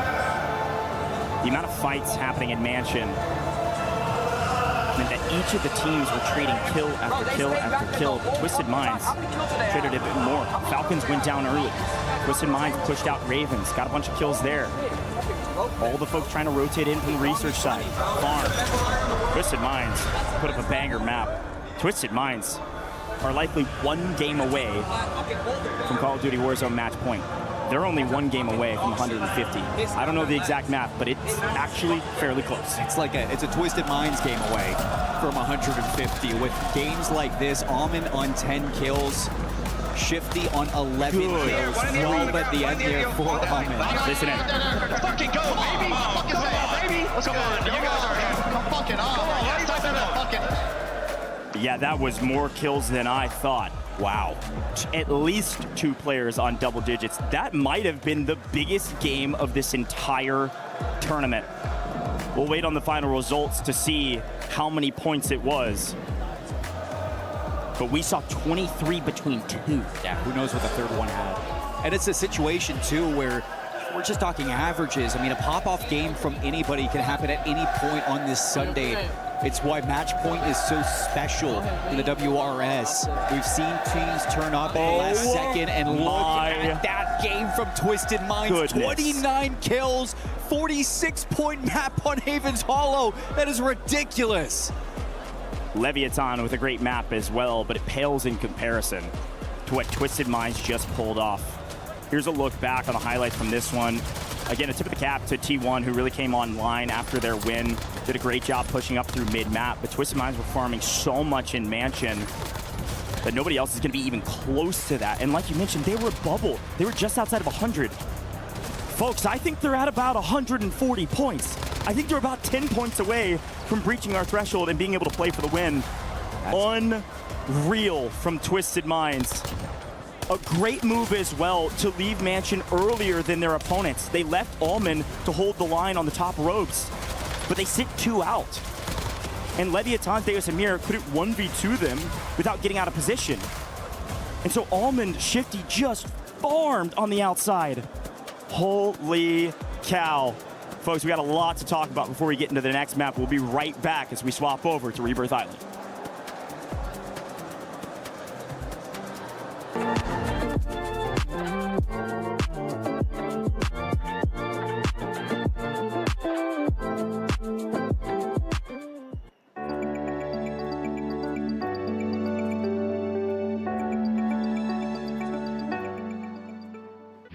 A lot of people are haunted by their past. I'm inspired by it.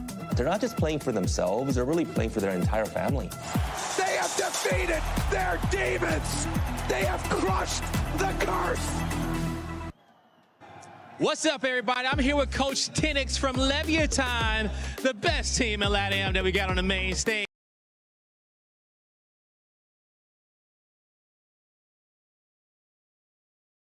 The only team in LATAM that we got on the main stage, but you guys are representing so well. How proud are you of the boys' performance so far in its finals?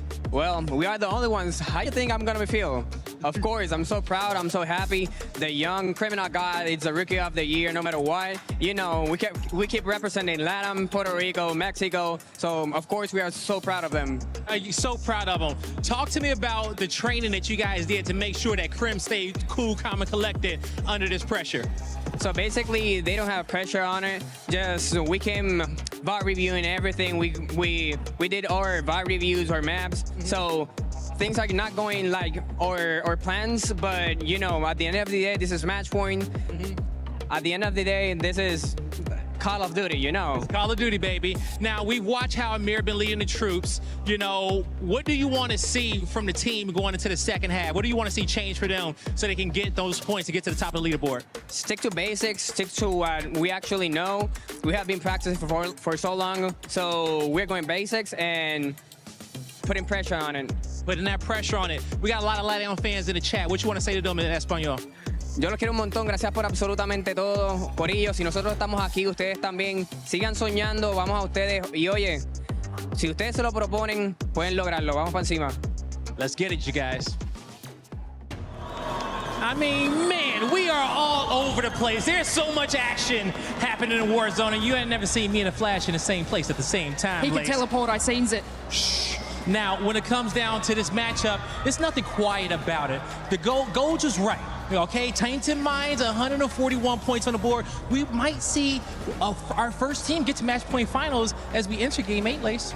Look, if they win, and that was my prediction for Twisted Minds to win, I promise I won't rub it in everyone's faces. But look, this is exactly what we expected from them. They were sort of getting those kills in the early matches. Their conversion to wins is exceptional and is one of the highest amongst the team. Obviously, they just got the win there, and they are only 9 points away from the threshold. So easily obtainable in the next match. And if you heard me say it, I said they could do it in 9 or 10 games. So is it because I'm Australian and like we're kind of in the future on the time? So can I tell the future? You might be able to a little observation hockey from you on the main stage. But you know, one thing that we did see, especially in an interview before from 10X, when it comes down to Leviathan, okay, we saw Amir kind of rat his way to that second place. They're putting the pressure on the lobby, and they are grabbing these points. These next few games are going to be crucial, everybody. You need to make sure you're telling your friends that the Warzone match point finals is underway, and we're about to get to the nitty-gritty matches. Yeah, I mean, you do see like the likes of Leviathan, right? They need to make their kills happen. Is it a little too late?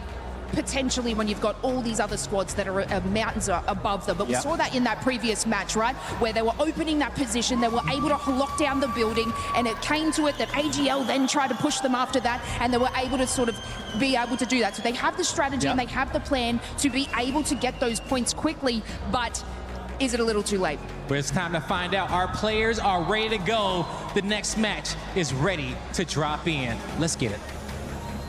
Thank you, Blaze and Laze, and thank you for the gas. My math was pretty decent. 141 points. Take a look at this. Seymour, walk me through it. We are very easily one game away from a team breaching that threshold and then playing for that win to close things out. Well, Gentlemates, they slowed down in that last game. They get eliminated way too early. They're going to sit at 4th place now, overtaken by both G2 and JDG. JDG still on pace to maybe look at match point in this one if they have a 30-point game. Last time we went to Rebirth Island, they did have a 35.2 point game, so technically they are in striking distance of getting it done. But with Twisted Minds ahead of them, all they need is 10 points, less than that. And both times they were at Rebirth Island, they got 13 in our 3rd drop. They got 19 in our 4th drop. This is very, very doable for them to hit match point first. Yeah, it's not just doable, it's probable. A couple teams close by on that leaderboard, of course, and anything could happen. We have a couple teams that could maybe pass our Call of Duty Warzone match point threshold of 150 points in this map.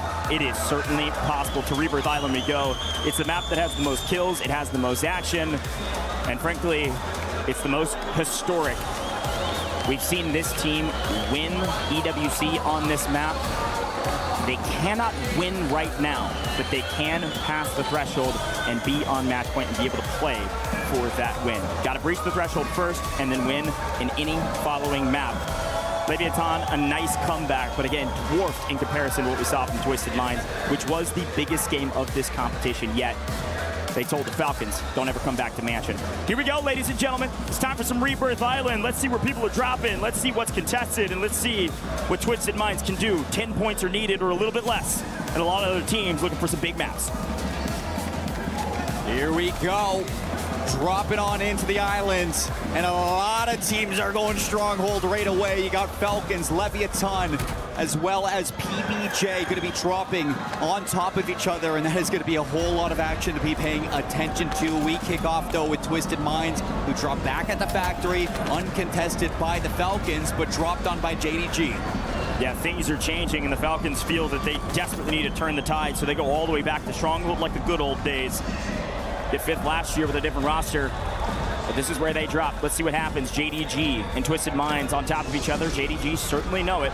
JDG know that they likely need to get active and push out Twisted Minds fairly quickly. Of course, the Gentlemates will find a couple kills in mid-map at living quarters. Watch out, here comes Twisted Minds.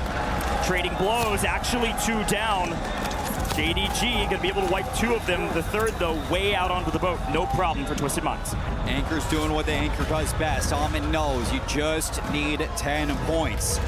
No need to take these fights. The points will come to you, but it's Slappy nearly catching an angle.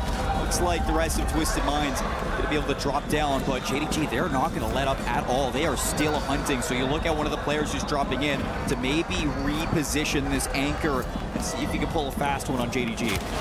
JDG, again, is in second place. This is the battle of the behemoths at the top of the leaderboard. Chance for JD Gaming to not only wipe a team at the top, but also potentially flip the script and move to the top. But a long road to get there. That fight will go on for a while, so let's check in on the other side of the map. Is PBJ getting really aggressive? They desperately need it. Leviathan in a bit of trouble. Criminal God by himself for now. Teammates in the air. Gonna try to get something, won't get it. J Vela Believe working together. Criminal God goes down. Talk about a team that looked good yesterday on Rebirth Island. PBJ, J Vela, just alone was dropping 13 kills on this map, so. Oh no, bad news. AGAL out of this lobby early. Eclectic, wipe him out, send him back to the lobby. A tough day for the Gentlemen. Yeah, tough day for the team sitting in 12th place at 69.2 points. Falcons creeping on in. Dongy in the pinch, PBJ in trouble. J Vela already down, and it looks like there's going to be a trade from Praise. Can he stay alive for the squad? They have the Anchor floating. Watch out for the third party, though. Leviathan hearing the shots. It's a signal flare to come join the fight. And you see the Gentlemates also. They've got their fraggers in the area. PBJ all 3 up. Gentlemates looking to get a piece of the action down here.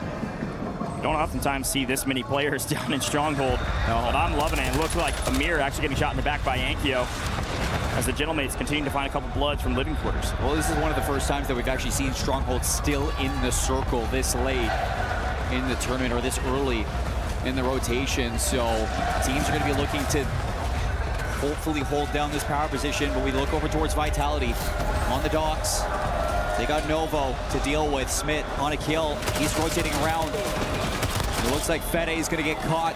Novo still very much alive. They're in control center. They're up the hill. I want to take my attention over towards Turbine, though, and kind of look at this one, because you got T1 and G2 battling it out, and G2 has been fantastic on this map all day long. Yeah, big fight over there. And in the meantime, it was Virtus Pro that also is getting put into a blender. They're just regaining. It looks like their third's going to fly into the water. You don't see Virtus Pro at the docks or control center. Vitality has returned to form and moved back there like they used to in the past. So they're playing from boat, and they've got control over it. Here's a look at Turbine very quickly, the aftermath of some of those fights. T1, complete control now. So great job here at Turbine. Quick glance back to Factory to see that Twisted Minds safe, JDG safe. Things slowing down for a moment. We talked G2. They were up at Bio, but the zone is pulling not to the south, really mid-map, which means Bio is going to be out of the zone, actually already is. Stronghold, everybody's going to have to move out of there as well. PBJ last in Stronghold, picking up the remnants of the Falcons, who are in a deep and utter blunder.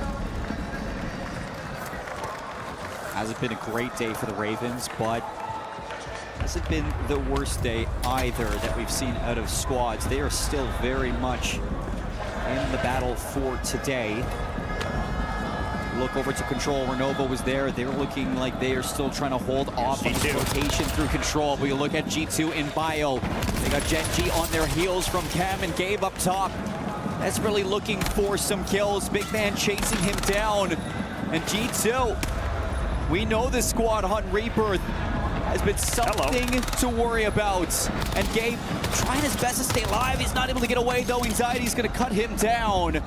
And there is still a couple players alive for Gen G, although you do lose out on the one that's sitting on Turbine, so everybody's got a bunker up in Chem. Unfortunately for Gen G, they cannot get out of the regain blender. Gen G is bottom of the leaderboard. No hope in sight, unfortunately, for them. Gonna have to figure it out. Gentlemaids have found their way. First time on screen, but 6 kills for Ankyo, actually, from Living Quarters, uncontested. They've just been farming some of these teams at Stronghold. And if there's anybody who wants a little bit of a bounce back on Rebirth Island, it's gonna be Gentlemaids losing that 1 versus 2 to Anxiety.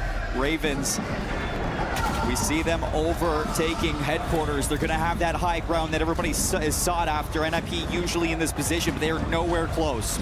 Twisted Minds probably only needing about 5 more points. About 5 kills is what they need to breach that threshold still. They've been very quiet, very patient, knowing that the kills will come to them. You see them pop up with the kill feed there shortly. Gromlock continuing to find more. So my mind goes to, yes, a big fight on screen, but my mind goes to JD, G2, Gentlemates, T1, all technically under 30 points needed. This is a fairly easy scoreline for those teams to get if they're able to make it into the high multis. We've seen 35-plus games before. No reason these teams can't do it again. Still 15 trios left. Lots of kills, lots of game. Lots of patience to be shown there, but Fede, the rookie, wow, what a shot versus Noobs. Over towards Doc, a battle between both Novo, Falcons, as well as Vitality is ensuing. And it looks like Falcons are the ones forced in regains. Virtus Pro started hot and have started to slowly fall off. And T1 are just finding some freebies in the water on them. They're still on the map. Let's see if they can figure it out.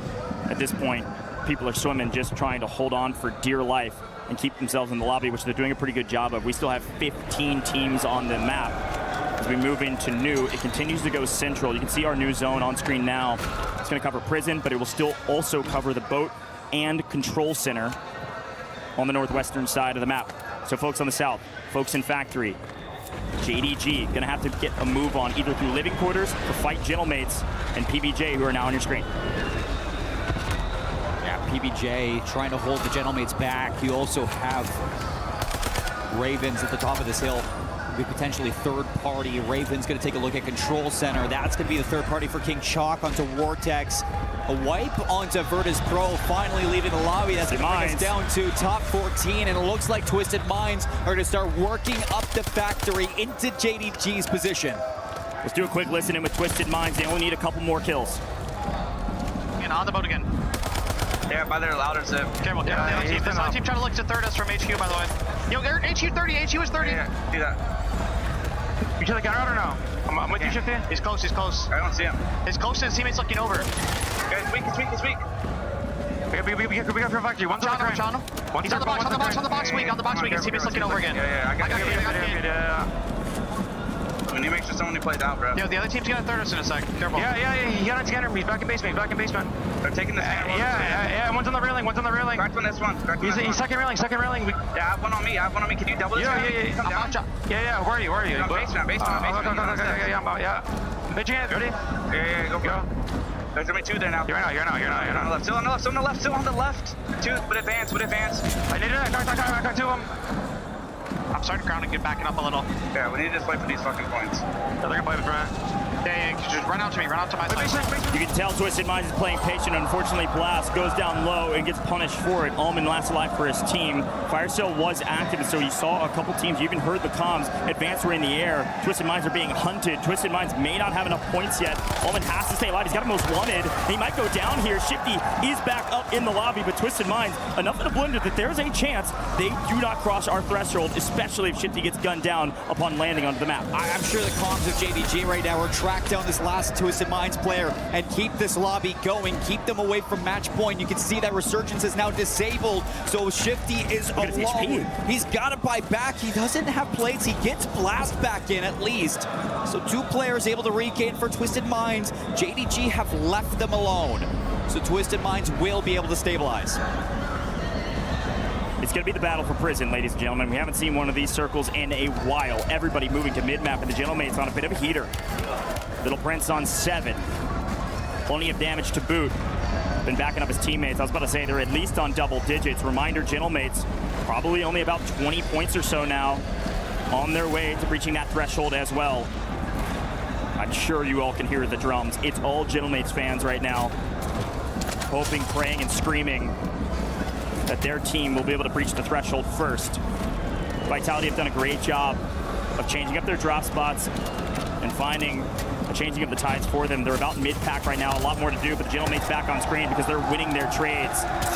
Playing great together as a team. Methodical gameplay. Unfortunately, the door was open and they lose Enkyo. Novo's got to be careful. They're just down to 1. And there's a couple of teams here, PBJ, Falcons, all chasing this one last player for Novo. Should be able to drop the known if he can get that buy. But the circle's closing in.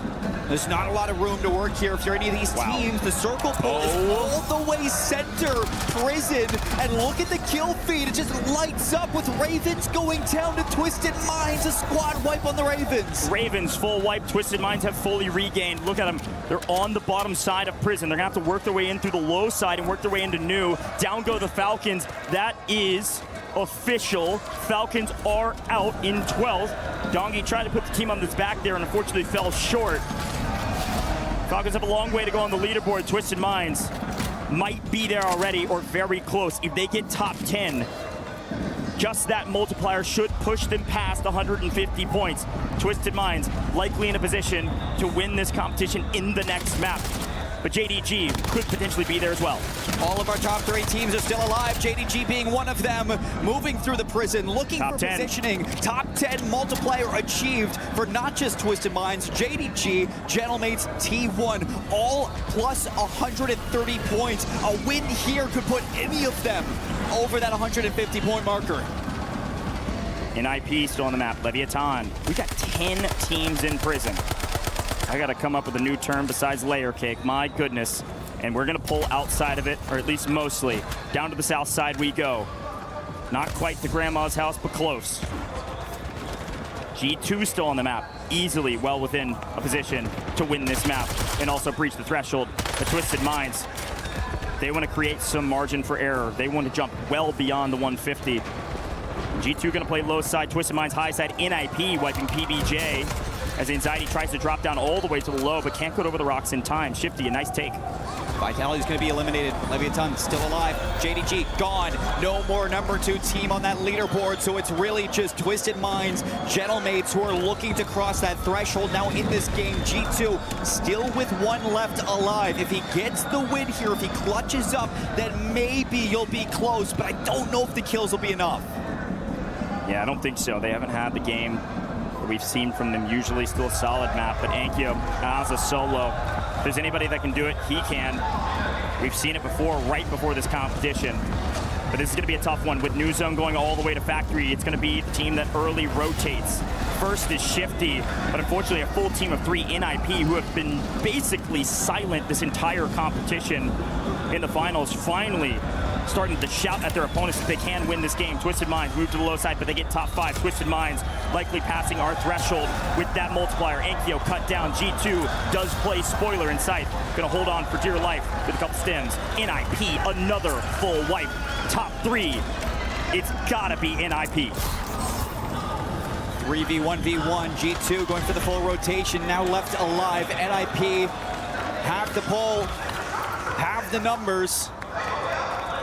This is going to be their map Scythe.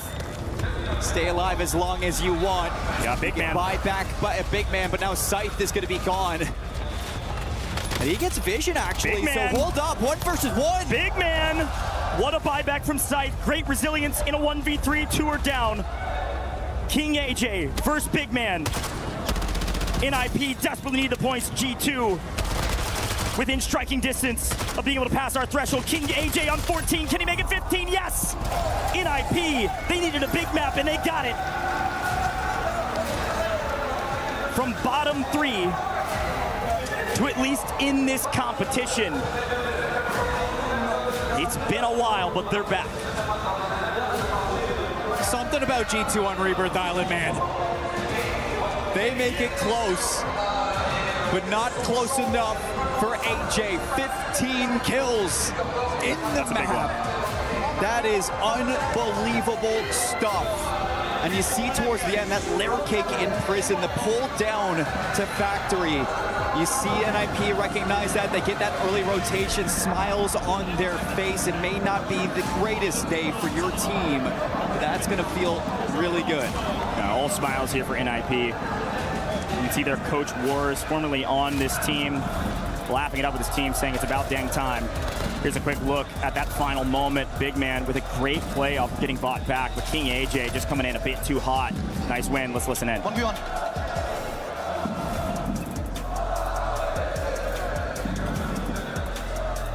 What player you are! You're the best player you are! You're the best fucking number one player, bro! Oh my god. You're the best. I love the celebration. A lot of excitement because they know that they're still playing for a ton of cash. And who knows how long we'll play. It's match point at the end. I mean, we could go as long as all night. Here's the thing. Looking at the map, Twisted Minds made it to a top 5 position. There is no question in my mind, 100% certainty, that Twisted Minds have breached that 150-point Warzone match point threshold. What that means is that Twisted Minds are now on match point. Twisted Minds could ace right here. They could win this next map and win it all. There it is, ladies and gentlemen, official confirmation. Gentlemate's almost enough to do it as well. But Twisted Minds in a position to win the Warzone Resurgence Series Championship here at EWC 2026. The points don't matter for Twisted Minds now. All that matters is the win. The second page, you can see NIP have jumped all the way up to 10th. Important for prize pool, but they still need to double up on their points almost to get to that 150-point threshold. Taking a look back on this map, things changed. Drop spots changed. The Falcons go down to Stronghold, trying to mix things up, and it's chaos down there. But NIP battled their way through HQ to end up winning out in the Central Zone. We can see Gentlemates, I mean, they had a great game. Falcons dropped a little bit earlier. A couple of teams in prison towards the end that we were talking about were the Gentlemates. JDG as well, Team 1. A lot of teams that were looking for the win. G2, one of them. If they walked away with the win, then maybe they would have been joining Twisted Minds in this match point final. And a chance to ace going into the next game. 15 kills for King AJ. I still can't believe it. The 1v1 at the end, a feel-good moment for NIP. But to close that one out, not enough to put yourself on the same level as 3's 3 right here. And that puts us forward into Fortune's Keep now. And for Twisted Minds, it wasn't the best Fortune's Keep when they went here earlier. It was 14th on the first drop, 4th on the second drop. So gonna have to turn things up if they want to close it out here.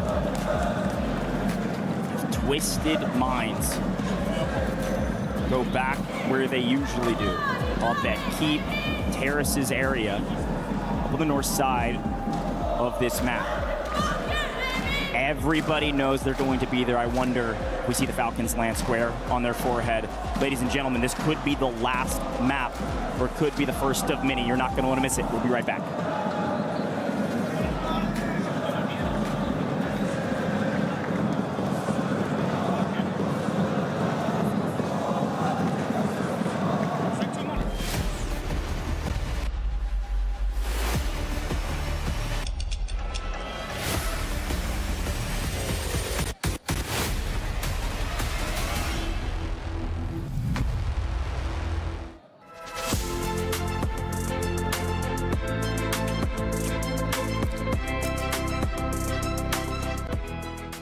The human body was built to move, not trapped at a desk in one singular posture for 12 hours a day. It's time your chair evolved. This is Secret Lab Titan Evo. Ergonomically engineered for you, gamers, hybrid workers, artists, backing your every move.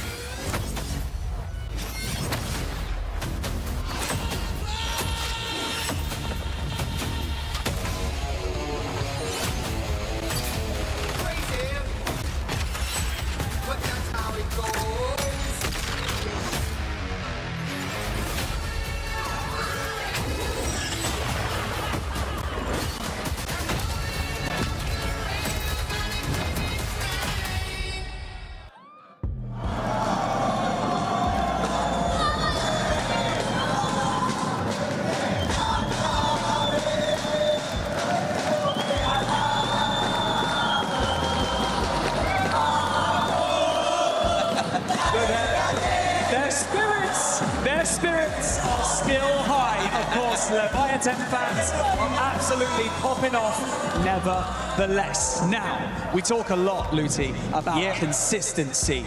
But when you get a 29 kill win and kickflip your way up the leaderboard, that works too.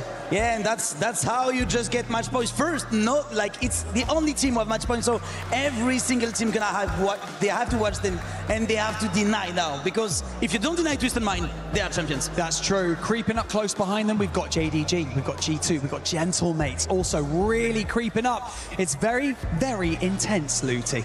Mesdames et messieurs, je vais vous demander aussi de les applaudir. Ils viennent de l'autre bout du monde. There is one team who needs some cheers, and this team is Leviathan! Directly from South America.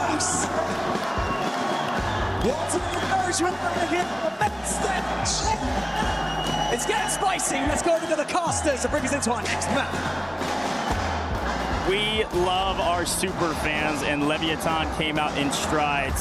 An entire region resting on the back of a roster who have had their ups and downs, but have had some fantastic moments. But of course, we have to turn our eyes to Twisted Minds. The defending champions, the first team to breach our threshold and be match point eligible. As we predicted, it happened on map 8. We moved to map 9. We moved to Fortune's Keep. And of course, I turned my eyes to the data, because where else would you look? Twisted Minds, the most winningest team in their groups, win 5 maps. This is a different lobby, but it's the same Twisted Minds. However, still work to be done going to Fortune's Keep. They did not have good drops when they went here. They did not win the map when we dropped here in 5 and 6. And for all the teams that are hot on their heels, we talk about T1, who did find a win, a 22 kill win on Fortune's Keep in game number 6, a 10th place in game number 5, JDG a 2nd place in game number 6 with 18 kills, and Gentlemates with a 3rd place drop in drop 5 on Fortune's Keep with 21 kills. So you go to Fortune's Keep and you still look at the teams behind Twisted Minds to give you issues and try to strike for a chance at their turn on match point. For those that haven't been watching the Warzone Resurgence series or Warzone competitive, there's a word we talk about often. It's called the ace. An ace is when a team breaches the threshold and then wins immediately after. The only chance for Twisted Minds to ace would be right here, right now. They're the only team that could end this competition in map 9. And it starts right now. All eyes on Twisted Minds and all eyes on this map, because where's everybody dropping? And who's gonna land square on their heads? Or would they be alone? Do they change things? Do they keep it the same? Our zone is giving us a perfect central circle. Let's take a look at where everybody's landing. It looks like Twisted Minds have headed down to Lighthouse in an engagement with Leviathan, and already in a blender, Allman goes down! Twisted Minds dead immediately! We go one more map!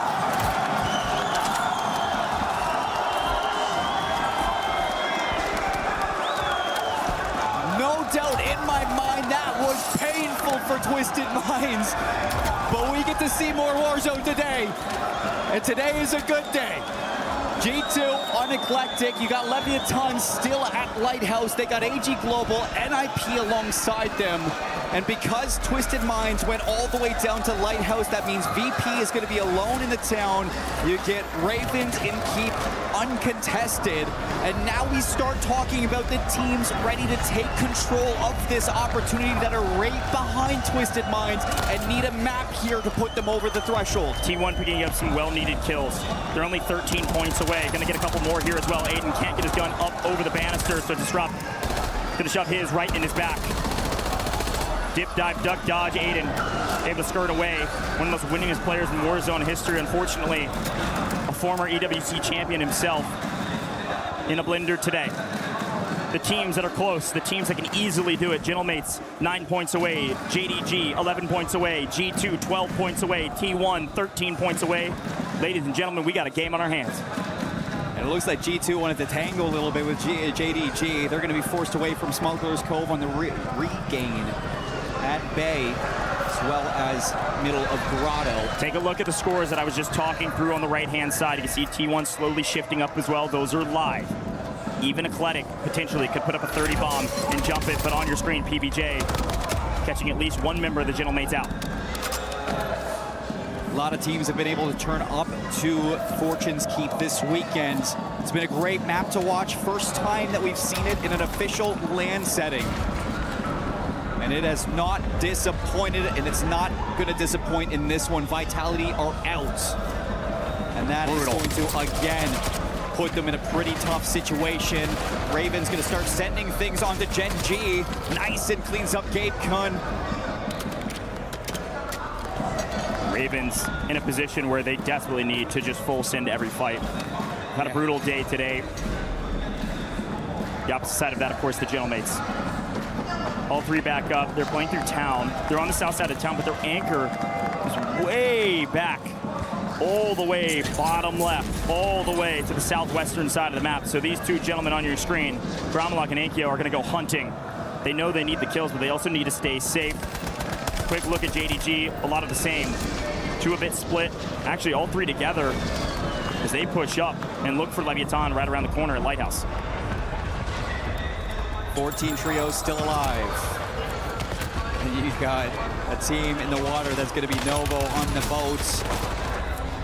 See if they can sneak up on Leviathan. JDG as well. Not going to be aware of this one, as it looks like Novo are actually going to be pushing on in to that fight. Eclectic in the keep. They got to worry about a couple of members here, and it's going to be underneath Winery that they're going right towards the Ravens. Nice, and going to be caught there, turns around, and hello, Gentlemates into the equation. Kibby's is going to be down, and Enkyo, he is finessing around these pillars. Hisoka in a little bit of a 1-versus-1. Noobs is down, and the Falcons, they need this, and they're going to take it. Bit of an overcook from the Little Prince. A weird engagement with a couple teams in the area. PBJ, Falcons, Gentlemates, a big fight, and Jay Vela actually the one to take down Hisoka finally. The Falcons, Dongi's anchoring out way back on the backside of town because Graveyard has been busy outside of the map. See what Gen G is able to do from the bottom of the leaderboard.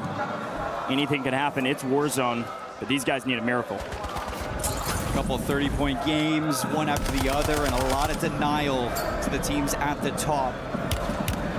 We're starting to close this circle in a minute. It is going to be very central Fortune's Keep. A lot of opportunities for teams to make some late rotations, even outside of the circle. Falcons being one of them. PP&J just on the outside of that town as well.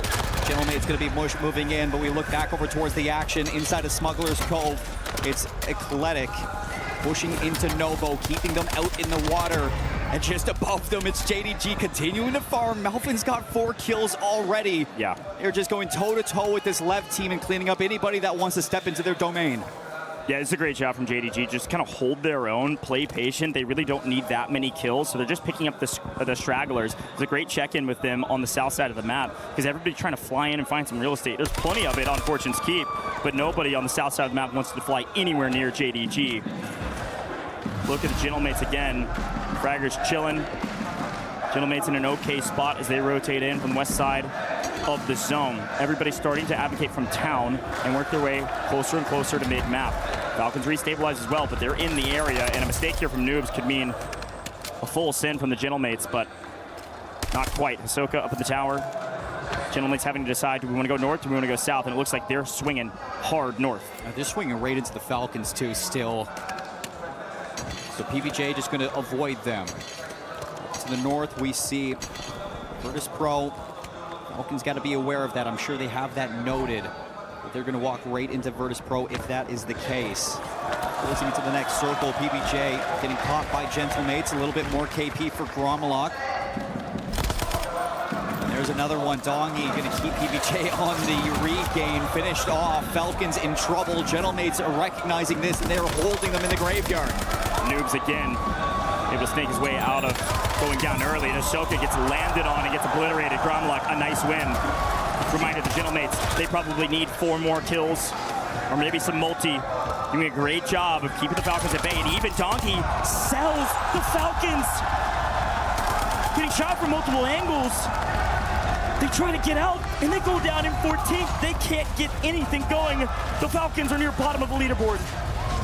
And the circle is not going to be too far from the Gentlemates either. So to hop, skip, and a jump, they can take their time on what to do next. JDG forcing a fight into Leviathan. Melvin now on 6 kills. Back over to the loadout. High ground is acquired. Novo starting to creep in from the coast. Off the water, into the action. PBJ gets eliminated back over towards the town. And this suddenly becomes really important on who controls the south side of the map. Leviathan, they want to take down JDG. A big fight on the south. A bunch of regainers in the water as well, including the entire team of Novo. But for now, JDG, they're doing what they need to do. 7 kills shown between 2. And Leviathan are battling their way up this leaderboard. And I think, unfortunately for Leviathan, they need to wipe JDG. They cannot allow another team to get past our threshold, and JDG is close. Leviathan lose this fight. JDG likely passed it. A big fight, though, because Novo is joining the party. Could be bad news for JDG. Smartly playing on the outside. Dark's just going to barrel stuff 1. Looking for the second. Gets traded out. And they're done! JDG! The perfect pinch! They're out! And I don't think they've done enough. No confirmation yet. JDG were playing for the scraps. And unfortunately, they get tossed to the wolves. Back to the lobby in 12th. Avoiding the multiplier. G2 also going to be in trouble. 3 out of the 4 teams that can cross that threshold still in this lobby, but only 2 of them are in a safe spot to actually get it done. That's Gentlemates pushing into Grotto, and just on the outside of Keep, it's going to be T1 sitting on the wall. Resurgence still active. G2 just holding on for dear life, and they get their lives back. Again, with JDG out, no confirmation yet whether or not they passed the threshold, but it was really dang close. The Gentlemates, G2, T1 next up on the ballot to be in position to pass the threshold and potentially win this competition in the next map. Still more work to be done. Our zone pulls a bit off central. Is going to move towards Gatehouse and Spiral.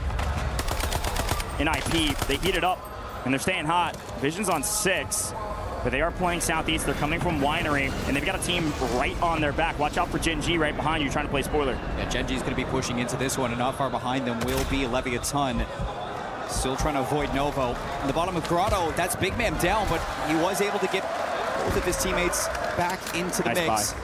So that double buyback is going to allow G2 to still have an opportunity to cross that threshold as they're going to drop into the outside of Gatehouse, close by T1. That's something you got to think about. They do get their 3rd back, and here they go, right into T1.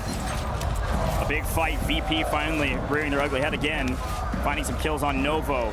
But G2 in a position to still pass the threshold on the edge of Spiral. They're going to have to work their way through Gatehouse. Let's take a quick look at G2's comms and see what they're thinking as they go just full sitting down the middle. Pardon me, just chill. Pardon me, got another one for me. On me, come. He ran out. Bunker up, guys, bunker up. I'm grabbing this loot, I'm going back. Let's just hold one side. From top. There's a kid on the buy, on the keep buy. In the garden. How many points we at, bro? Top 10? We're at 6 kills. We're at 8. Okay, we need a couple more kills. How many points do we need? 12? Yeah, 12. We're safe here, bro. My pull back. Comms were all intel. and a great slot right up the middle for them to make a way to the new zone. Zone does pull up towards Spiral. It does pull up towards Gatehouse, and the Gentlemates on edge of zone yet again are not being given anything. They got to keep fighting for it. G2 find more kills. We're into our first multi, and NIP are down.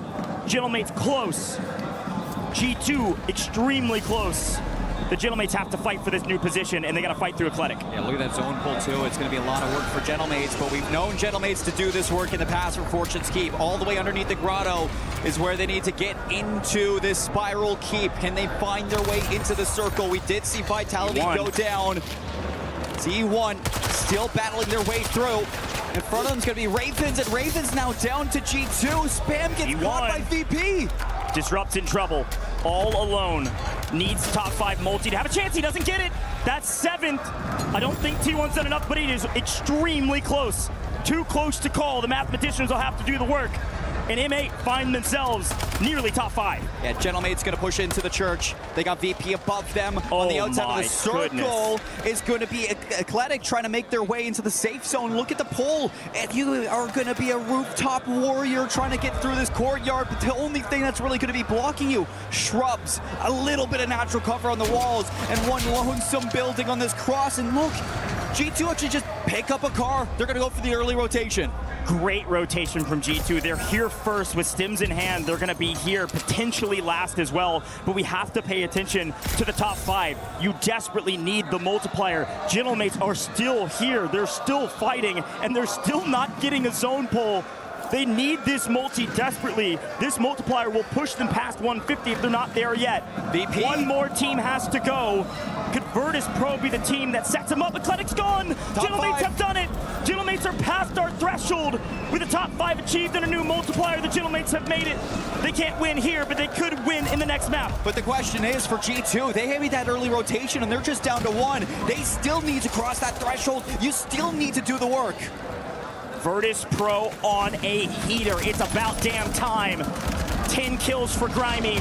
And in a power position, but without the zone, they've got to make a move, and it's on the buy station. Akio Barrel stopping his opponent. They're picking them all up. Gentlemates is wiping everybody. There's no question now that they're well past the threshold, and they're on their way to another map victory. They can't close here, but they can close in the next one. Let's see what the Gentlemates can do. You got Gen G early rotating to the new circle. G2 is still very much alive. Getting caught, though, by VP and Akio as well. G2's down.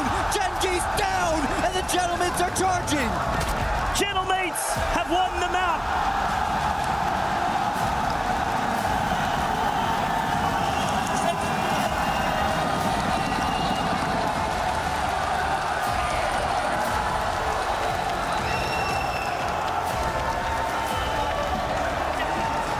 Gentlemates on Warzone match point. I know you can hear the crowd, people at home, and I know you wish you were here. Paris is turning up for one of the greatest Warzone competitions we've seen yet.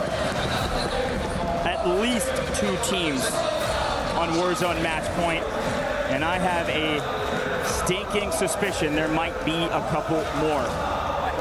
G2, a heroic effort, working their way into a top 5 position, utilizing the car to rotate straight through into new zone, get to top 5. Let's take a look back on this one. Virtus Pro also with a heater, but Gentlemates, through fire and tribulation, battle their way to a victory. Listen in.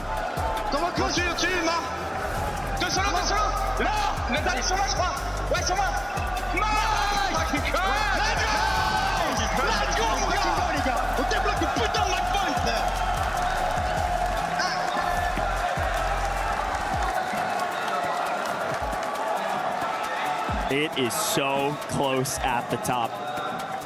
And the Gentlemates just put the fear of God in Twisted Minds. Could be one more map, could be many more maps. But all I know is it's going to be a dang good time. This is one for Gentlemates that they have been waiting for a very, very long time. I mean, we just talk about the year that this team has kind of gone through, and that LAN, that official LAN has been eluding this crowd for so long. You go to Paris, you get to watch your team And this is one they'll remember. The time to celebrate is now, but you never know what could happen, folks. Could be one more, could be many. We'll see you in just a moment.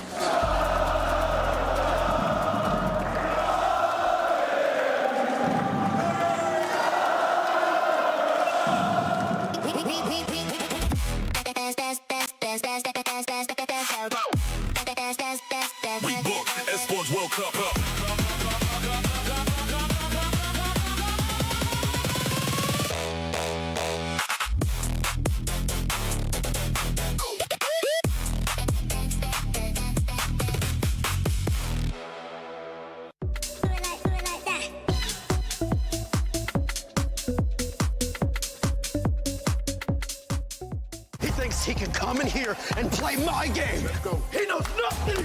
Let's go! Tyler 1, you're done.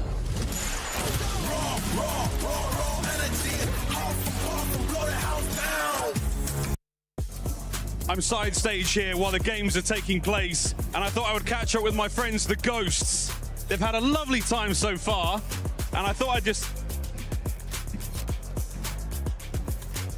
Oh, you've changed your... What's with the hair? Who's that? What's with the hair? I've grown it. Who's this? It's Sophie Snaz!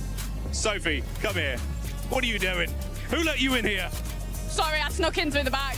I'm sorry, guys. I had to get in here and see the amazing atmosphere here today at the EWC. It is amazing so far. We're having a really, really good time. Mate, look, what a tournament. What an experience. You've been in tournaments before. You've had a stressful time. What's it like? It's stressful, and I can't think when I'm stressed. I can't deal with it under pressure. So I can't imagine the pressure that these guys are playing at. They're playing so well, calm, collected. It's incredible. True professionals, if ever we've seen them. Well, you've already snuck your way in this tournament. Have you managed to sneak your way around the venue and catch any of the cool sights and sounds? I have. The stage where they're giving away the trophies is insane. Pristine. I'm looking forward to seeing the trophy centered later. Have you caught any of the games? I mean, obviously, you can hear the Gentlemates. They're having a good time so far. Great time.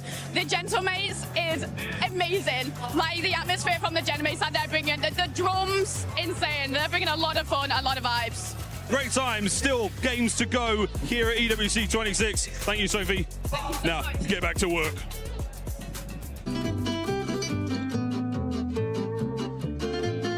What's up, guys? Welcome back to the EWC at Paris. We got blind ranking for players out of Warzone. I'm sitting with the Nemesis team, come from across the pond, from what I hear. How you guys enjoying Paris? Good so far. We haven't really got to explore, but we will soon. Yeah, it's very hot. Beautiful city. It is very hot today. What we're going to be doing, basically, I hand you a name, and then you guys decide where it wants to go on the tier list. And once a team is, or a player is locked in, it stays there. You don't get to move it after. So make sure you choose wisely. And we're going to be starting with... That's right pretty away. good. That's pretty good to start with. It's a pretty tough one to start with, I'll say. I think we have to leave S because there might be someone better. A. There's always better. Okay, we're going to go A. A very good player, probably on one of the top teams, so going to put him in A. I thought that was going to be a lock for S. He's good, but there's someone better. Someone better? Is it this guy? That is not the guy. Criminal guy. But he's underrated. Criminal guy's good, bro. I'd say. My opinion, he is not the one. That's where I would put him. I think that's F for he could nearly go F, I'll be honest. I would say C, but D, meet in the middle. Go D or E. Nope, if you want to meet in the middle. 2 beats 1, we're going to put him in F. Early F for the rookie. What about, we got Nyson up next? B. I like this. I reckon I'll go D, because he's not better than Dongy, but he's probably like right below him. I agree, B.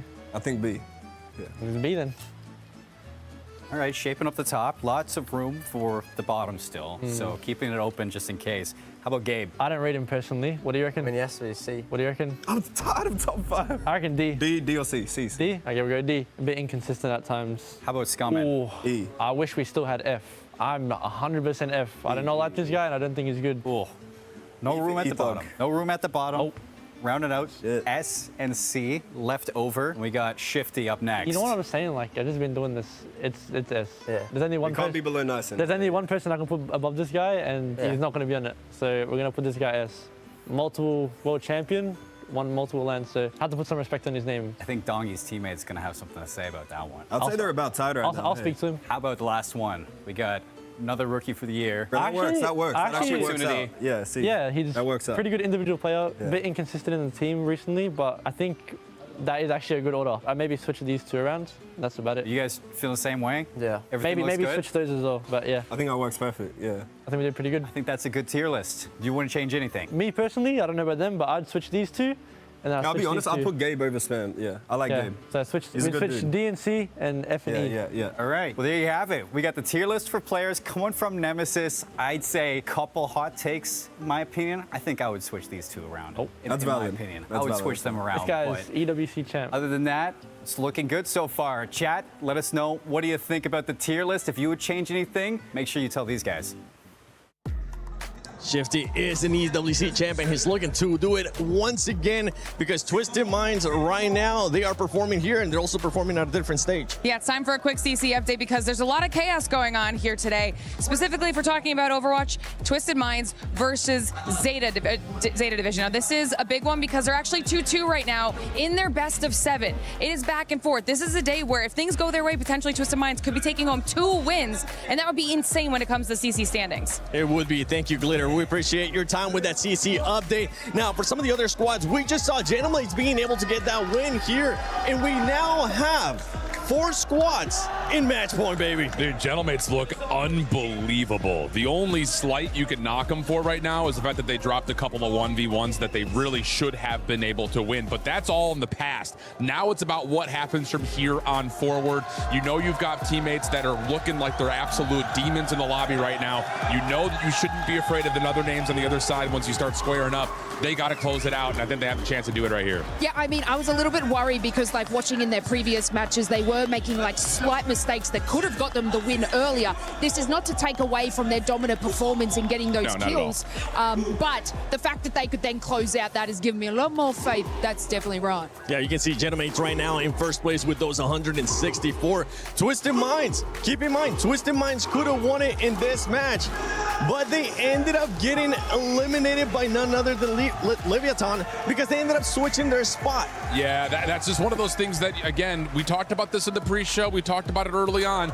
Once you get past that threshold, are you going to trust your normal drop spot, knowing likely that there's going to be a lot of teams trying to jump on top of you, or are you going to try for something different? This time they try to drop early out of the plane, and I honestly think it's just not just Leviathan that scouted. A couple other teams scout out, whoa, Twisted Minds are out of the plane. We have to go against them as well. So immediate squad wipe, 0 points for Twisted Minds, and Leviathan going to get a little bit of a boost because of that extra, a little bit of help from the beginning of that last game. And not just taking the fight with Twisted Minds, Leviathan is being a thorn right now for teams that were trying to get that match point, just like JDG. They ended up being able to eliminate them. And I want you to keep in mind, too, Team Vitality and Team Falcons, not because they might be contending for the championship, unless something crazy happens here coming up in the next couple matches, is because those teams are in club championship. And if they want to get points here out of COD Warzone Resurgence Championship at EWC 26, they have to make sure they place within the top 8.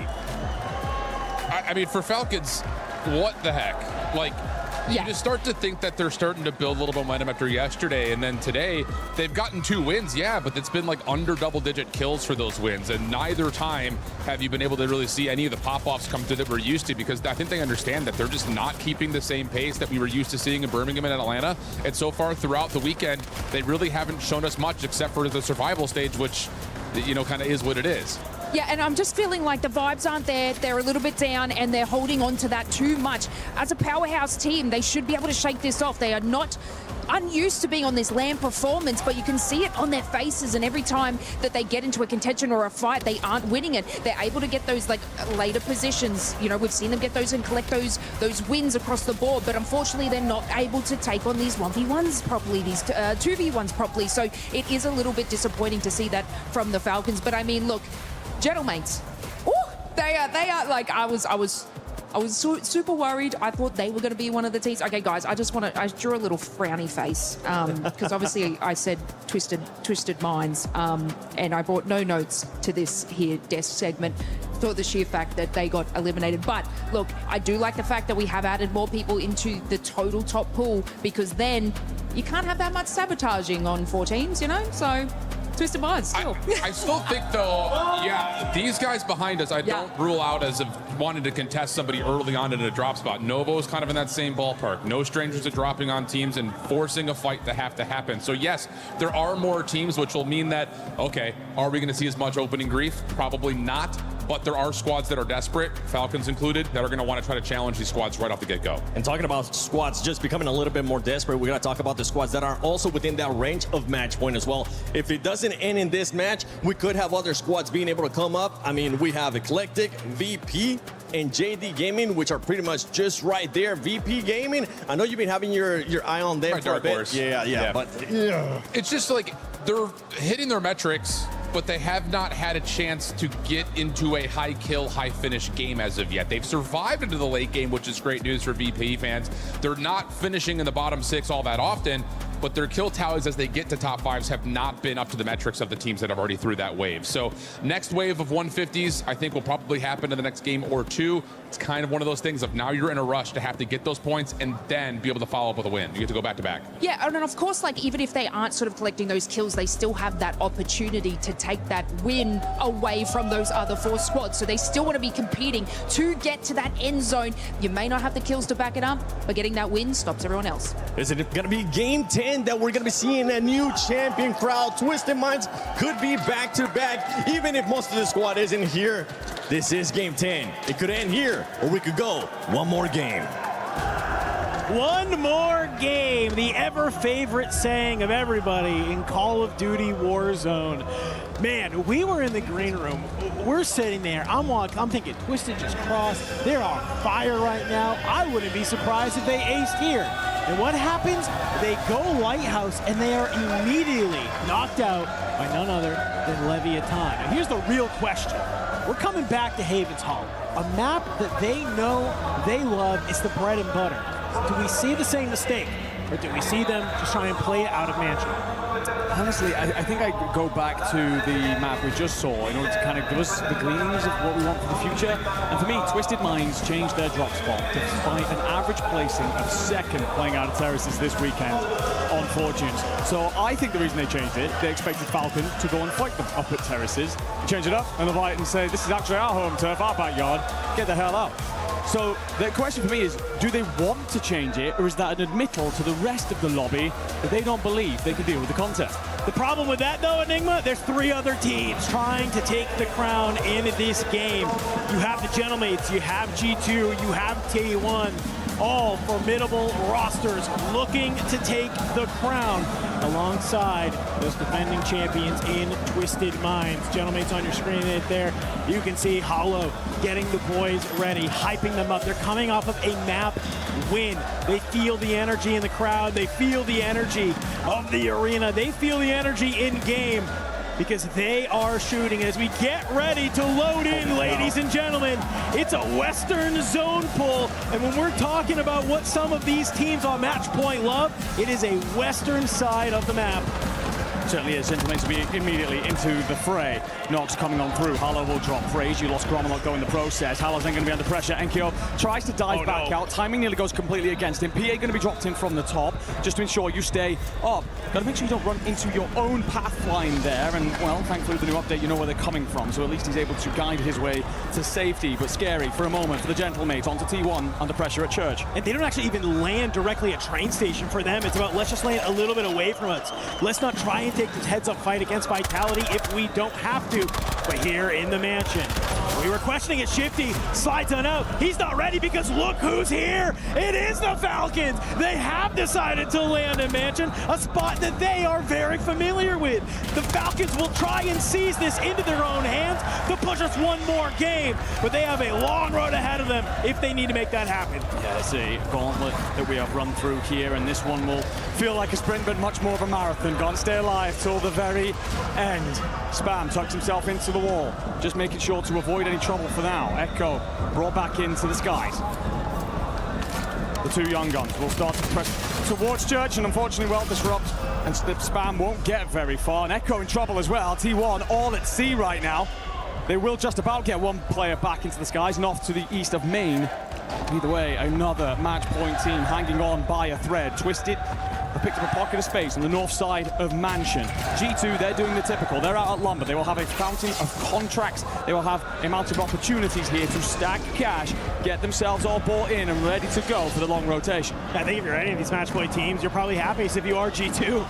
It's pretty no man's land on your side of the map. It's a pretty wide rotation in. You can just try and do your best to avoid everybody and just maybe make your way into a power position for that end game side. Because what we've seen from the other three teams so far, it's hectic battles already.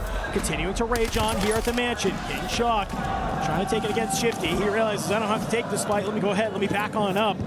We'll try and gain some space, but you know, it's not only just the Ravens here, it's the Falcons as well. A lot of brains and birds here at the Mansion. Well, you've got Nova rotating very early out of research, avoiding the issue that they so often have in these zones where they get held early, so they might meet everybody and turn this whole Mansion kerfuffle into a much more of a deeper scuffle. Shifty just going to tuck himself away, take his time. Let the fighting go on around you. You could end this map with 15 kills, you could end it with no kills. All you got to do is stand on top come the very end. Gentlemates have set themselves up around the gazebo side. Some of you may know this as Nate Dogg, not in the lobby, so I don't mind calling it that for once. But either way, the French side with the home fans beckoning, begging them to get over the line. Holding your breath for now as everything kicks off elsewhere. Oh, Disrupt, he's found himself in a good position here. Spam a little bit away at that fire station. And I think if you are Disrupt, it's just about maybe hoping that you get a little bit of a scam moment. What are you waiting for? Pops on out, shots are there, you get the knock, you don't actually get the full. Gun swap will maybe finish the job for you, but the trades are enabled. T1, a little bit too aggro on that fight. You might be thinking to yourself, they don't need the points, why are they taking it? It's because you need the space. No, certainly do. Confirmation, by the way, that JD Gaming will cross threshold. So should we see them in the next map, they have an opportunity to close as well. Because they've been in driving six so much of this afternoon, unfortunately stumbled on the last few. And now hoping that all these other teams don't close this. T1 will get themselves pushed up towards Train. G2 moving through East Main. It's going to be Gentlemates, of course, playing in from the south. G2 have a lot of space, actually. The entire eastern side of the circle cleared out, all the way pushed up to Bar, and they basically own 50% of the landmass that's available. You lose Enkyo, but a little bit of a push in. Resurgence still up, still healthy, timer still low. Don't have to worry too much about it, but you do just have one member of the Gentlemates alive. It's going to be Gromalok. Will just lay in wait. Hang on. Spam back over here at the train station. Takes a fight against Z Smith. Wrong person you want to do that to, buddy. Spam dropped. You can see you have Echo here. Disrupt flying in from the sky. Yet again, still a blender for this team. And it looks like two of our teams, it's not a great map for the other two. They've at least put their feet on the ground, and they're making their way into the best possible position. Virtus Pro go out as our first team here in map 10. 23 points from threshold. They'll have to go again. But all they can do now is sit and wait in the spectator camps. Tune in with the sides that have already made it over the line and hope to watch them be cut down. Blast just going to hold his angle here on Dubs. The doorways that so often lead to players flanking them on this Mansion rooftop. Again, they don't need to push anything out necessarily at this stage, but you are aware that at one point you're going to have to make a rotation over, so you want to clear out the lower levels to make that cleaner. You do saw the Falcons here as well. Big man. Good job holding these top white roofs. Disrupt though, here it's a nice double challenge. Unfortunately for you, both members of T1 are ready and waiting for that one. Praise Jay Bella. Put into the dirt. You got Believe still alive, but he's over a fire. No opportunity to help out the boys. And for T1, they'll continue to stay alive. Back on over towards the Mansion we go. Novo, Twisted Minds, continuing to battle it out here. And you do have a member of the Ravens still alive here. That could cause some chaos. Shifty gets dropped by Novo, but the trade is instant from Almond. Just continuing to hold this rooftop, glass side. Not let anyone up. You're going to see actually Almond play around the backside here, and while his two teammates look to control the front, maybe a bit of a pinch play coming through. Not sure if they need to be aggressive on the back of it, but for now they can just lay in wait. Try and cut down anyone that's rotating out. Play exits. Shifty will actually get the inkling that Nielsen's going to be at the doorway. Stays up for now. All three players survive. T1 off the back of that incredible play from Spam and Disrupt. That dynamic duo coming alive, slaughtering PBJ.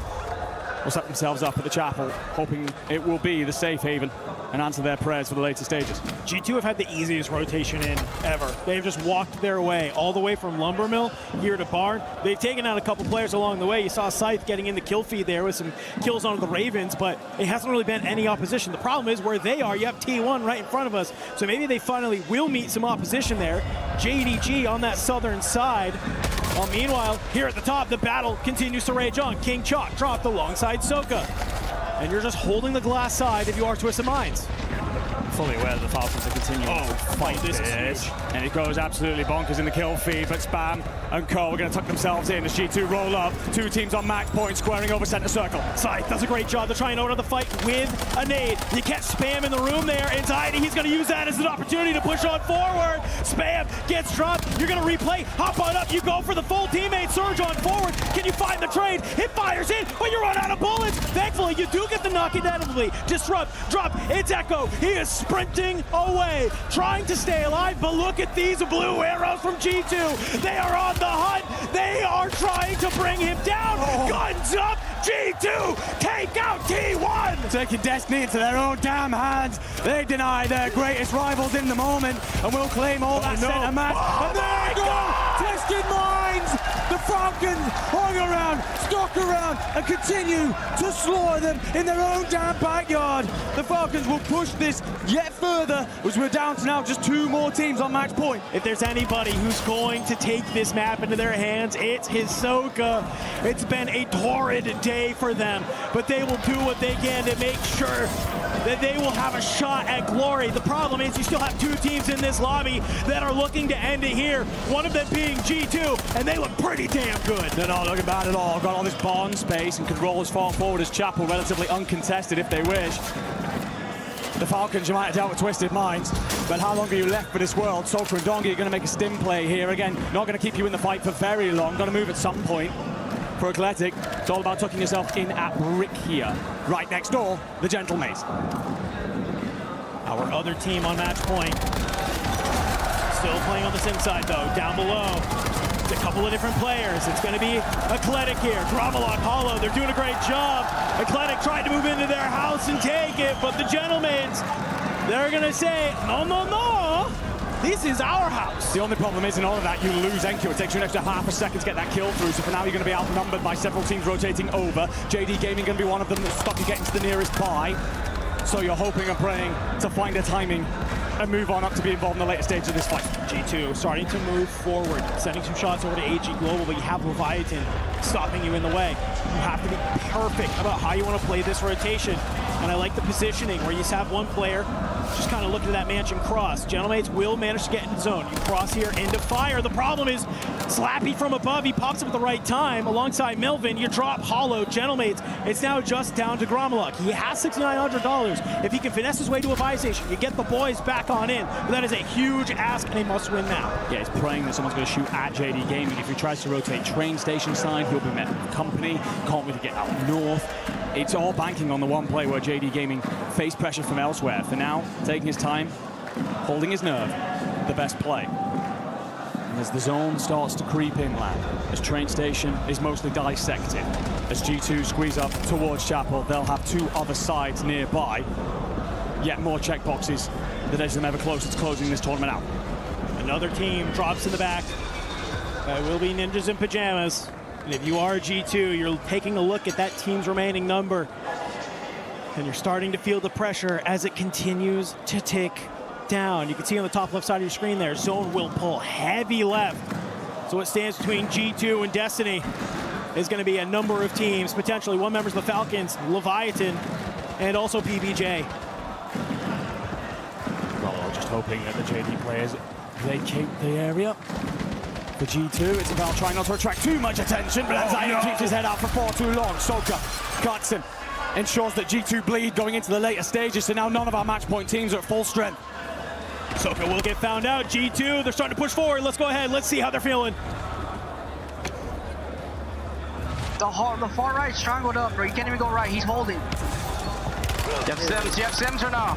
Yeah, I do. I'm just dropping him in it. Or Sims on top of my body too. I gotta play God. But the far right is strangled up. They're all holding. They're holding. I'm done, bro. They're holding every. Go far right, Ted, go far right, go far right. Scythe, he's the last player alive. I'm looking at the kill feed. I think the Gentlemates may have made an exit, and it's just Scythe. Stim just barely will give him the HP he needs. He starts to slide forward. He's not ready for Knight to be there. G2 have been eliminated. We need to ride this one on out because FLS continuing to stay alive. PBJ eliminated. It's Gen G still alive here. It's one member of AG. Of all teams to be stood here with a full 3 as we go one more map. Gen G, who have had a torrid time, just waiting to close that one out. But for all the other sides now, it's looking at who else crossed threshold, who else got it done. I can tell you, of course, that JD Gaming did make it over the line.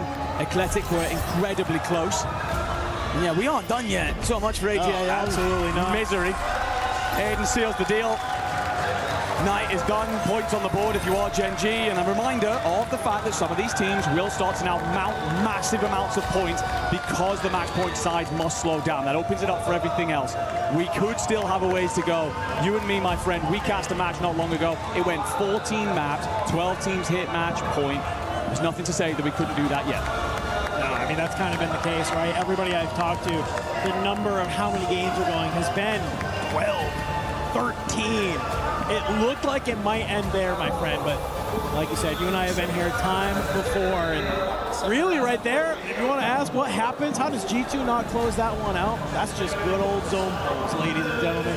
You're on one side, you're looking good, but all of a sudden you have to make your way all the way across the church over into what? Wide open train space? Like, that's a tough road for G2, and unfortunately they just meet too much opposition on the way. There's something poetic as well about, despite the struggles that the Falcons have faced, they're involved in cutting down not one but 2 of our match point teams.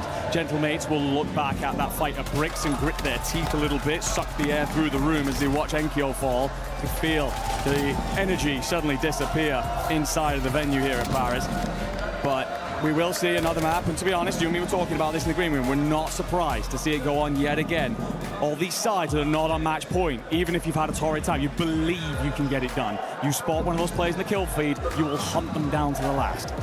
I mean, you saw it even in that map, right? Even with G2 on the T1. They know that it's only one player left. They know that it's Echo. They say, this is another match point team.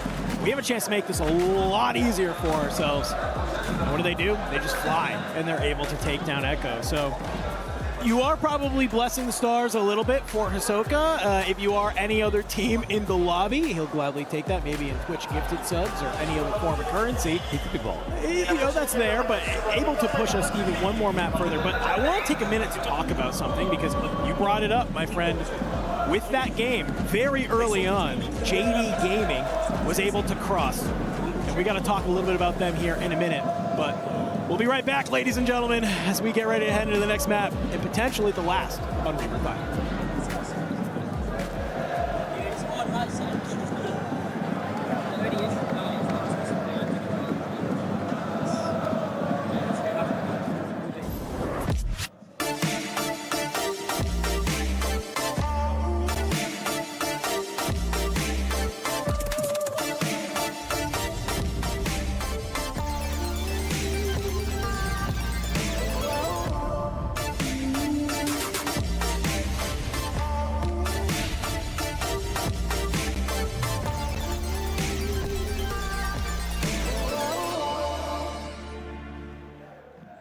Everyone is playing, you're not yet. EWC Play is your all-in-one platform to compete in fantasy, pick'em, and quests for a grand total of $300,000 in prize pool. Build your dream fantasy team in 5 different games and track your score with live results tables. Predict the winner of every game, every group stage, and every tournament. Complete daily and weekly challenges to earn boosters that help you climb the global leaderboard. Got what it takes? Join EWC Play now.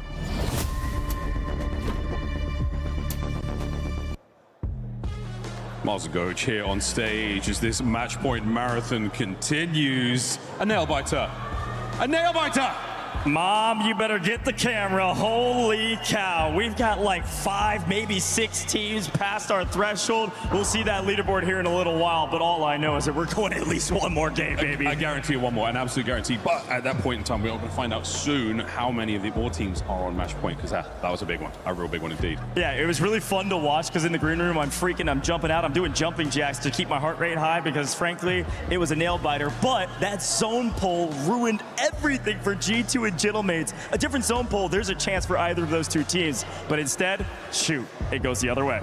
Goes the other way indeed. Well, that is a crazy situation to find ourselves in. Match point finals continuing. As you can see on your screen, for the folks who are in the venue, it's starting to get tough. 5 of our squads eligible to win the tournament in the next game, but they must win it. Goj, pressure's on. And big shout out to JDG. We saw the leaderboard right before we got into that last match, and the big story where the team's already on the match point threshold, but JDG was only a point away, like 1.2. So they did well more than enough than they needed to be there as well. We now have 5 teams that could close it out right here, right now. I'm so pumped. Goj, in your experience, is there much a team changes now about how they play? It's not about kills, it's just about the win. Is that going to shift the tides in favor for anyone? I can give you a real answer, or I can give you the fake answer. Both. The real answer is yes, they slow down a little bit, but frankly, what we've learned is that if you change it too much, you land on Leviathan and you get obliterated off rip. So watch out for changing too many things. Maybe just play your game and not full tilt, full send when you don't need the points. Hope for their zone to pull the right way, hope for a nice circle or 2. Hope only gets you so far here, and as you know, hope that's the thing that kills you the most. We are now ready, ladies and gentlemen, for the next map. 5 teams on match point. Enigma, Dandro, get us through it. Whew. Get us through it. Brother, we're loving this right now. We're living the dream. We get to go one more game here at the Esports World Cup. I do have concerns about Goj and his high heart rate, though, so I get that, man.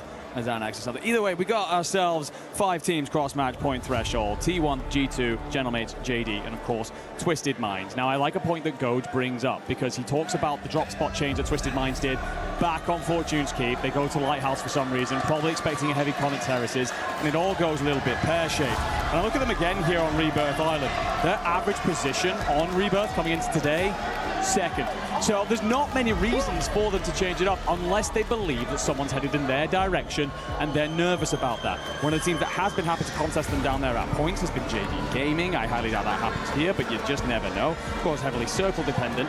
But for T1 and G2, they've both been keen to play towards bio side. So a lot of our big teams are going to meet each other early here. Gentlemates, they will likely land living quarters and play that game where they try and hold out the stronghold team and kind of figure out what their rotation looks like from there. And that is essentially the set of markers that these 5 teams face. If you fail to get it done here, the team in 6th are Eclectic. They are currently a handful of points, less than a handful of points, from crossing threshold, and they are bloody brilliant at Rebirth Island. They are very, very good. But the problem is, like you mentioned, you have 5 other teams that are trying to get it done as well. If you are one of those 4 teams from the last map, you're probably thanking the stars that it's only 1 team joining you here in the next one. Sometimes you get into these moments where, yeah, we got 4 teams on match play, and all of a sudden, blink and you miss it, and you have 7 or 8, almost half the lobby, always trying to close it out. So maybe a second chance at life, another opportunity to make that happen if that is the case. Now, something that we haven't really talked about overall, we've been so focused on the championship, who's winning and everything like that. Reminder, folks, once somebody, any of these teams on match point win, the rest of the leaderboard freezes. Yes. Okay, so it's also kind of about points. Reminder, folks, there's a little team that we all know and love called the Gentlemates that just last year crossed threshold and just fried out in their last game to jump from basically 6th all the way to 2nd. And next thing you know, they're able to take home 2nd at the Esports World Cup, which is a lot better than the prize pool they had before. It certainly is, and it's important because Eclectic, who will do sit in 6th, they need just the 4 points. So as soon as they've got those, they can just fly at the rest of this lobby and try and scoop as many points as possible, aiming to stand as tall as possible, so then when they slow it down later, they don't have to worry about dropping down the leaderboard. So there is a lot of different storylines at play here. And of course, all the other teams that are involved in this, they don't want it to end yet. They will still believe that they can win this. Just back from them, Virtus Pro. They would need 22 points to get over the threshold.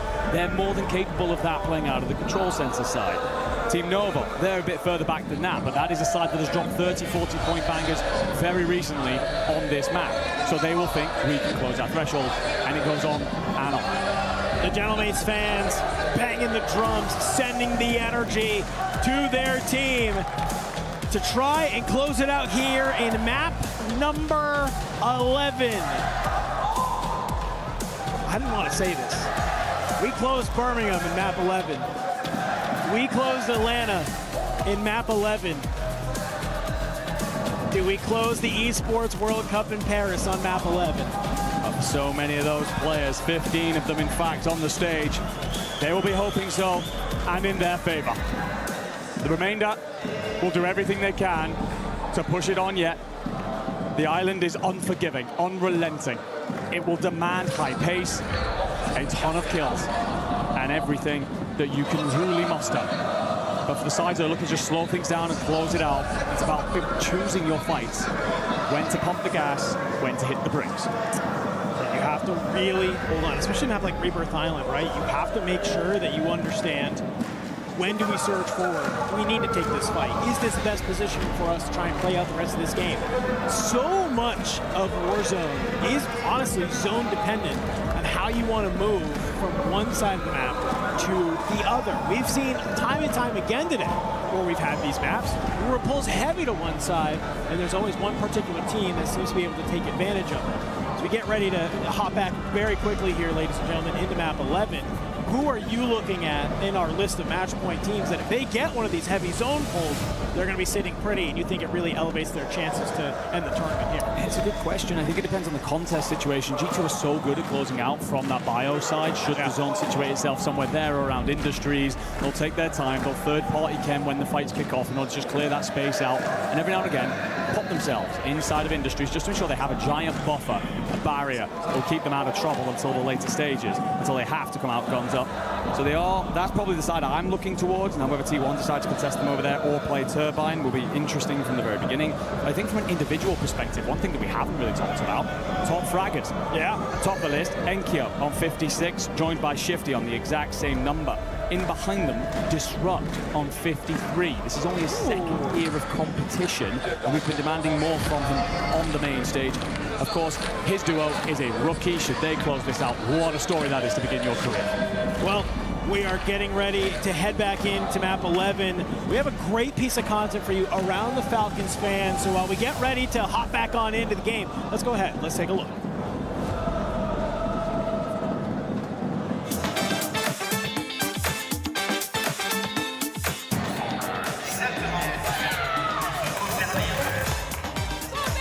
EWC is in Paris is different of whatever I've seen. I've always been around football, basketball, baseball crowds. This EWC experience is crazy. The superfan group of Falcons are lit. I mean, if you from the Bay, you know what lit means. Lit means you're hype, you're with it. We make noise, we go crazy, we go dumb. That's what we do. He's insane. His whole family, Sokka's family, is great. I have met his brothers also. Hisoka and his dad, and then two small Hisokas. That vibe, they're all great. The Falcons fans have embraced us as a whole, the family, Mama Sokka, the kids. They have greeted us with none but kindness, love, respect. Basically put the red carpet out for us. You know what I'm saying? They showed a lot of love to our family, as well as my son's teammates, their families as well. We're very much grateful and appreciative to the Falcons. So the stage is pretty. It's pretty big. It's nice. It's a whole nother level of gaming. First off, I want to thank Paris for hosting this event. Beautiful event, beautiful atmosphere. The Esports Foundation, thank you for all that you've done for us, man. It's great. We love it. And all the fans that are tuning in, we appreciate y'all. Without y'all, we aren't anything. So with you guys here watching us, supporting us, it helps us become what we are right now. Thank you. God bless y'all. Let's go Falcons! I gotta agree with you, Tank. Paris is pretty lit. I'm not gonna lie to you. What's even more lit, though, is we're getting ready to head into map number 11. Certainly are. Yeah, I agree. Obviously, with Paris, City of Love and all that. Not that there's much of that out there on the stage. It's all about a battle to the death. You talked about it before we went to the content piece, and map 11 has been the closing stage of every LAN so far this year. Should we get that again? It's a number that will be circulating forever in our books for future events. Of course, 5 teams cross threshold, one of them right on the precipice. Then there is a shelf to Virtus Pro. After that, a bit of a setback to Novo Leviathan, Team Ninjas in Pajamas, AGAL. If you're wondering where the Falcons are, they're down in 12th. A unfortunately disappointing day for them. And several other sides towards the bottom. Vitality, Ravens.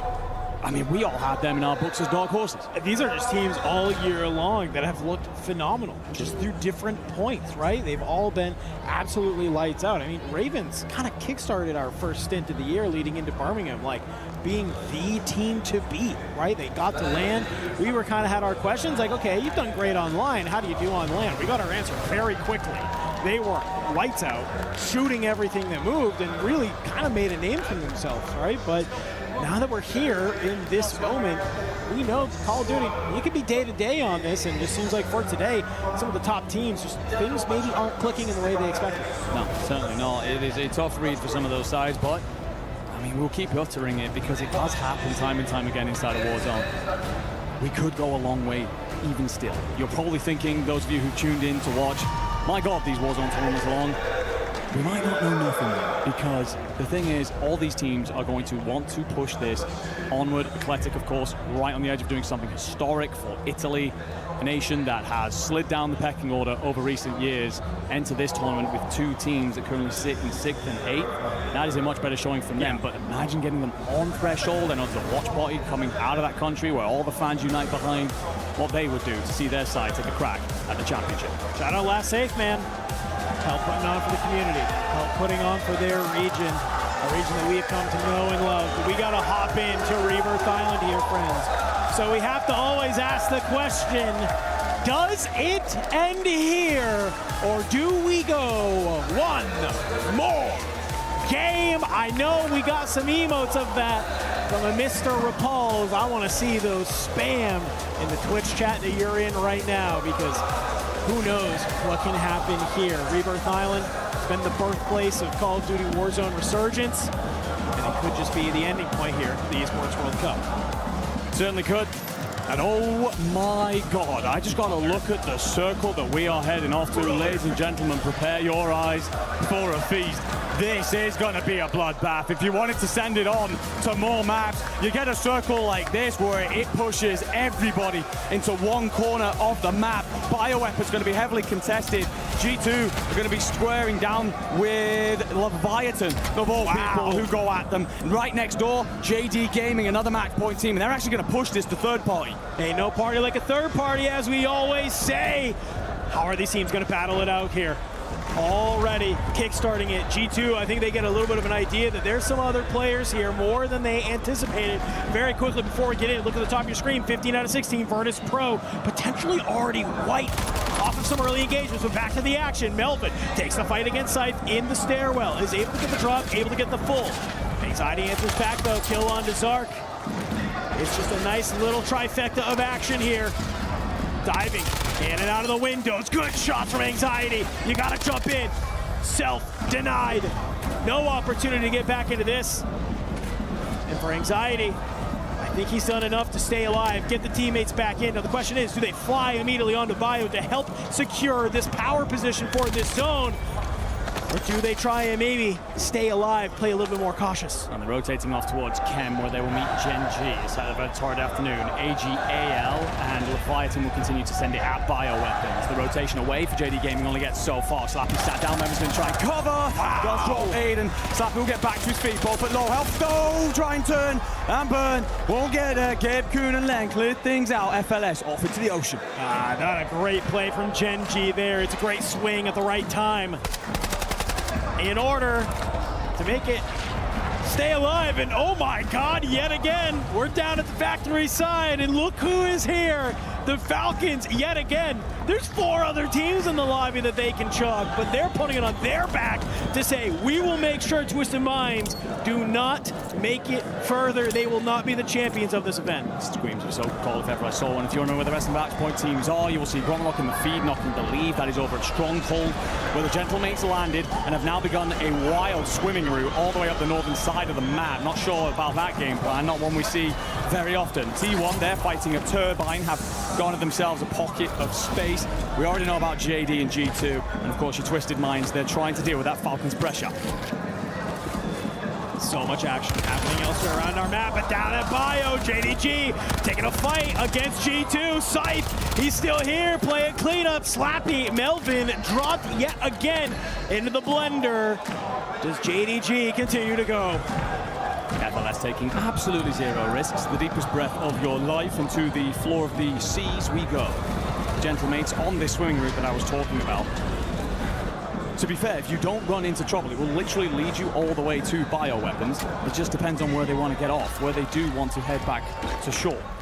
Twisted Minds move through factory, breaching, clearing, looking for threats. Speaking of which, G2 have dealt with all of theirs so far, and as JD come back yet again, Big Man, Anxiety, and Scythe are locking this down. I mean, this is a power position for where this zone is pulling. They can ride this till the wheels fall off. And I love this Anxiety, hip fire, rev in hand. Take down Slappy. You're just not giving JDG an opportunity to even try and stay into this tournament. A little bit of a do-si-do around the shack here as you were trying to bring one of these members of Gen G down into the line of sight of your teammates. It's going to be Gabe inside. Good armor crack from Anxiety, but you've already done what you need to do. That's back Gen G down. Get over to Bio with your teammates. I love his positioning in that fight. Very disciplined from the young man. He decides to back off, put himself where the windows of bioweapons are exposed, and it allows Scythe and Big Man to cover his retreat. We'll get back together as a three. Try and, again, lock down that northeastern corner. They've done so well through this year. Swatting away all comers. T1 will dodge a precision airstrike. Great shots out of Spam in the end to cut key bays. Twisted Mind trying to move through Harbor here. Looks like they have dealt with Falcons on a day where they can seemingly do no right. G2 continue to just mop points out of JD Gaming. Again, it doesn't matter how many points you put on the board. If you close out, you win. So for JD Gaming, this isn't a bad thing necessarily, but you can't build your way into the map. You can't get advanced UAVs, intel, etc. You are fighting from behind. G2 currently have 13 kills. JD have 5. Give you any sort of an idea of how that contest is going back and forth between those two teams. I don't even know if I can call it a contest. Feels like a feeding frenzy for G2 at that point. But already, some great defense coming out of G2 here. Like we said, it's going to force so many of these teams to have to get pushed to this side of the map. Look at the Gentlemates out into the water, and I'm seeing shots coming out of Z-Dark down into them. If I'm the Gentlemates here, this is not the position I want to try and be in. Honestly, I just don't understand this rotation. Maybe they pulled it off and call them geniuses, but felt risky to me. And Gromalok now, he'll be sat down next. Halo's under pressure out in the waters. Can you stay up? Just about dodges a bullet or two. The new velocity mechanics in the water, probably cutting him clean, but we will just about burn through the Resurgence timer. Should get Enkyo back up momentarily. Gromalok a couple of seconds after that. Yet again, you do not want to be just trying to rely on water physics for your tournament dream to stay alive. And the problem is when you're out here, you have about 6 different teams looking out into the water, looking to cut you down. Next circle pull absolutely massive, by the way, not only because we soon approach fire sale and the advance and everything that goes on with all these sites being forced into a small area due to the way the circle works, but it will tell people whether we are heading more towards bio, industries, chemical, etc., and they'll all have to get on their bikes, put themselves in win condition. Shifty tries to lurk his way up the stairs. However, for you, the Ravens controlling top prison. They get a little bit of a peek, and they will bring you down. Blast is the last player alive from Twisted Minds for the moment, playing top red. You do have a couple members of Gen G in front of you. At Harbor, at Chemical. Oh my god. Good shots from Big Man onto FLS. This could actually be huge because the other 2 members of JDG, they're still not even on the floor yet. Well, the reason why JDG have... Oh my god, he gets the self off. What?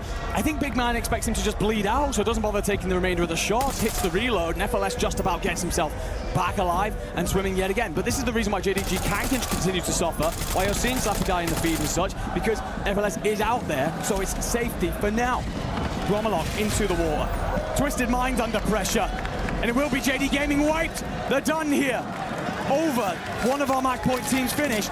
We'll press on with the rest. G2 have complete control over bio. The circle pull's relatively central, so that's looking more like an Industries or Shack kind of circle. The Gentlemates have all turned tail and headed towards that center, but it's held by Leviathan. Allman just playing his life, staying alive. The problem is he's caught on the outside of Chemical down below. Lennon will find another. Still just no opportunity to stay alive, and the shots are going in too much on the fly-in. Shifty, he's lost all of his plates as he hits the deck. Blast has been dropped. Shifty, he's got to stay alive here. Is he going to be able to? No, he cannot. He's taken out, and in the process, who else leaves the lobby? The Falcons. G2 truly in the driving seat right now, and the Gentlemates are out. That swimming rotation does not pay out in the end. T1 trying to set up a turbine. Suffering right now. Spam stripped of plates. Echo's trying to drill some efforts in the return. Oh Smith. my God! Oh, you get one from there. Skullface on the coverage over the back of the fourth, and you get yourselves in and will retrieve Echo from the buy station that is just on top of Turbine. So, yes, you lose your leader in the moment, but you have time to re-establish yourselves. These teams are just dropping so quickly from this lobby. Top squads who we expected to be here are just gone. They're eliminated. Out into the buy station, Fede goes to try and get Novo. Maybe another chance here, but Knight in the kill feed. Wiped, Believe. Wiped, that's AGAL. That's PBJ gone. One more team needs to drop to put us into the top 5. Down to our top 16, of which match point we have T1 under pressure right now from the Ravens. Neeson sends it and loses the fight. Disrupt and Spam going to work here. They'll hit the buy station, pick up whatever they require. UAVs in hand, looking to set themselves up with the information for the rotation. G2, they will deal with Novo again and again, and actually Gen G have a body in this direction. Could let them be a thorn in the side. Lobby will crawl to a patience because we're missing so many teams. You can see on the top left side of your screen here, nobody really has to be on top of each other. God. And the zone pulls one more time, and G2 still control Bio. T1 do have enough in the sense for an advanced UAV. Will give them everything they need to know. Could play in through Industries, but what they want to do is clear out that southern side or western side of the circle, of which there are 2 Ravens players and 1 from Gen G. You do that, you can almost set up a straight square off with G2 in that Industries building later. You're just trying to figure out when they get active, where to make the move. And between them, Leviathan still exists as a full 3 in the Shag. What role could they play in whether or not we see one more map? Everybody crawling down here. T1 have decided to clear out their backside over here at Prison. I don't mind it. You have a member of Ravens who will get found out in King Chalk. You have one member of Gen G. Will you see Gabe Kuhn here? Gabe has the opportunity to spoil this for T1. Unfortunately for him, the timing is just not there. Spam cuts him down. This now gives T1 a pretty clean route into the rest of this map. Gen G just going to buy back in. They have a full 3 set up at Chemical. It is all 3s, except for one member of the Ravens. Neeson tucked inside. Make no mistake about him, though. This is a player that could 1v2, 1v3 any roster. We've watched him do it all year long. Next pull, splits, Industries, and Bio. As such, you'll see a shifting. T1 will take all the space in Industries. Bioweapons has become home for 3 different sites. Vortex, alongside his Novo brethren, down here in the basement. They've given up all of the upstairs to G2 here, and T1 have moved over to Industries. T1 might have missed a trick, actually, because Gen G have played a tunnel from Chem straight into Industries and will actually draw up a line to hold them. A massive checkbox for T1 to face. Leviathan is also still in this lobby, ladies and gentlemen. Still have an opportunity as well. Lennon guns up, cuts down Echo. Aiden, he's here to help as well. Sliding in and out. You try and go over the side, but Gen G, they will claim T1. And here we go, ladies and gentlemen. 4 teams remain in map number 11. Gen G have gained all of Industries' control. The fights have forced pretty much everybody else over to bioweapons. That multi-layered building will become a kill box for everybody inside of it in a moment. G2 4-3, they'll be the highest team. In the basement exist the Italians of Novo. And then in the middle ground, it is, of course, your Latam north side. Leviathan, the Ogre, and the crew have rolled up to try and take control. But look at where the zone is pulled. Gen G, they're in such a good opportunity here. Gabe Kuhn's gonna open up the fight onto Anxiety. Sight has to stay down below. Start calling in the streets. You haven't got the full on Anxiety yet, and you're actually gonna move over and get this tap. You're gonna let Leviathan, you're gonna let Novo go ahead, battle it out. Meanwhile, Sight, he's jumped up. He's been able to find Aiden. You have managed to get yourself pushed up into Chemical. You have the numbers advantage, but you're getting banged away at by Leviathan on the backside. One of you gets dropped. I don't think there's anyone to trade that, though, so you should be able to get into his feet if you're Anxiety and Big Man. You need Field Medic here, though, if you are Anxiety, and you will get the tap. Zone will continue to move over, but Leviathan, you can see it on the top left side of your screen. They're starting this rotation. They've got to find a way through, though, cleanly, and there will be a fight, and Gabe Goon might have just called the tournament right there as he drops Amir. It means that you are outnumbered. Everybody else, G2 in the driving seat. It's all three members of G2. They find Gabe Kuhn. It's just one player of Leviathan. Enigma, G2. They just need this one last kill in order to become the Esports World Cup champions, and you can tell the hesitation is there.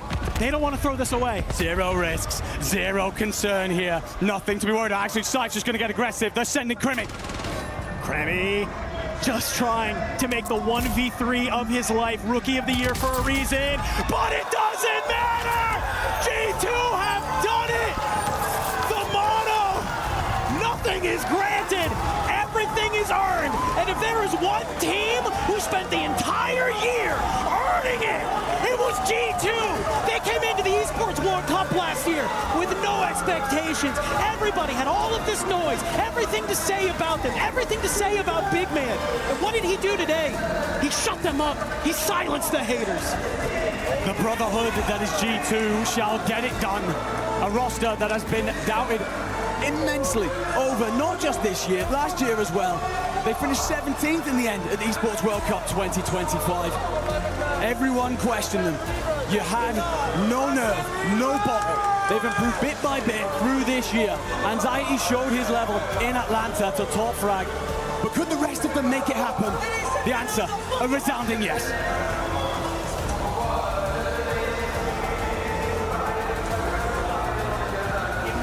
Before the group stages,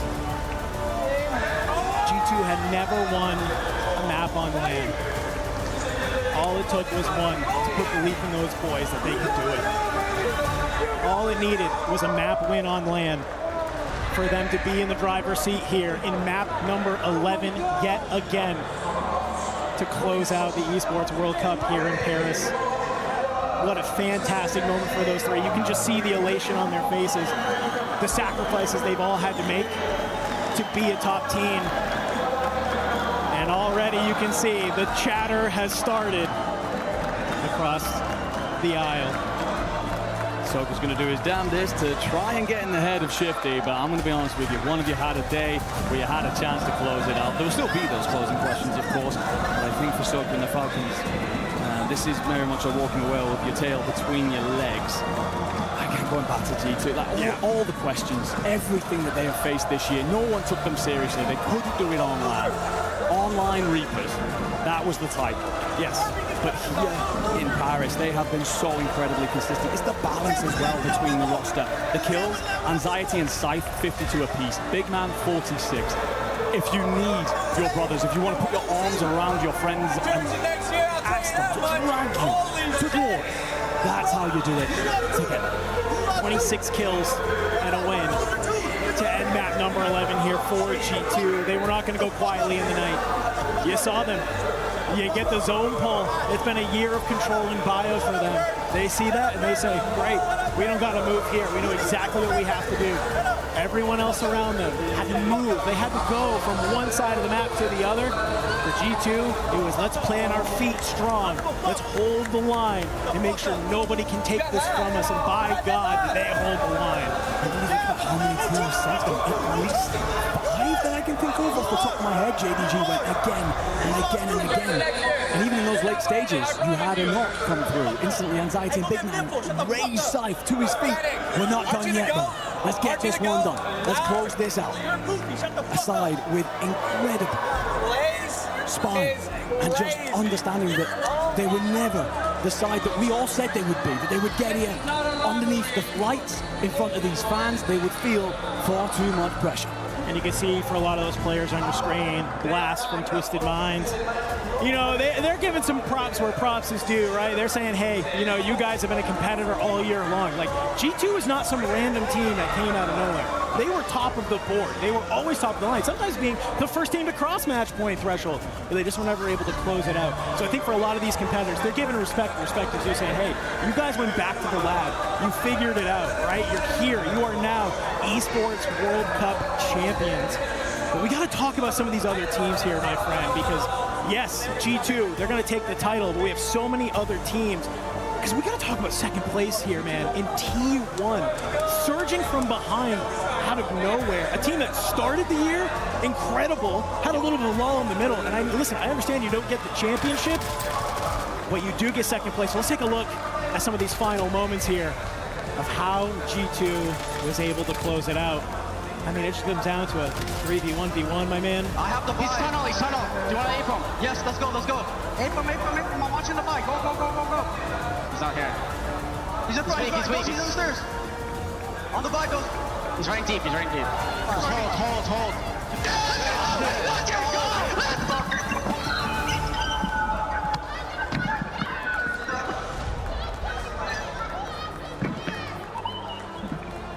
Celebrations echoing out. Hugs with Shockwave so loud, the mics are picking them up from meters away. Deserved champions in the end. So many other things to say, but what we want to know right now is exactly how those boys are feeling. So let's send it on over to Barney and interview G2. Wow! In one of the most nail-biting and exciting and chaotic match point finals that we've had here at EWC, G2 Esports, you've managed to do it. Anxiety, try to put into words how you're feeling right now, bud. I got no words right now, none. I'm just shocked that we won that game. There's just no words. There's no words, there's always words. Come on, Anxiety, let's do this. Scythe, my man, to be able to do this, to be able to accomplish this at the Esports World Cup 2026 alongside these boys, I mean, give some props to your teammates. What an incredible show out they've had.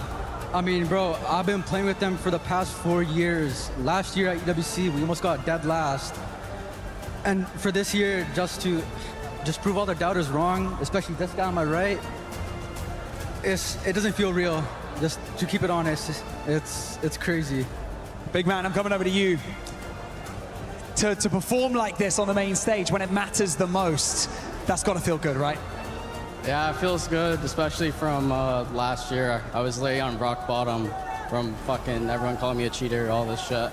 And how we won, so it was literally just the storyline meant to be. It hasn't hit me yet, it doesn't feel real, but it'll hit me later. But it just felt like a scrim to me. Felt like a scrim. It definitely is going to hit you later. Gentlemen, I'm going to need you to get on your feet because we've got some things to do, as you can imagine. Ladies and gentlemen, G2 Esports managing to secure that incredible win here at the Esports World Cup. And of course, as the winners, you've got some pretty cool things you get to do. And one of those things is over here. Our awesome Crusher. Now, this is your first time over here, isn't it? How does it look? What's the view like of all these keys? Beautiful. It looks beautiful. It does, doesn't it? Right, step up onto here. Let's go. Right.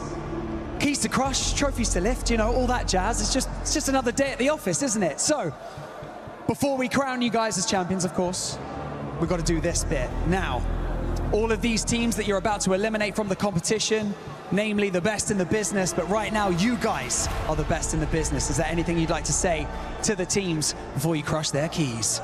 I mean, GG's, that's all I can say. It's been a crazy tournament. I appreciate all the support and good game to all the competitors. GG's, I guess, yeah. GG's. A somber feeling over here, but I'm sure it's about to feel better once we do this. Right, Scythe, I'm gonna get you to open up the iris, please. Just press that button. Here we go. Two have already gone, but see you later. Okay, we have the remaining keys from this competition today. Match point finals is about to be over once you pull on that lever. So Anxiety, delicately pull on this lever in 3, 2, 1. Ooh. And with that, only one key is left intact, and that key belongs to G2 Esports. So if I can please ask our key master to come out here to present you with your key, because you've still got some more things to do, guys. You're champions. We've got things to do. Jacob, if you could hand over the key, who wants to take it? Go on, Sai. Right. Now, that was pretty satisfying, wasn't it, to pull on that level? Yes, it was. It was pretty satisfying. Right, gentlemen, I'm going to get you to walk down the Gadia City grid. I'm going to get you guys to place that key in the center of your trophy and seal it as champions of the 2026 Esports World Cup. Once you've done that, I want you to lift the trophy for everyone to see and just bask in the moment, boys, okay? Ladies and gentlemen, make some noise for your champions, G2 Esports.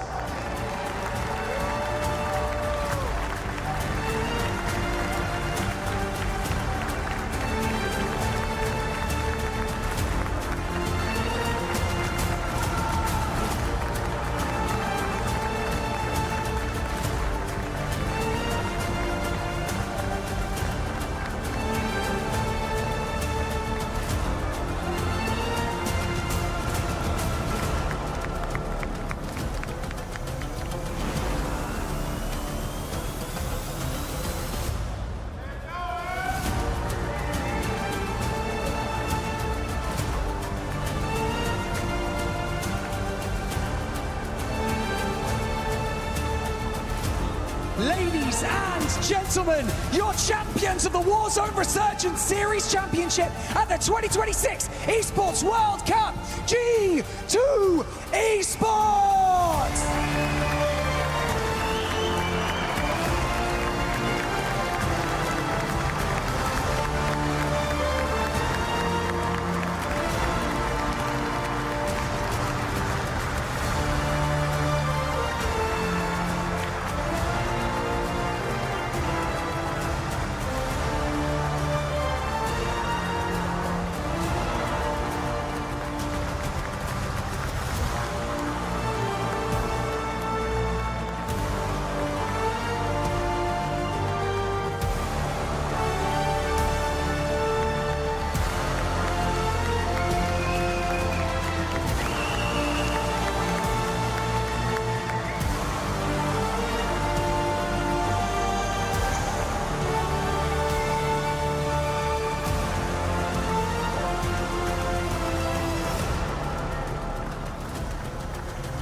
Gentlemen, we're not done yet. We're not done yet. First and foremost, one thing that we have to acknowledge out here in the Esports World Cup is that none of us would be here without the fans. And so, Sai, is there anything you would like to say to the G2 Esports fans out there and the guys who've been supporting you throughout your whole journey to the Esports World Cup? Yeah, I mean, I appreciate all the support. I can probably count all the supporters my hands, which is less than 10, right? So it's crazy to just prove all the haters wrong, and if they hate you, that means you're doing something right in life. So I just appreciate all the support nonetheless.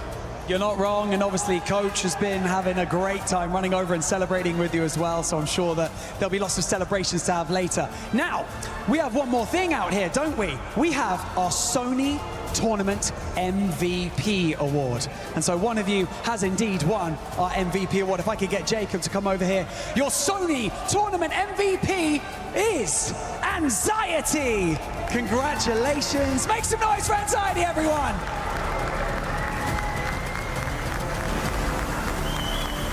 Anxiety, I'll quickly ask you, to come out here, especially after the year you guys had last year, right, here at the Esports World Cup, to come out here to outperform everyone on the main stage at the Esports World Cup as well and secure that MVP medal. How does that feel? It was amazing. I mean, I had no words. I lost my voice screaming. This is amazing.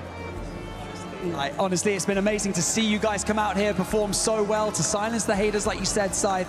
And so, for one last time, I'd like you guys, Big Man and Scythe, you can hold on to that MVP award. I want you to lift that trophy one more time, cement your legacy at the Esports World Cup 2026.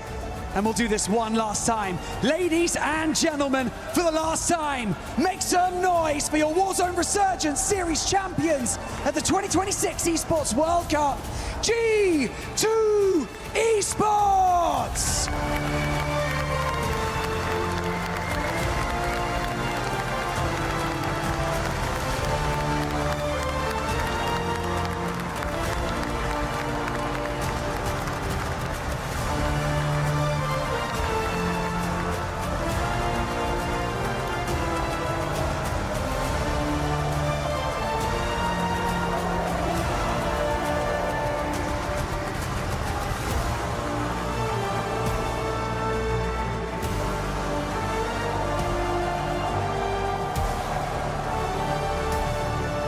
An amazing performance from G2 Esports, starting off hot at the beginning of the day, being super consistent. In the first 4 matches, this squad did not leave the top 3.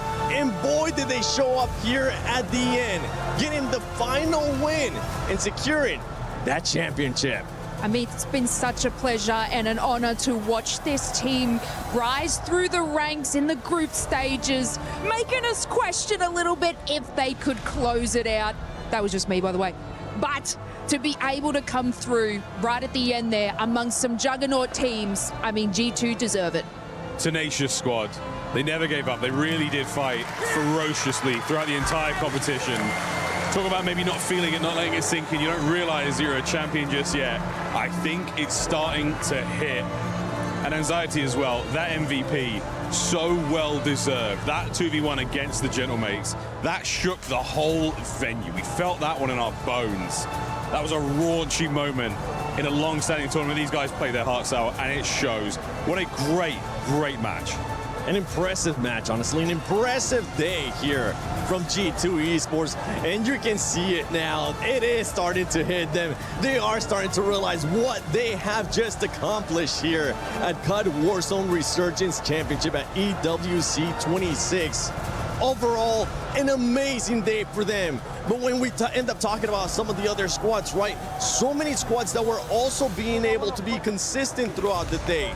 Gentlemates, at one point we thought it was going to be them winning that championship. How close they came.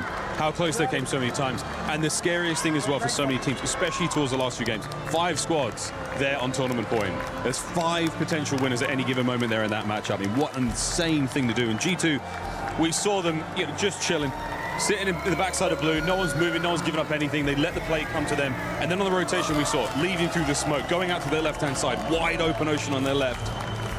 A single revive, 2 smokes made all the difference between them then and them now. And then not only that, you know, they've had months of getting to this point. Last year didn't work out for them. They took that back and they decided to be champions this year. And that's taking down the likes of Twisted Minds, Vitality, VP, the Falcons. This is an obviously beautiful moment for them. And I'm going to start crying at the club too. Don't do it. Don't do it, Lace. You set me off as well, Lace. But another wonderful thing for this squad, proving the haters wrong. I can say with certainty, one of the greatest feelings as a player. Besides, said it first. You know, he may not feel like they had as much support from social media, maybe from the fan base. You know, G2, a massive organization in Call of Duty. But now, you have to feel like you've grown. Anxiety's play, the excitement, their big man story, Science gameplay, and just that moment. You've got the championship now, you've done it, you've won it, you've been there, you've done that. You come back next year from absolute rags the year before to champions. That is an unbelievable journey, and it is definitely starting to sink in now. They make their way to the totem. The emotion just showcasing here from these players. Tears are going to be running down as they make their walk to the totem to finally cement their name into history here at EWC 26. And I can't wait to see what that reaction is going to be like as well from some of these players. With 7, you remember every single step. You remember every face clapping, congratulating you, all those thumbs up. You remember every single second of this for the rest of their lives.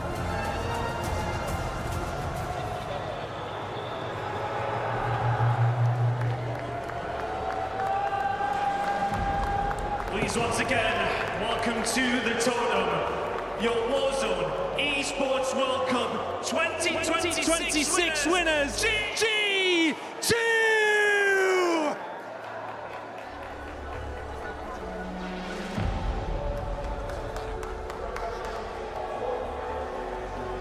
G2.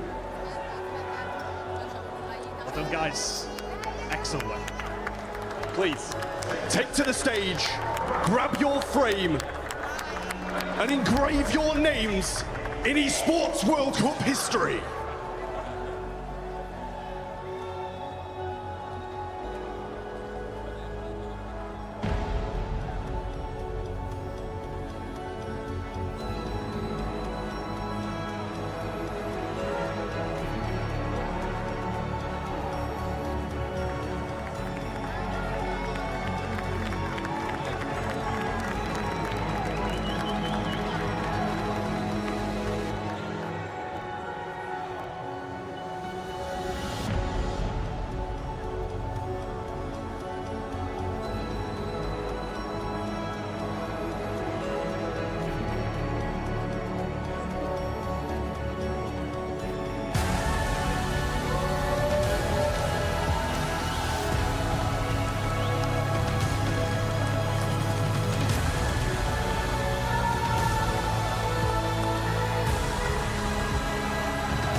Paris once more.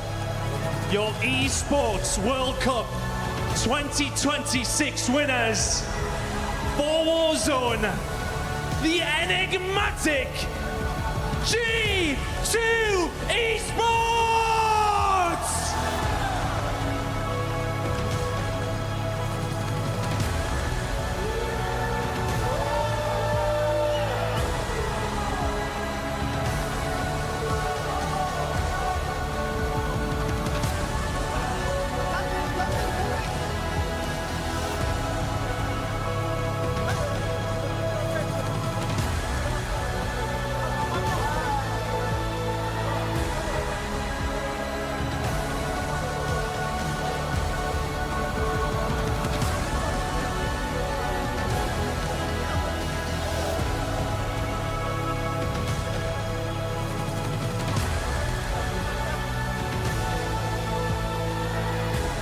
A heartbreak for 31 teams that were trying to be in that place right there, where G2 Esports is now. And that is none other than the CUD Warzone Resurgence Championship at EWC 26 Champions.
Welcome to the EWC Spotlight, everyone.